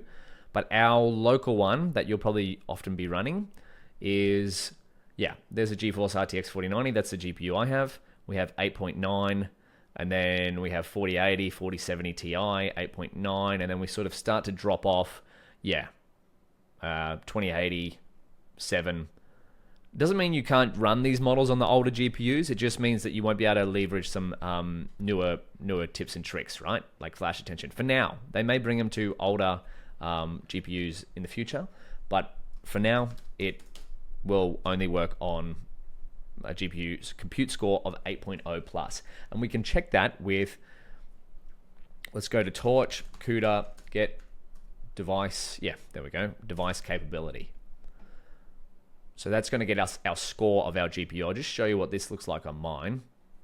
So I might just run this in a different cell. Torch.CUDA, get device capability. And then we can go 0, see what that looks like. So 0 is which device to get it on. So I only have one device, so that's going to be the first device. So 8.9, this comes back as a tuple. So we can just measure if that first score is above 8 or is equal to 8 or above, then we can use Flash Attention. And if this returns true. So if is Flash Attention 2 available, let's run that function, and torch.CUDA.get device capability 0 is above or equal to 8. Let's go attention implementation equals Flash Attention 2, else attention implementation. And we're doing this verbosely at the moment, but once you've got this all set up, like you can just load it automatically and you won't have to redo all of this stuff. But I thought I'd be as thorough as possible when loading a model because we want them to work as best as possible, right? We don't want to leave compute power on the table. So this is scaled dot product attention, which will be fast anyway, because in PyTorch we have, if we go Torch 2.2, PyTorch 2.2, Flash Attention V2 integration. There we go. It's coming in. So scaled dot product attention. So this is already fast in PyTorch. So there we go. Now supports Flash Attention 2. So scaled dot product attention, that'll be the default. So if you don't have Flash Attention 2, it will. Does it say which one it uses? Implementation. No. Oh, there we go. Enable Flash SDP. There we go. So SDP kernel.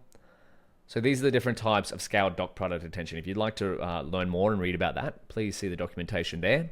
So it's not that much of a fallback. This is still going to be fast. This is just faster. Okay? So now that's the bonus. Let's go here, pick a model we'd like to use. Now we've already done this where I've decided I'm going to use Gemma 7B IT. Okay, yours might be slightly different depending on what hardware you have available, and I'm not going to use quantization config. So my model ID is already set. Model ID equals model ID, which is, we don't necessarily have to do that, or we could just type in the name here. Again, by the time you watch this, there may be a better version out. So if there is, please let me know. I'd love to try it out myself. So Gemma 7B IT. Okay. Otherwise, the model ID is already the model ID. So now what do we have to do? Well, let's go to step 3. We need a tokenizer. So we can do this with auto tokenizer. Let's load that in. So 3, instantiate tokenizer. So tokenizer turns text into tokens. We go tokenizer equals auto tokenizer from pre-trained, and then we go pre-trained model name. This is if you had one already saved, but we're just going to go it based off the model ID. So if you don't already have, I've already downloaded this Gemma 7B model. So that's just something else to note, that if you're downloading it for the first time, and remember, you just have to accept the Hugging Face terms and conditions or the Gemma terms and conditions, as well as the Hugging Face CLI, set that up. If you're downloading it for the first time, it will take quite a while to download. But I've already downloaded it, so it's going to load it from the cache. Depending on your internet connection, of course. Instantiate the model. So this is going to be quite similar to our tokenizer. So we can go LLM model equals auto model for causal LM. And we go from pre-trained.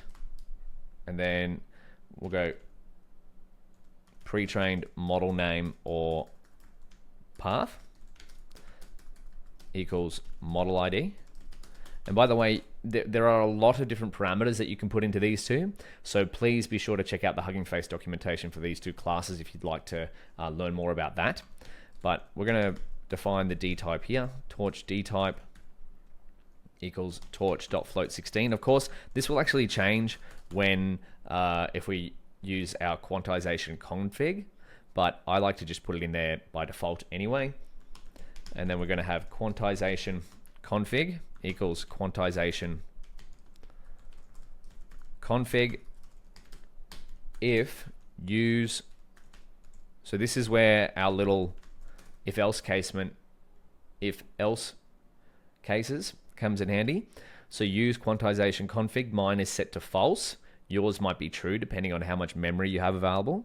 So if we don't have much memory available, we want to use the quantization config, else it's going to be none. And then I'll go low CPU mem usage equals false. So I want to use as much memory as we can. So again, low CPU memory usage, to me that is part of quantization config, is going to offload, if you load a big model and you don't have enough GPU space, it's going to offload some of the memory to the CPU. So we want to use our GPU wherever we can. So attention implementation equals our attention implementation. Oh my goodness. So that's a fair bit of code there, but I wanted to be as thorough as possible on purpose so that when you start to work with your own models and load them, well, you know a little bit about what's going on, okay? Or well, a lot actually. We've gone from 0 to loading an LLM model. This is so cool. Now we do need one more thing. We want to send it to our target device. So if not, use quantization config. So if we have set a config here, it will take care of the device placement automatically. So that's just part of the bits and bytes config, as well as Hugging Face accelerate. So if we're not using that, I will send my model to the GPU. Now, in all likelihood, I believe this is going to error, either from typos or because I don't have enough CUDA memory available. So let's try it out. You are attempting to use Flash Attention 2.0 with a model not initialized on GPU. But that's where we have this here. We send it to the GPU. Loading checkpoint shards. Is this going to work? Oh, it did work. We go NVIDIA SMI. How much space do we have? Okay. We've taken up a fair bit of memory there, but we now have an LLM model. Let's check it out. LLM model. Boom, look at that. Our Gemma model. Ready to go. 7 billion parameters. So here we have Gemma Flash Attention 2 because I'm using Flash Attention. So I might just print here. F using attention implementation because I've installed Flash Attention.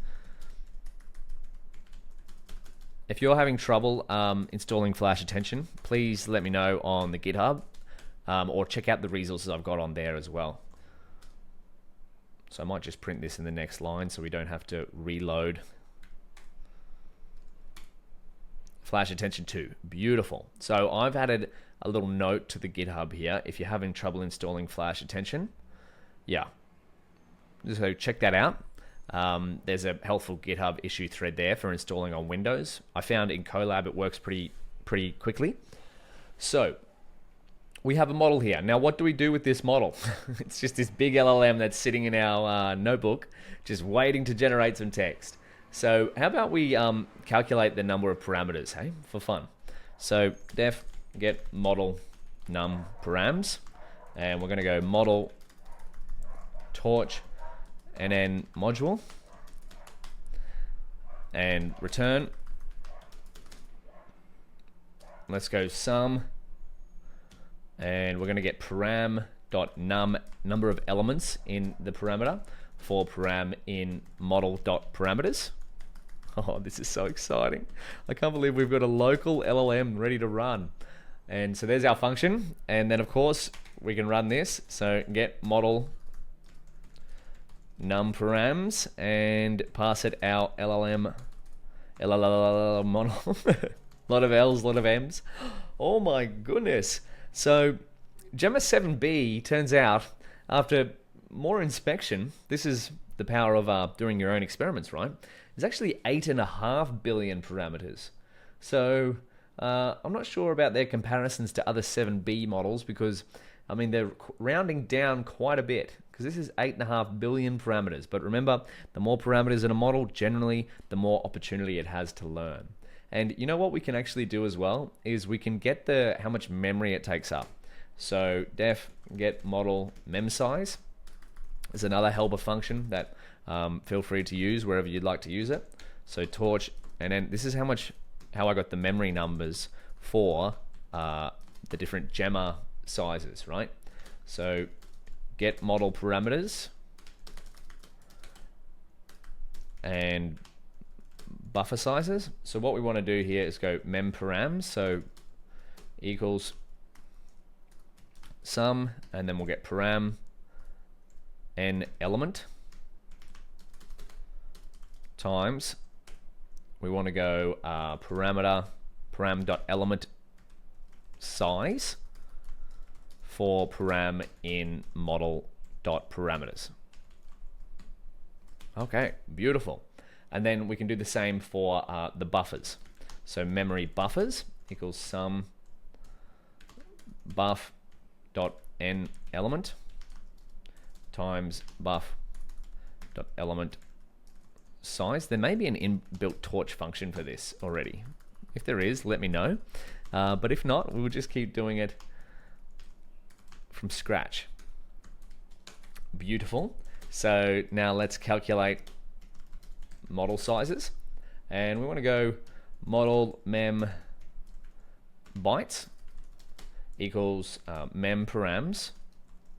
So this is going to give us our models, how much memory it's taking up on our device in bytes, but then I like to know it in megabytes. So we can do model mem bytes, and we'll divide that by 1024 squared. That's just a conversion to megabytes if we want to divide.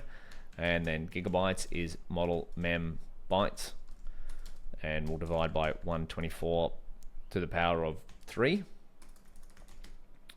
And then we can return a dictionary of model mem bytes, model mem bytes, and we can do the same for megabytes and gigabytes. We don't necessarily have to do this. This is just a little helper function extension. Again, a lot of the time you're going to run into memory issues when you're loading models locally, so I find it helpful to be able to figure out how much memory a model actually takes up. We'll just round these as well, actually, just for prettiness.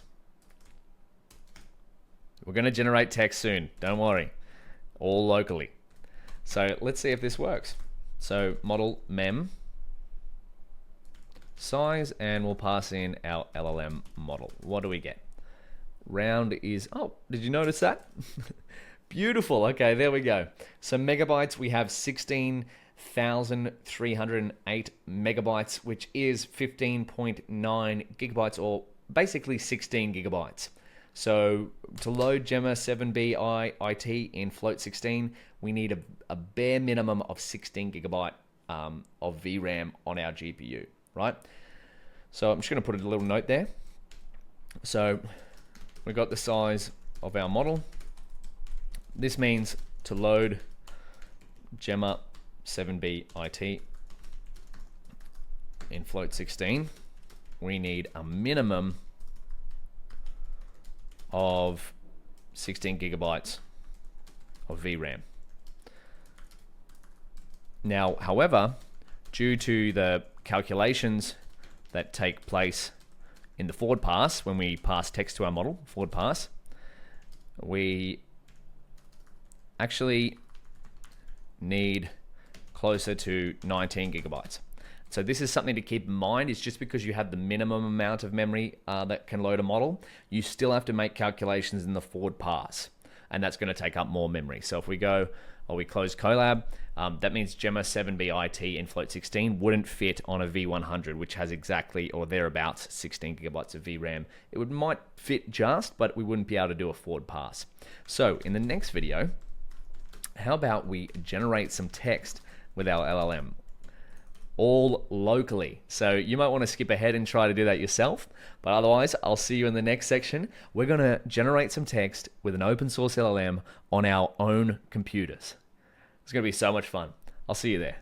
Alrighty, put your hand up if you're ready to generate text with our LLM locally. Or if you're running Google Colab, it'll work there too.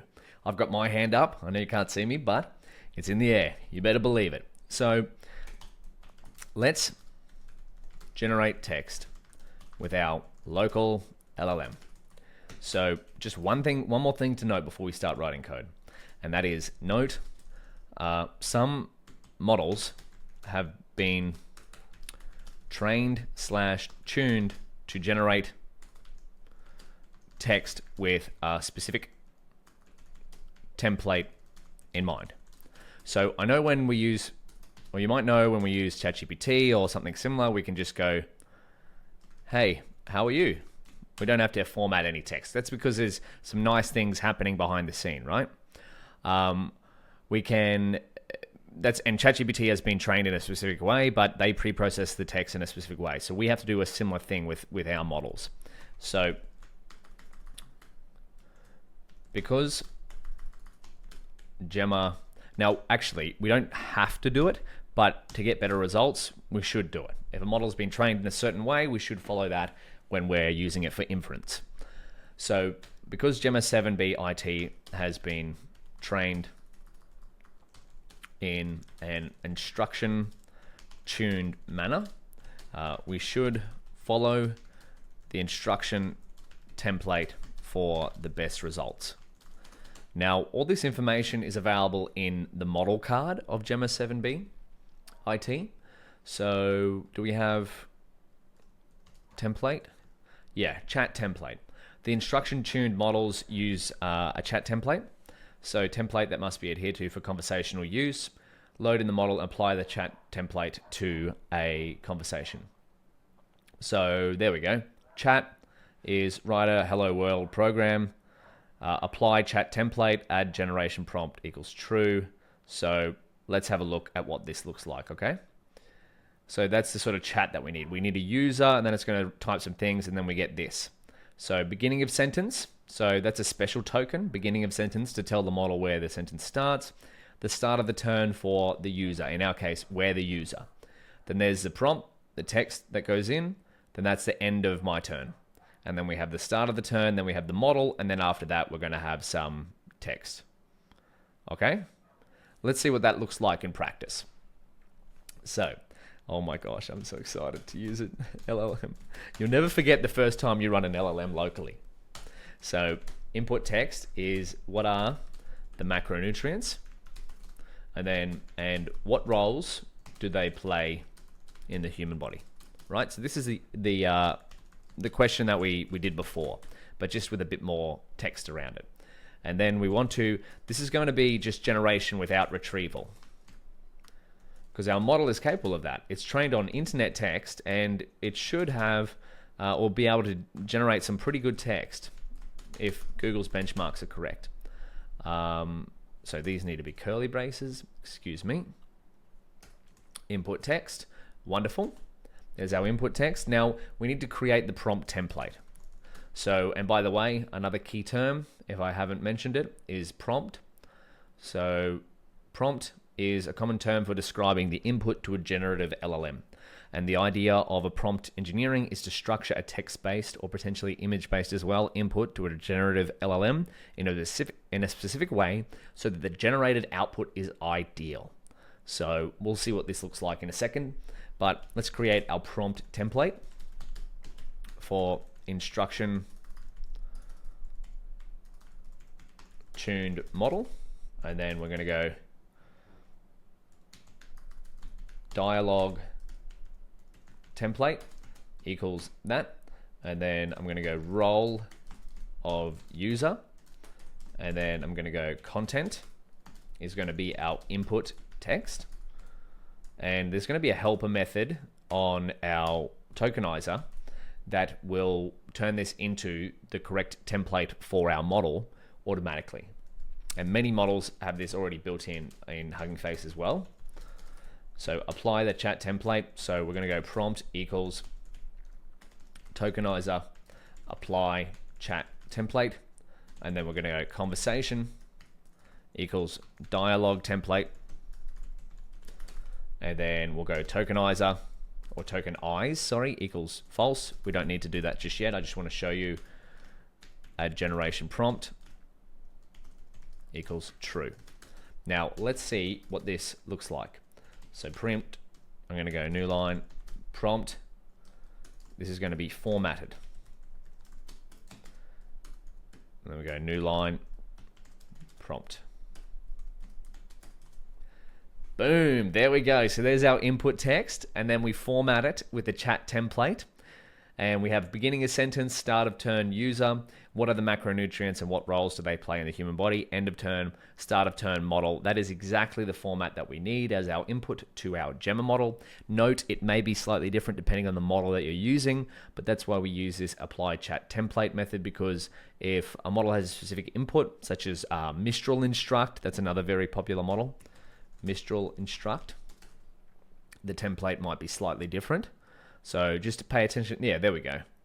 Pay attention to the model template, apply chat template of whatever model you're using.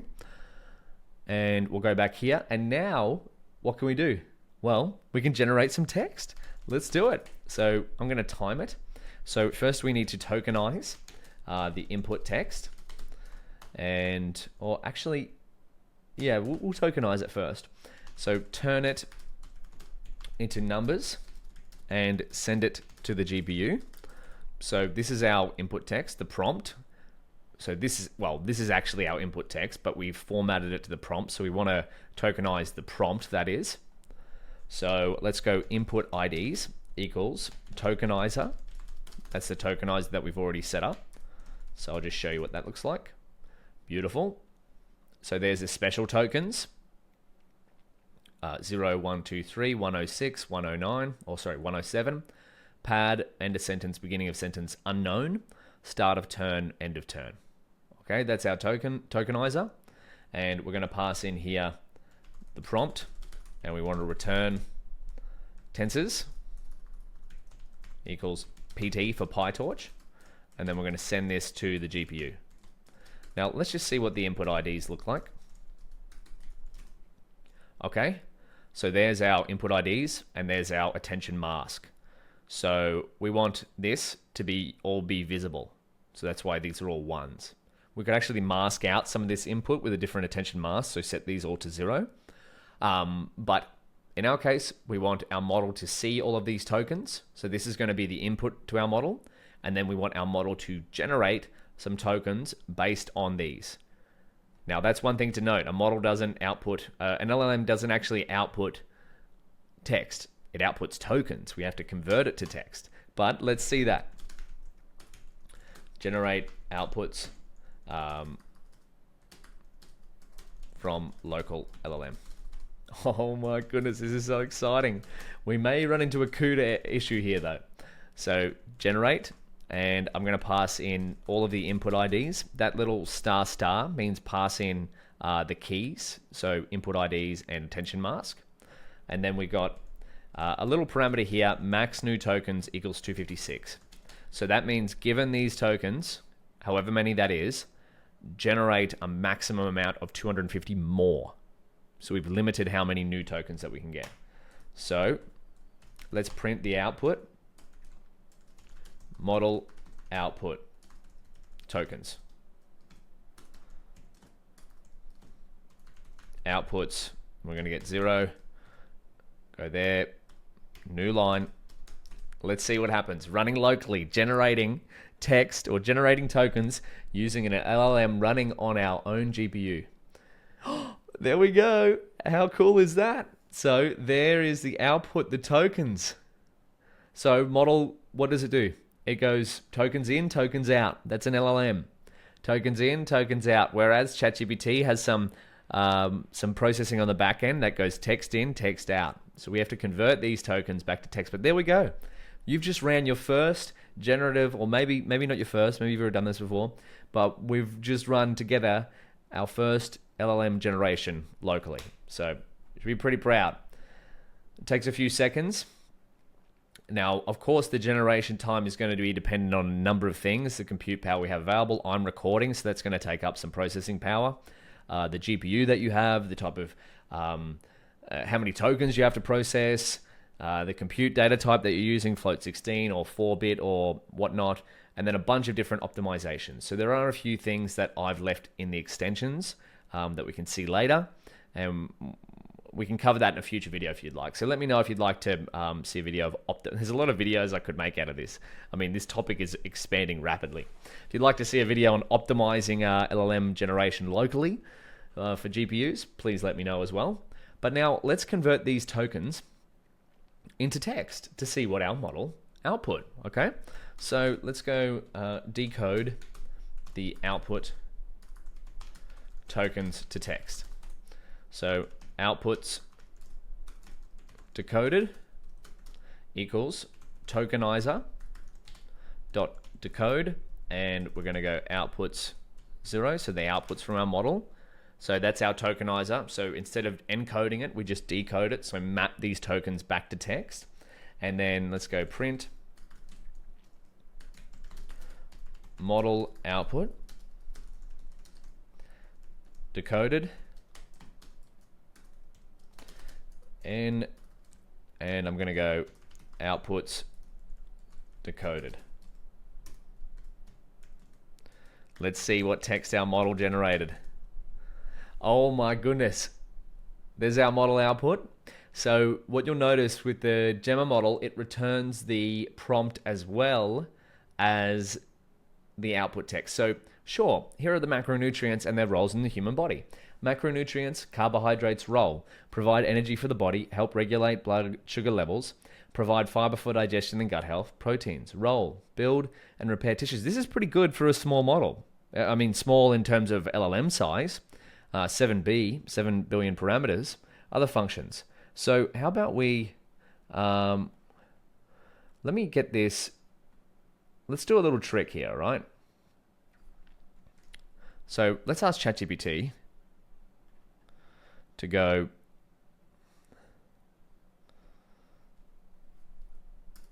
I'm going to say, can you rate the output of my LLM, of my local LLM above based on its answer to the question?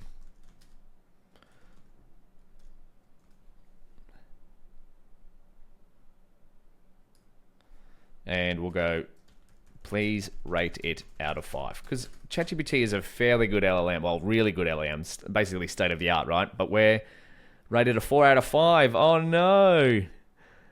What does it miss out on? Clarity. I think it's a pretty good answer for just generating. Could be enhanced by adding more specific examples. Okay. Could be more engaging. So that's actually a technique that you could use to improve smaller models get a larger model to rate its outputs, and then improve the outputs of a smaller model based on the recommendations of a larger model. So we're getting LLM really meta there, but how about we do another generation, because this is fun. Tokenizer, why don't we go, how long should, we're focusing on nutrition questions, but we could ask almost anything here, be breastfed for. Okay, that was quick. That was a lot quicker this time. According to the American Academy of Pediatrics, the optimal duration for breastfeeding is 6 months, with continued breastfeeding for up to 1 year and beyond. Okay, so these are nutrition-focused questions, but this LLM, Gemma 7B, is a general model. So it's trained on internet-scale text. So we could ask it, how do I grow potatoes? Almost anything, right? And see what it comes out with.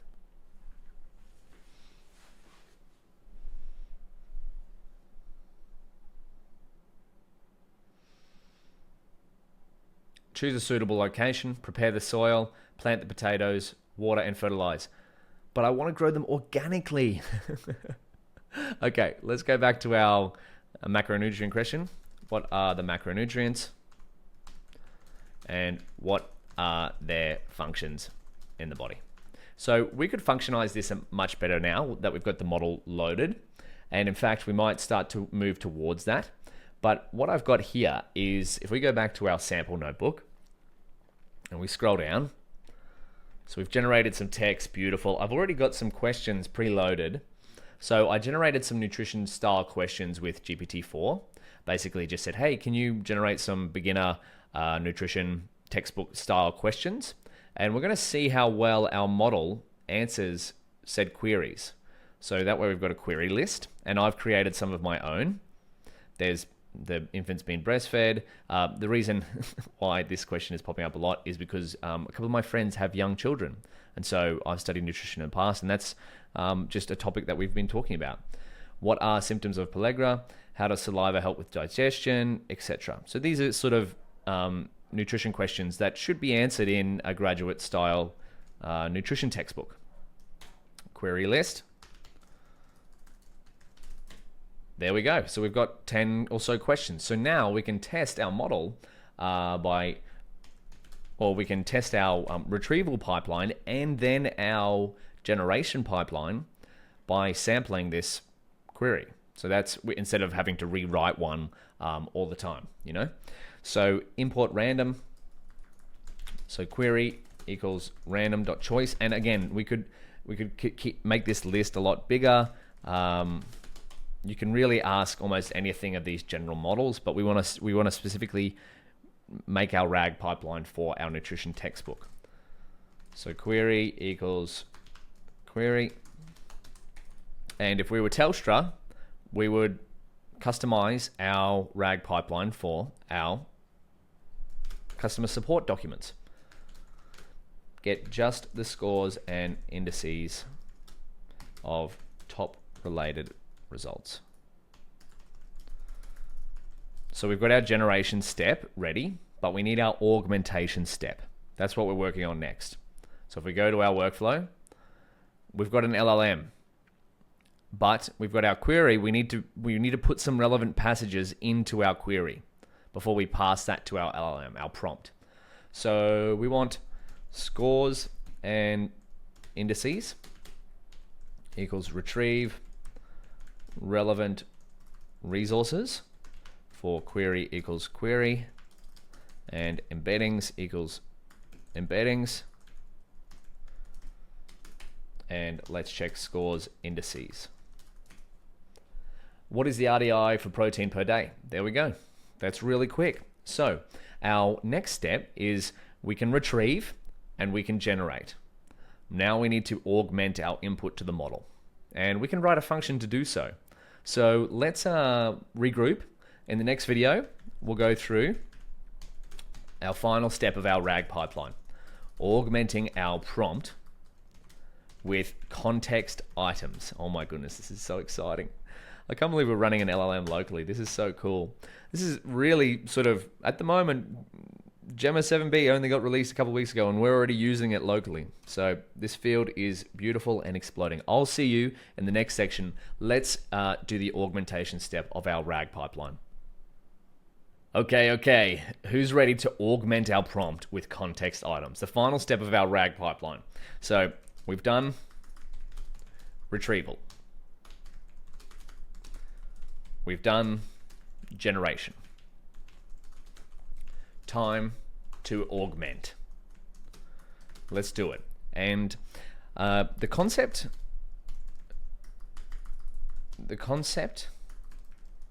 of augmenting a prompt,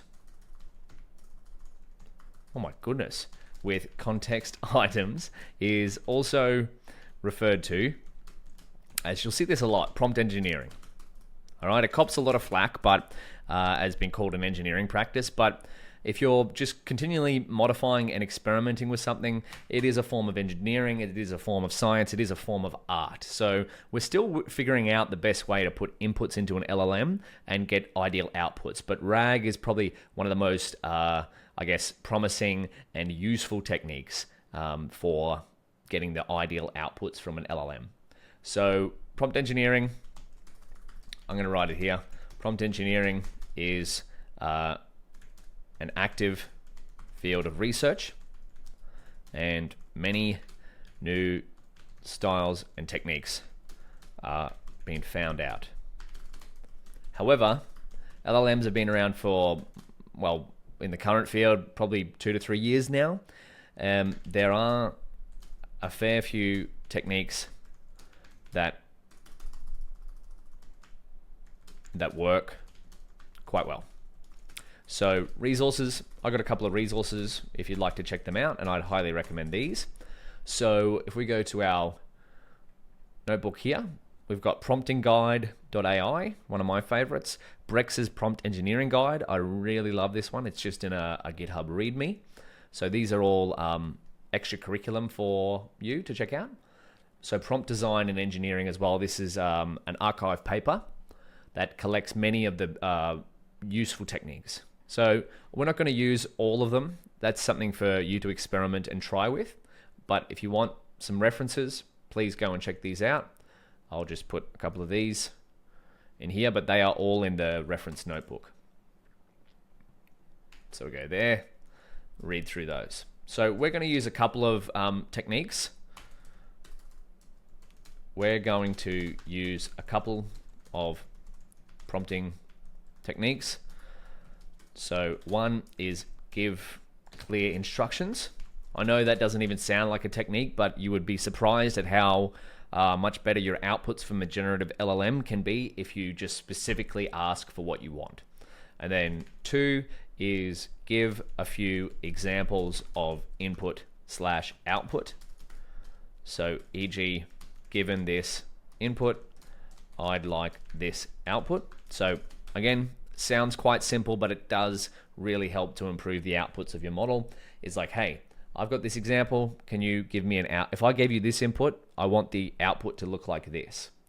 And then give room to think. So e.g., create a scratchpad slash show your working space slash another common one is let's think step by step, right? So you know how your teachers often get you to say show your working when you're working things out. Turns out that kind of works with LLMs as well. And I'm still working this out as well, but these are 3 things that I found really help work for inputs and outputs of LLMs. And I believe Anthropic, prompting guide for business, have a great article. Yeah, prompt engineering for business performance. So Anthropic is one of the creators of is the creator of Claude, which at the moment Claude 3 just came out. It's the best performing LLM in the world. So few shot prompting. So 2 step by step. Yeah, think step by step. That's what we're using. And few shot prompting, we're giving it a couple of examples. Prompt chaining, we're not going to really explore that for now, but if you want to have a look at this article for business performance, this is by the leading group of LLM creators at the moment. I'll put that here as well. So Claude 3 now outperforms GPT-4 as of March 2024, which is really cool to see. So with that being said, let's create a function right here. Let's create a function to format a prompt with context items, okay? So we've got the ability to retrieve some context items using our retrieval function, but now we want to get those text that we get back from that, and we want to put it into this input up here.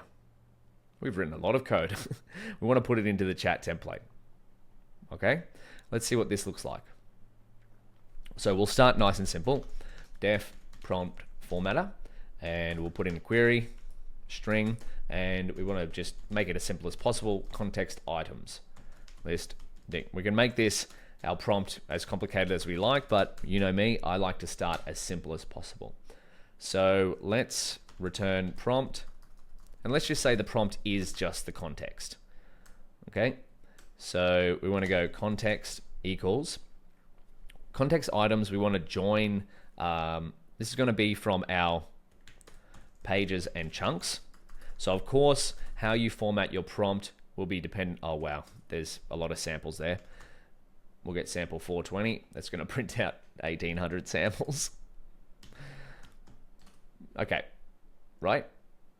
We want to pass in pages and chunks. We want to get the relevant indexes, and we want to pass in these sentence chunks to our generative model. So the context is going to be, let's join them as dot points, right? So we want each chunk to, I'll show you what this looks like as we print it out. We want each chunk to be like an example based on these contexts, dot point, dot point, dot point, dot point, generate something like this, okay? So let me just show you. Prompt example. So based on the following context, so 1, 2,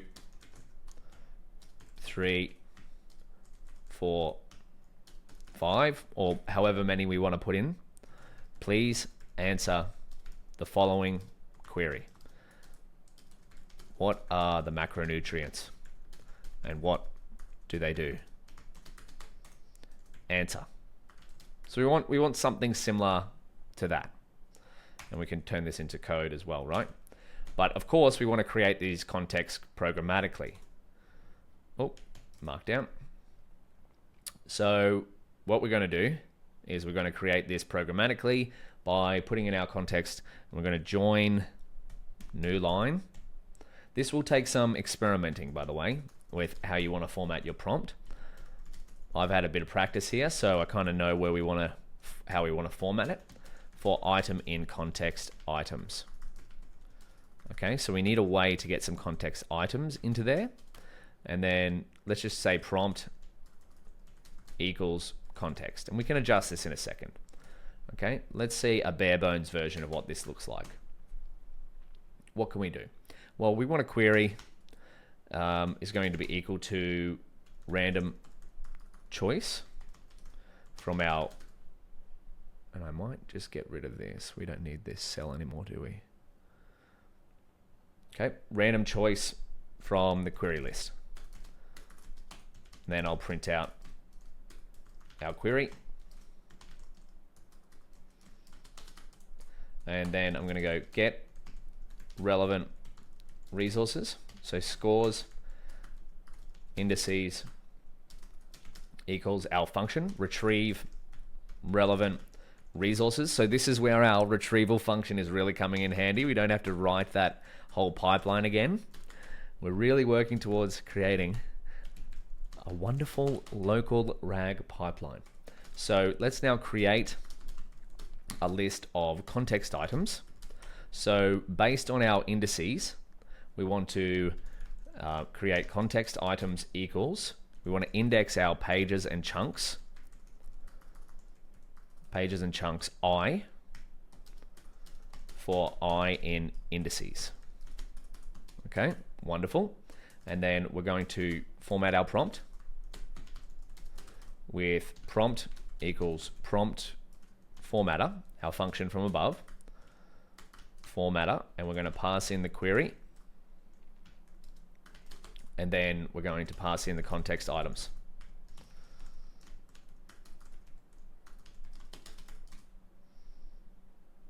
Oh, and then we'll print out the prompt. Okay, there we go. So our water-soluble vitamins, do we have good context items?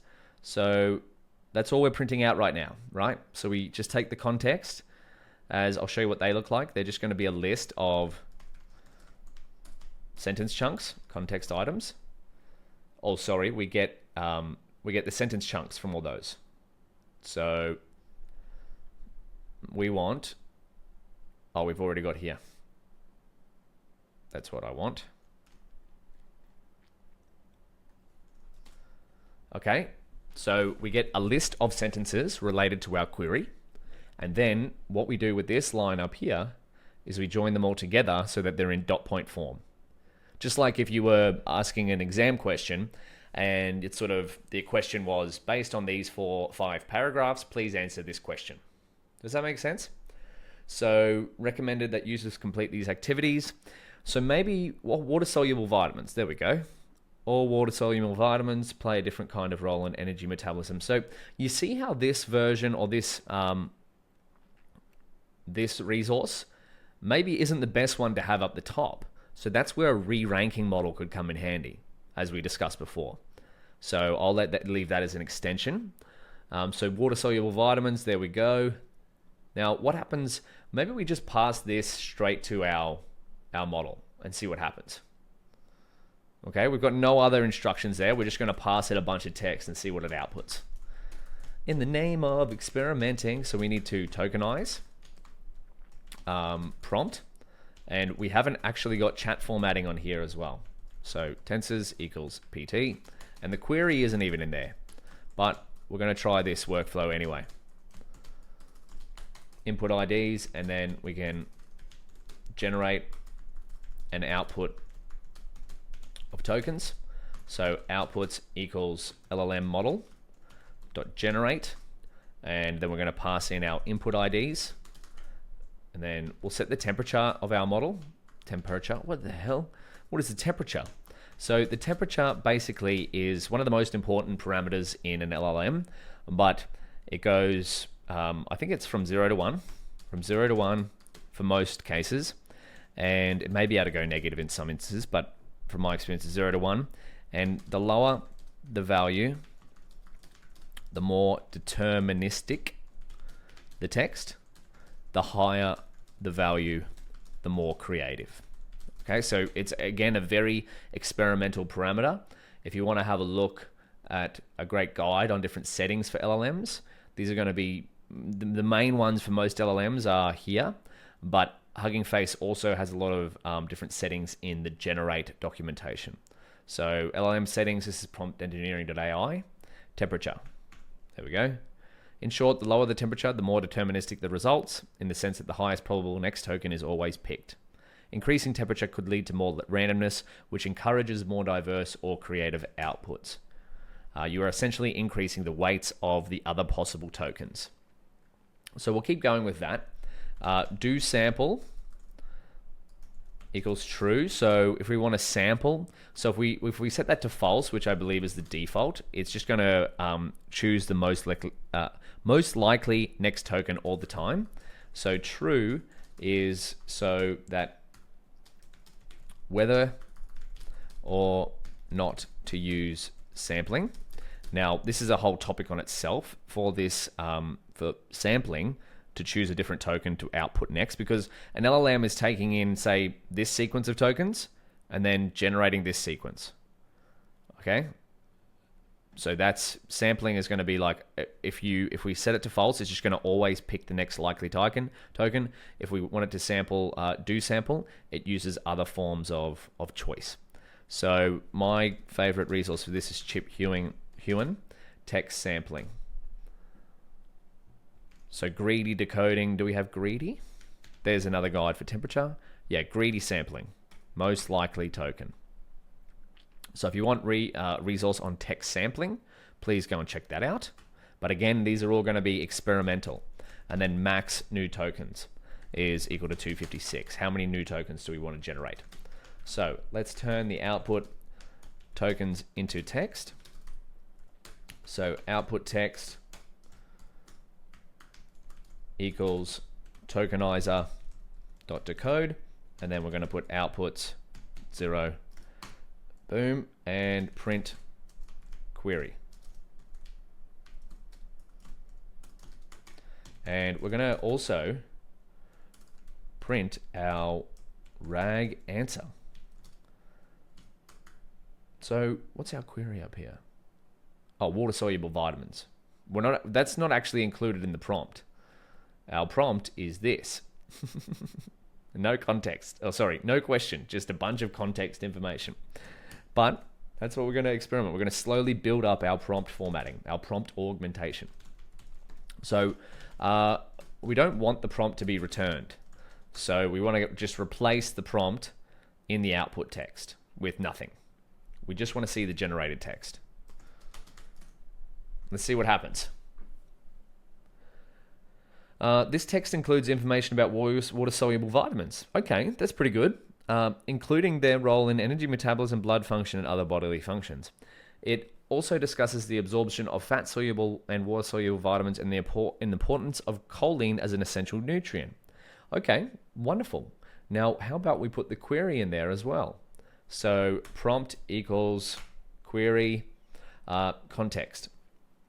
So I want to take in a query. So let's just make it simple. Base prompt. What should we do? Maybe we go equals, we'll go based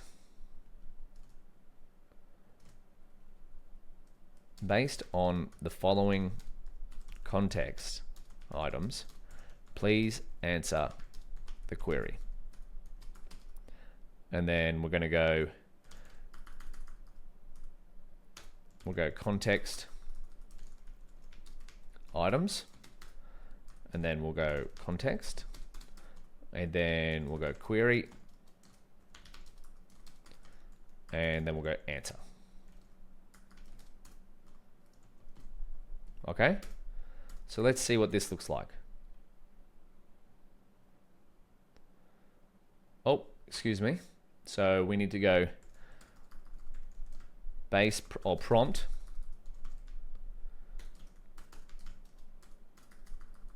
base prompt. No, we've already got the base prompt. Prompt equals, sorry, I'm just reading too many versions of prompt here. Prompt equals base prompt dot format, and we want to set the context equal to the context, and then the query equal to the query. And let's see what we get back. There we go. Okay, beautiful. So based on the following context items, please answer the query. See how we're slowly augmenting our prompt? We have now context items, and we have the different things here, and we have our query. How often should infants be best breastfed? Answer. Okay, let's pass that to our model. According to the text, infants should be breastfed 8 to 12 times a day or more. Wonderful. That's answering it from the text. Retrieval Augmented Generation. Now, in fact, I think this answer could be a bit more detailed. So how might we improve that? Well, while we're here, let's try another one. How does saliva help with digestion? Okay, let's see what comes from our model. Saliva helps with digestion by secreting the enzyme salivary amylase, which breaks down the bonds between the monomeric sugar units of disaccharides, oligosaccharides, and starches. Salivary amylase breaks down amylose and amylopectin into smaller chains of glucose called dextrins and maltose. Okay, we could... now, the benefit of this is we could research this answer. we have the resources, the context where it came from. We could read through this or find the pages where it came from. But now we've created a RAG pipeline. We're retrieving, we're augmenting, and we're generating, and it's all running locally. How about we improve this base prompt slightly? So I've got a pre-baked prompt that I found works pretty well. So I'm going to bring this in, base prompt, and I'll show, let's break it down, hey? So based on the following context items, please answer the query. Give yourself room to think. So this is the step-by-step technique by extracting relevant passages from the text before answering the query. And then I've got down here, relevant passages, extract relevant passages from the context here. And then don't return the thinking, only return the answer. Make sure your answers are as explanatory as possible. Use the following examples as reference for the ideal answer style. So this is giving examples. So this is very helpful for LLMs if you give them examples of exactly what you want. Now use the following context items to answer the user query. User query, and we format the context. So these are examples that I've written myself. What are the fat-soluble vitamins? Answer. What are the causes of type 2 diabetes? Answer. What is the importance of hydration? So the 3 steps to take away from here is give clear instructions, give a few examples of input-output, give room to think, e.g. create a scratch pad, show your working space. Let's think step by step. So they're the 3 techniques that I've incorporated in here. Is it the best prompt? Probably not, could probably be improved. If you find a better way of doing it, please let me know. I'd love to hear your tips and tricks, but there are lots of tips and tricks in these guides here of how to best prompt models, or just try to best prompt models, because again, this is still an experimental phase. I'll just get out of those. And let's just see what happens when we do this. We haven't formatted it for conversation yet. So example 1, 2, 3. Context items, relevant passages, user query, what is the RDI for protein per day? And the answer is, okay? Let's see what happens. Generate.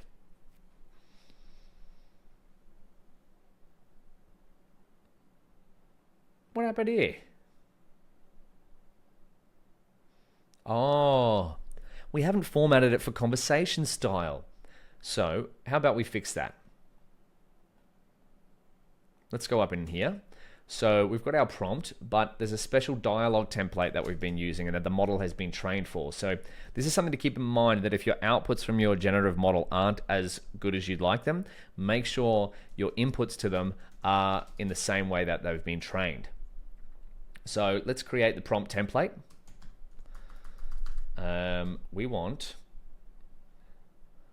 I'm going to say this is base prompt. So base prompt, I'm going to get rid of that. And base prompt, we update it to format it with the context and the query. And then I'm going to create the prompt template for conversation, for instruction tuned model. So we want dialogue template equals, this has got to be a list. So this is available on the model card. I kind of know it almost off by heart now because I've done it a few times. Content, and then we want to put in our base prompt here, and the dictionary, and then we go as a list.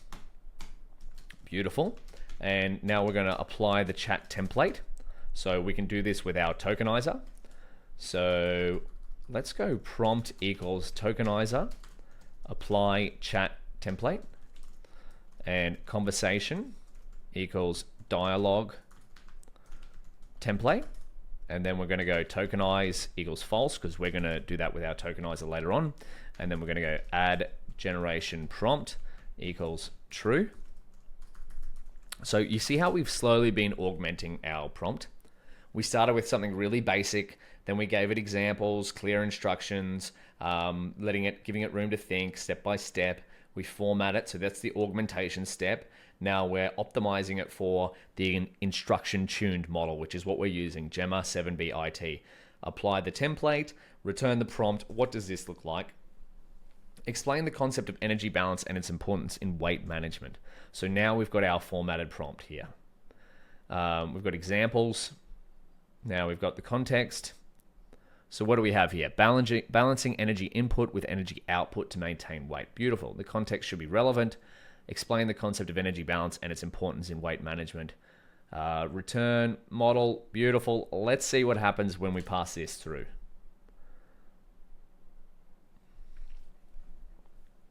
Oh, this is always fun to wait.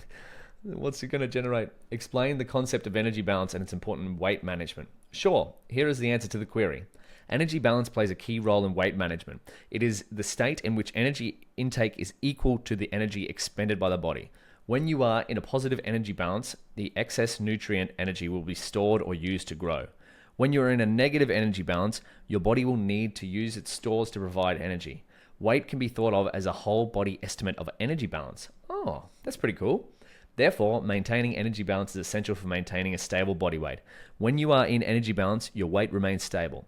When you are in a negative energy balance, you will lose weight. And when you're in a positive energy balance, you will gain weight. So I think that's a pretty good answer.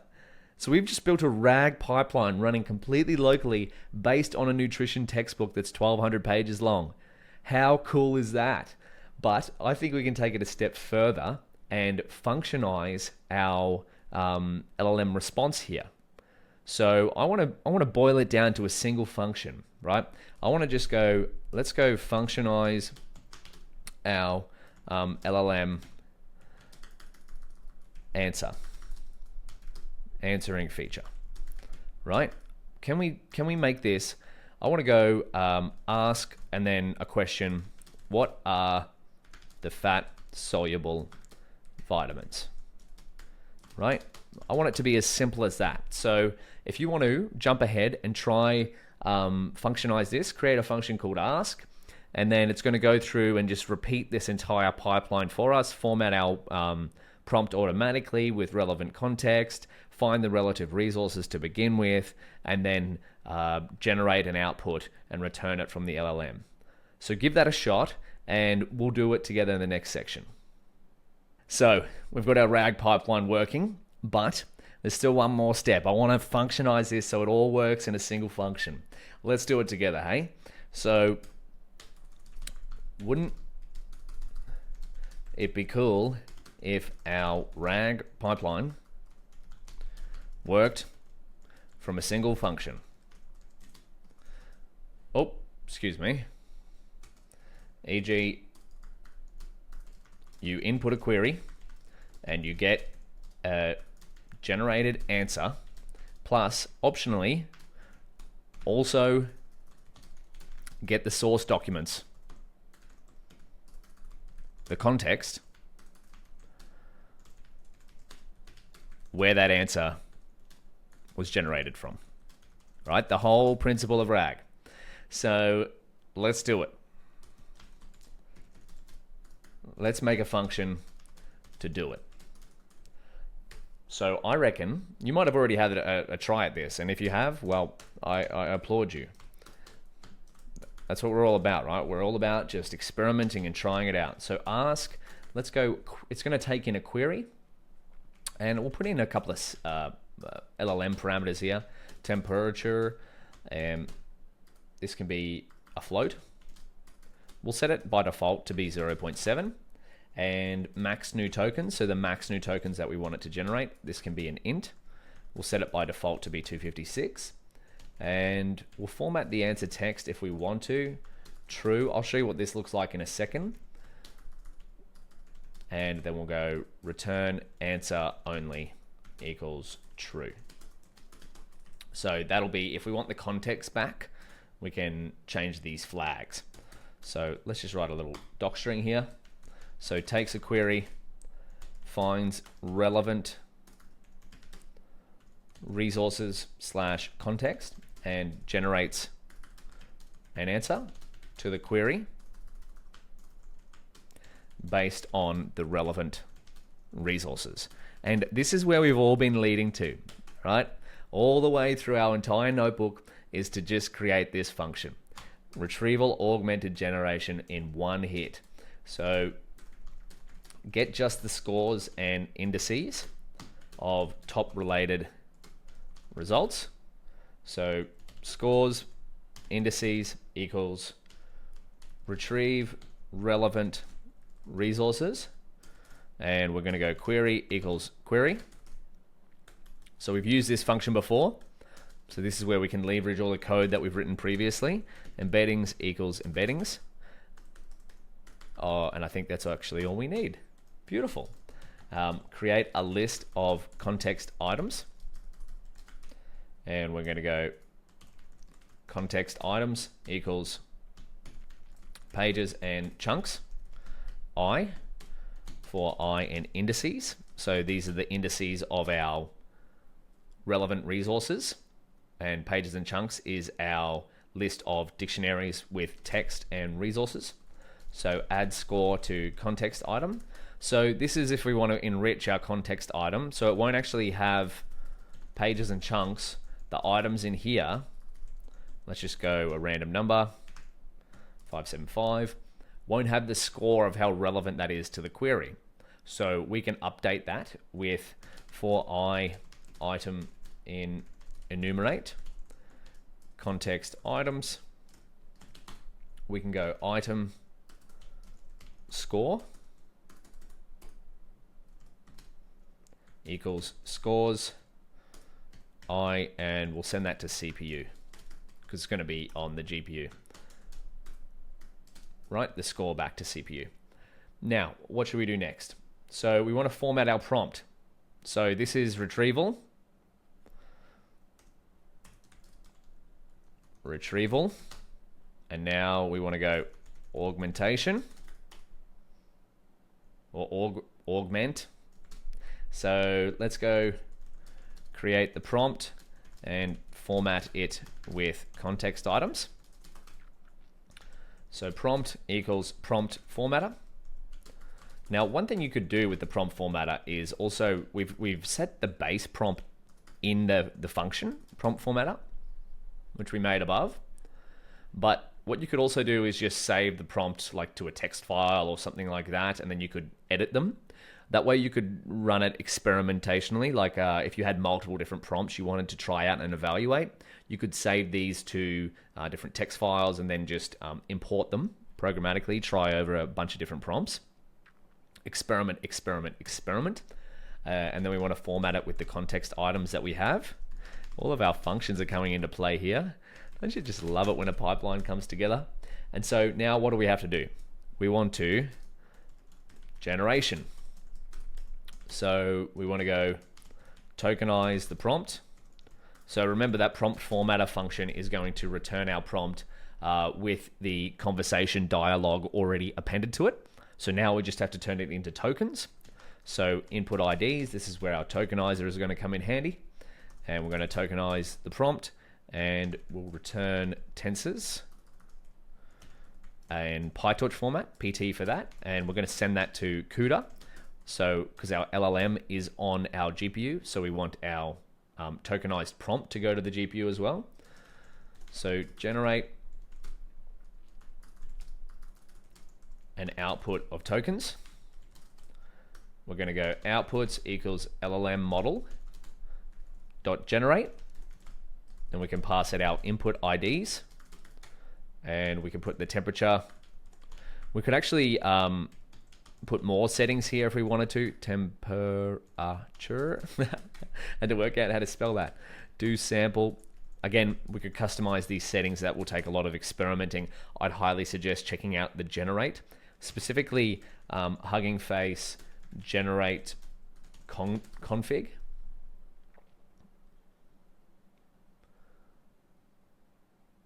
Generation config. Yeah, here we go. There's going to be a lot of different stuff that you can do with that. Check that out for more. But then if we go do sample equals true, max new tokens equals max new tokens. There's our generation done. And now we have to, we're going to get, that's going to output tokens, right? So we want to decode the tokens into text because we want text to come out. Output text equals tokenizer dot decode outputs 0. There we go. Beautiful. And then So format the answer. So our output text, again, it's going to output the prompt itself. Now that's, I think, of the Gemma model, may be different for another model, but as you see here, we replace the prompt with nothing. We can also remove things like beginning of sentence and end of sentence to make it look nice, to make it look like that it's just outputting text. So let's go if format answer text. Let's go replace prompt and special tokens. So output text equals output text dot replace, and we'll replace the prompt for nothing, and then we'll also replace BOS for beginning of sentence, replace that with nothing, and then replace end of sentence with nothing as well. So you might be able to format your text a little bit better, but that's just a simple one that we can do for now. And then only return the answer without context items. So by default, we'll get it to come back with context items. If return answer only, we'll go return output text. Or sorry, what if we set this to as? Return answer only equals true. Yep. We only want the answer most of the time, but if that's not set to true, we'll by default set the output text and the context items to come with that. So context items, there we go. Okay, now we have one function to perform retrieval, augmentation, and generation. How cool is that? Let's try it out, hey? Our RAG pipeline is coming to life. Oh, invalid syntax, perhaps you forgot a comma. Comma, relevant for I in indices. Oh, I don't need a comma there. You know what? This is probably, I've probably forgotten something here. Pause. I'm going to pause this and I'll find the error and I'll come back. You know what? I found the error. You might have seen it. There was too many I's and N's here. I, N, I. So I forgot the N. It wasn't a comma, it was an N. There we go. Okay, beautiful, we're running. You might have caught that far better than I did, but that took a little bit of troubleshooting. So, oh, now we have invalid syntax. Let's see what happens. Are you ready to ask a query? So query equals random choice from our query list, and then we'll go print the query. We're going to try out our function here. Retrieval Augmented Generation in one hit. Query is query, and then ask. By default, we are going to just return the answer only. So ask query equals query. What do we get? What are the macronutrients and what roles do they play in the human body? Here we go. Sure, here's the answer to your user query. Macronutrients are the nutrients that are needed in large amounts by the human body. There are three classes of macronutrients: carbohydrates, lipids, and proteins. These macronutrients are absorbed along with fats in the diet and can be stored in the body's fatty tissue and liver for later use. Is that correct? Maybe, maybe not. Proteins are macromolecules comprised of chains of subunits called amino acids. They provide structure to bones, muscles, and skin and play a role in conducting most of the chemical reactions that take place in the body. Carbohydrates are molecules composed of carbon, hydrogen, and oxygen. They provide a ready source of energy for the body and provide structural constituents for the formation of cells. Fats are stored energy for the body. I think that's a little bit incorrect. Let's troubleshoot this, okay? This is really hard to actually troubleshoot. And look, I used ChatGPT to find out where the problem was. Is there an error in this function? And it showed me that I was missing in. So that's a really helpful use case for when your eyes are just glazing over your code. So is this answer correct regarding the macronutrients?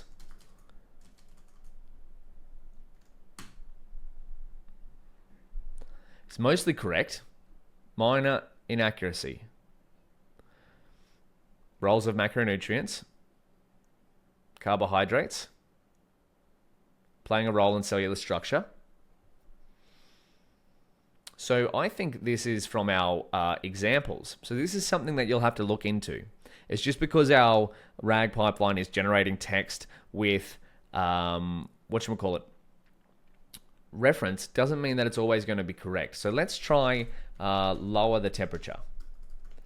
So what lowering the temperature is going to do is hopefully generate less randomized and creative text. And so in theory, it's going to go, hey, LLM, just take the context and generate text that's pretty straightforward from that context. Describe the process of digestion and absorption of nutrients in the human body. Sure, here is the answer to the query. We could probably remove that too from the output if we wanted to. The process of digestion and absorption of nutrients in the human body is a complex and multifaceted process that involves several organs and systems working together. It begins with the where salivary amylase breaks down starch into smaller molecules called monosaccharides. Cells then use these nutrients to build and to generate energy or build new cells. So it's not too bad, right? Like, it could probably be improved, but it's working. Our Retrieval Augmented Generation pipeline is working locally.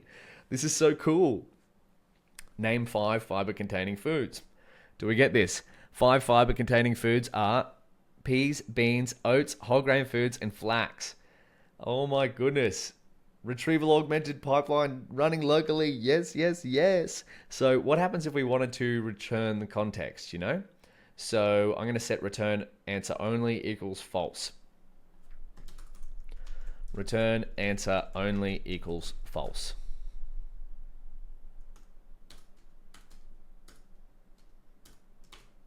So I want the context now. It's given us the same query as before, but now we have some context.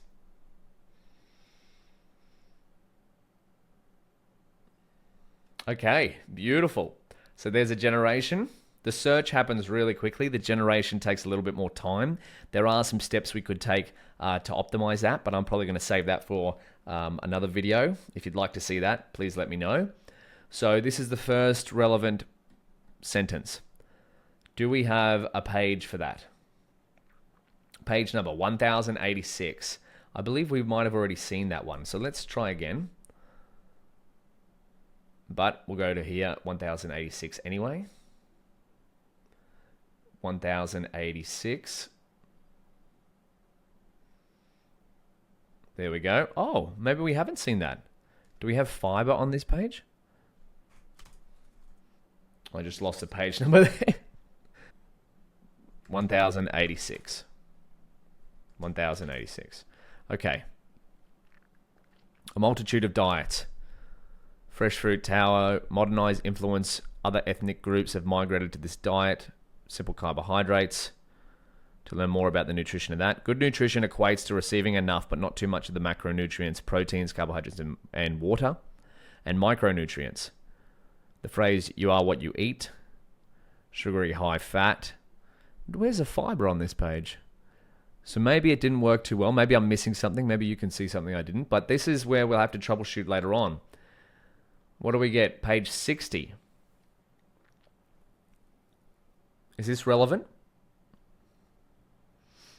See, this is another step which is going to be probably another extension, is how to evaluate RAG pipelines. The digestive system. There we go. That's much better. When you feel hungry, what happens? So we could make this look a lot prettier. So that's our local RAG pipeline. We've now officially built this system. Evaluating it would be a whole nother thing though. We've built the system. It works from a principle standpoint. What you would likely do next is refine it a little bit more, that we've got the outline structure to sort of make sure that it works a little bit better for certain use cases. So you could create some good examples and then use those as sort of evaluation metrics and whatnot. That space is also still being worked out.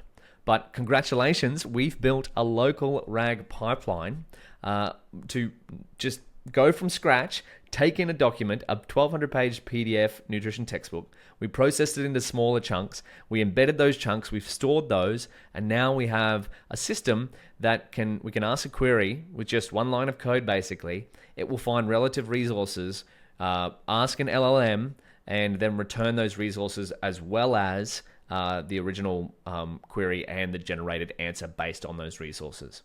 So, with that being said, a little summary. Let's put a summary here. RAG equals powerful technique for generating text based on reference documents. Maybe we now have to call up Telstra and go, hey, I can help out with your system. We could take all of their customer support documents. We could now embed them. We could store them in a database, such as Torch, Tensor, or a vector database. And then we could use a model like Gemma 7b to offer generated outputs based on those documents. So we can go here, hardware use. So we want to go use GPU where possible to accelerate embedding creation and LLM generation. And then I'll turn this into Markdown. And then we'll go here. Keep in mind the limitations on your local hardware. And then we want to go many open source embeddings and LLMs embedding models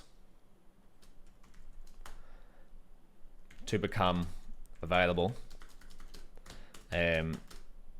Keep experimenting to find which is best. So there's probably a few more things to go over, but we've covered a lot of material. So what I would say is, for some practice, I've got some extensions in the base notebook. So if we come down right to the very end, these aren't formatted very well at the moment, but if by the time you watch this, they'll probably be a bit more formatted. So there are several different things that we could do for the PDF text. Right now, we're just focusing on text, but there are things like figures and images in there. We could probably work out some sort of pipeline to get those out of the PDF better and encode them, embed them in a certain way. So a couple of extra resources here for PDF extraction. There's a bunch of different prompting techniques that we could try as well. I've linked some resources for those. So what happens when a query comes through that isn't on any context in the textbook? That's something that we'd have to think about in a workflow if we wanted to deploy this. Say we embedded Telstra's support documents and someone starts asking about where they can buy a chainsaw. Maybe Telstra's support chatbot shouldn't really answer those questions. Then we try another embedding model. We could also try a re-ranking model based on our resources. So if we had top 10 resources, could we re-rank them in a better way? We could try another LLM, try different prompts, of course. Text from a PDF, we've mentioned this. Evaluate, we need a way to evaluate our answers. So we could just, right now we've only evaluated them by visually going through them, but you probably want to start to look into how you could create a good resource of example answers and then compare those to your model's outputs. Then we could start to use a vector database index for a larger setup. So if we had, we actually saw that it would work for probably 1 million chunks or more. So if you have a lot more than that, you probably want a vector database or index.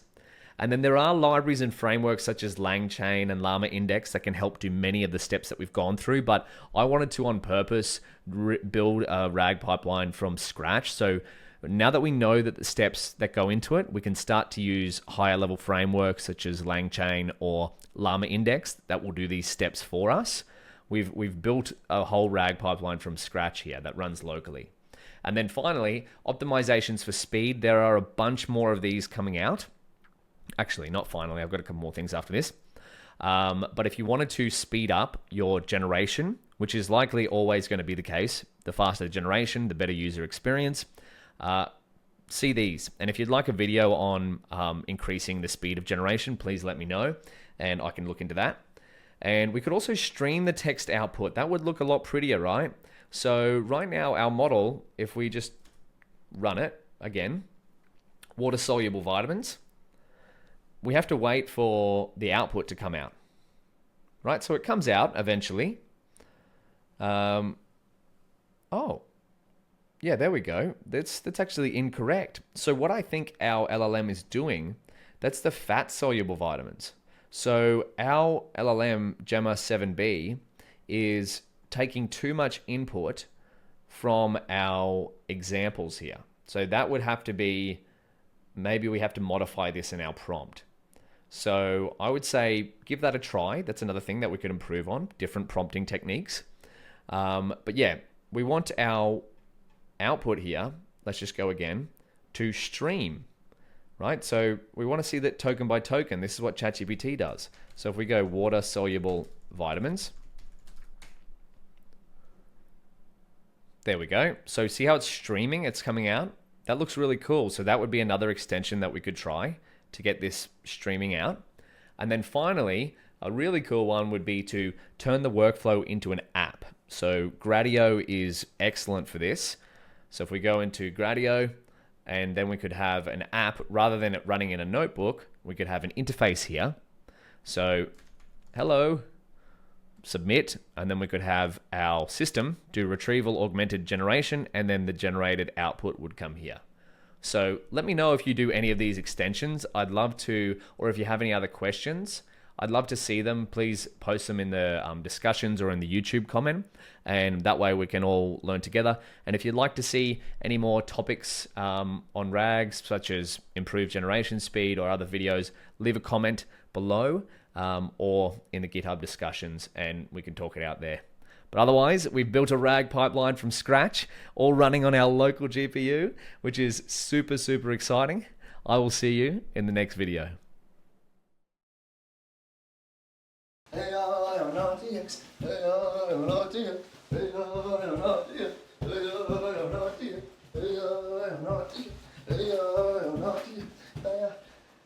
We're going to that video.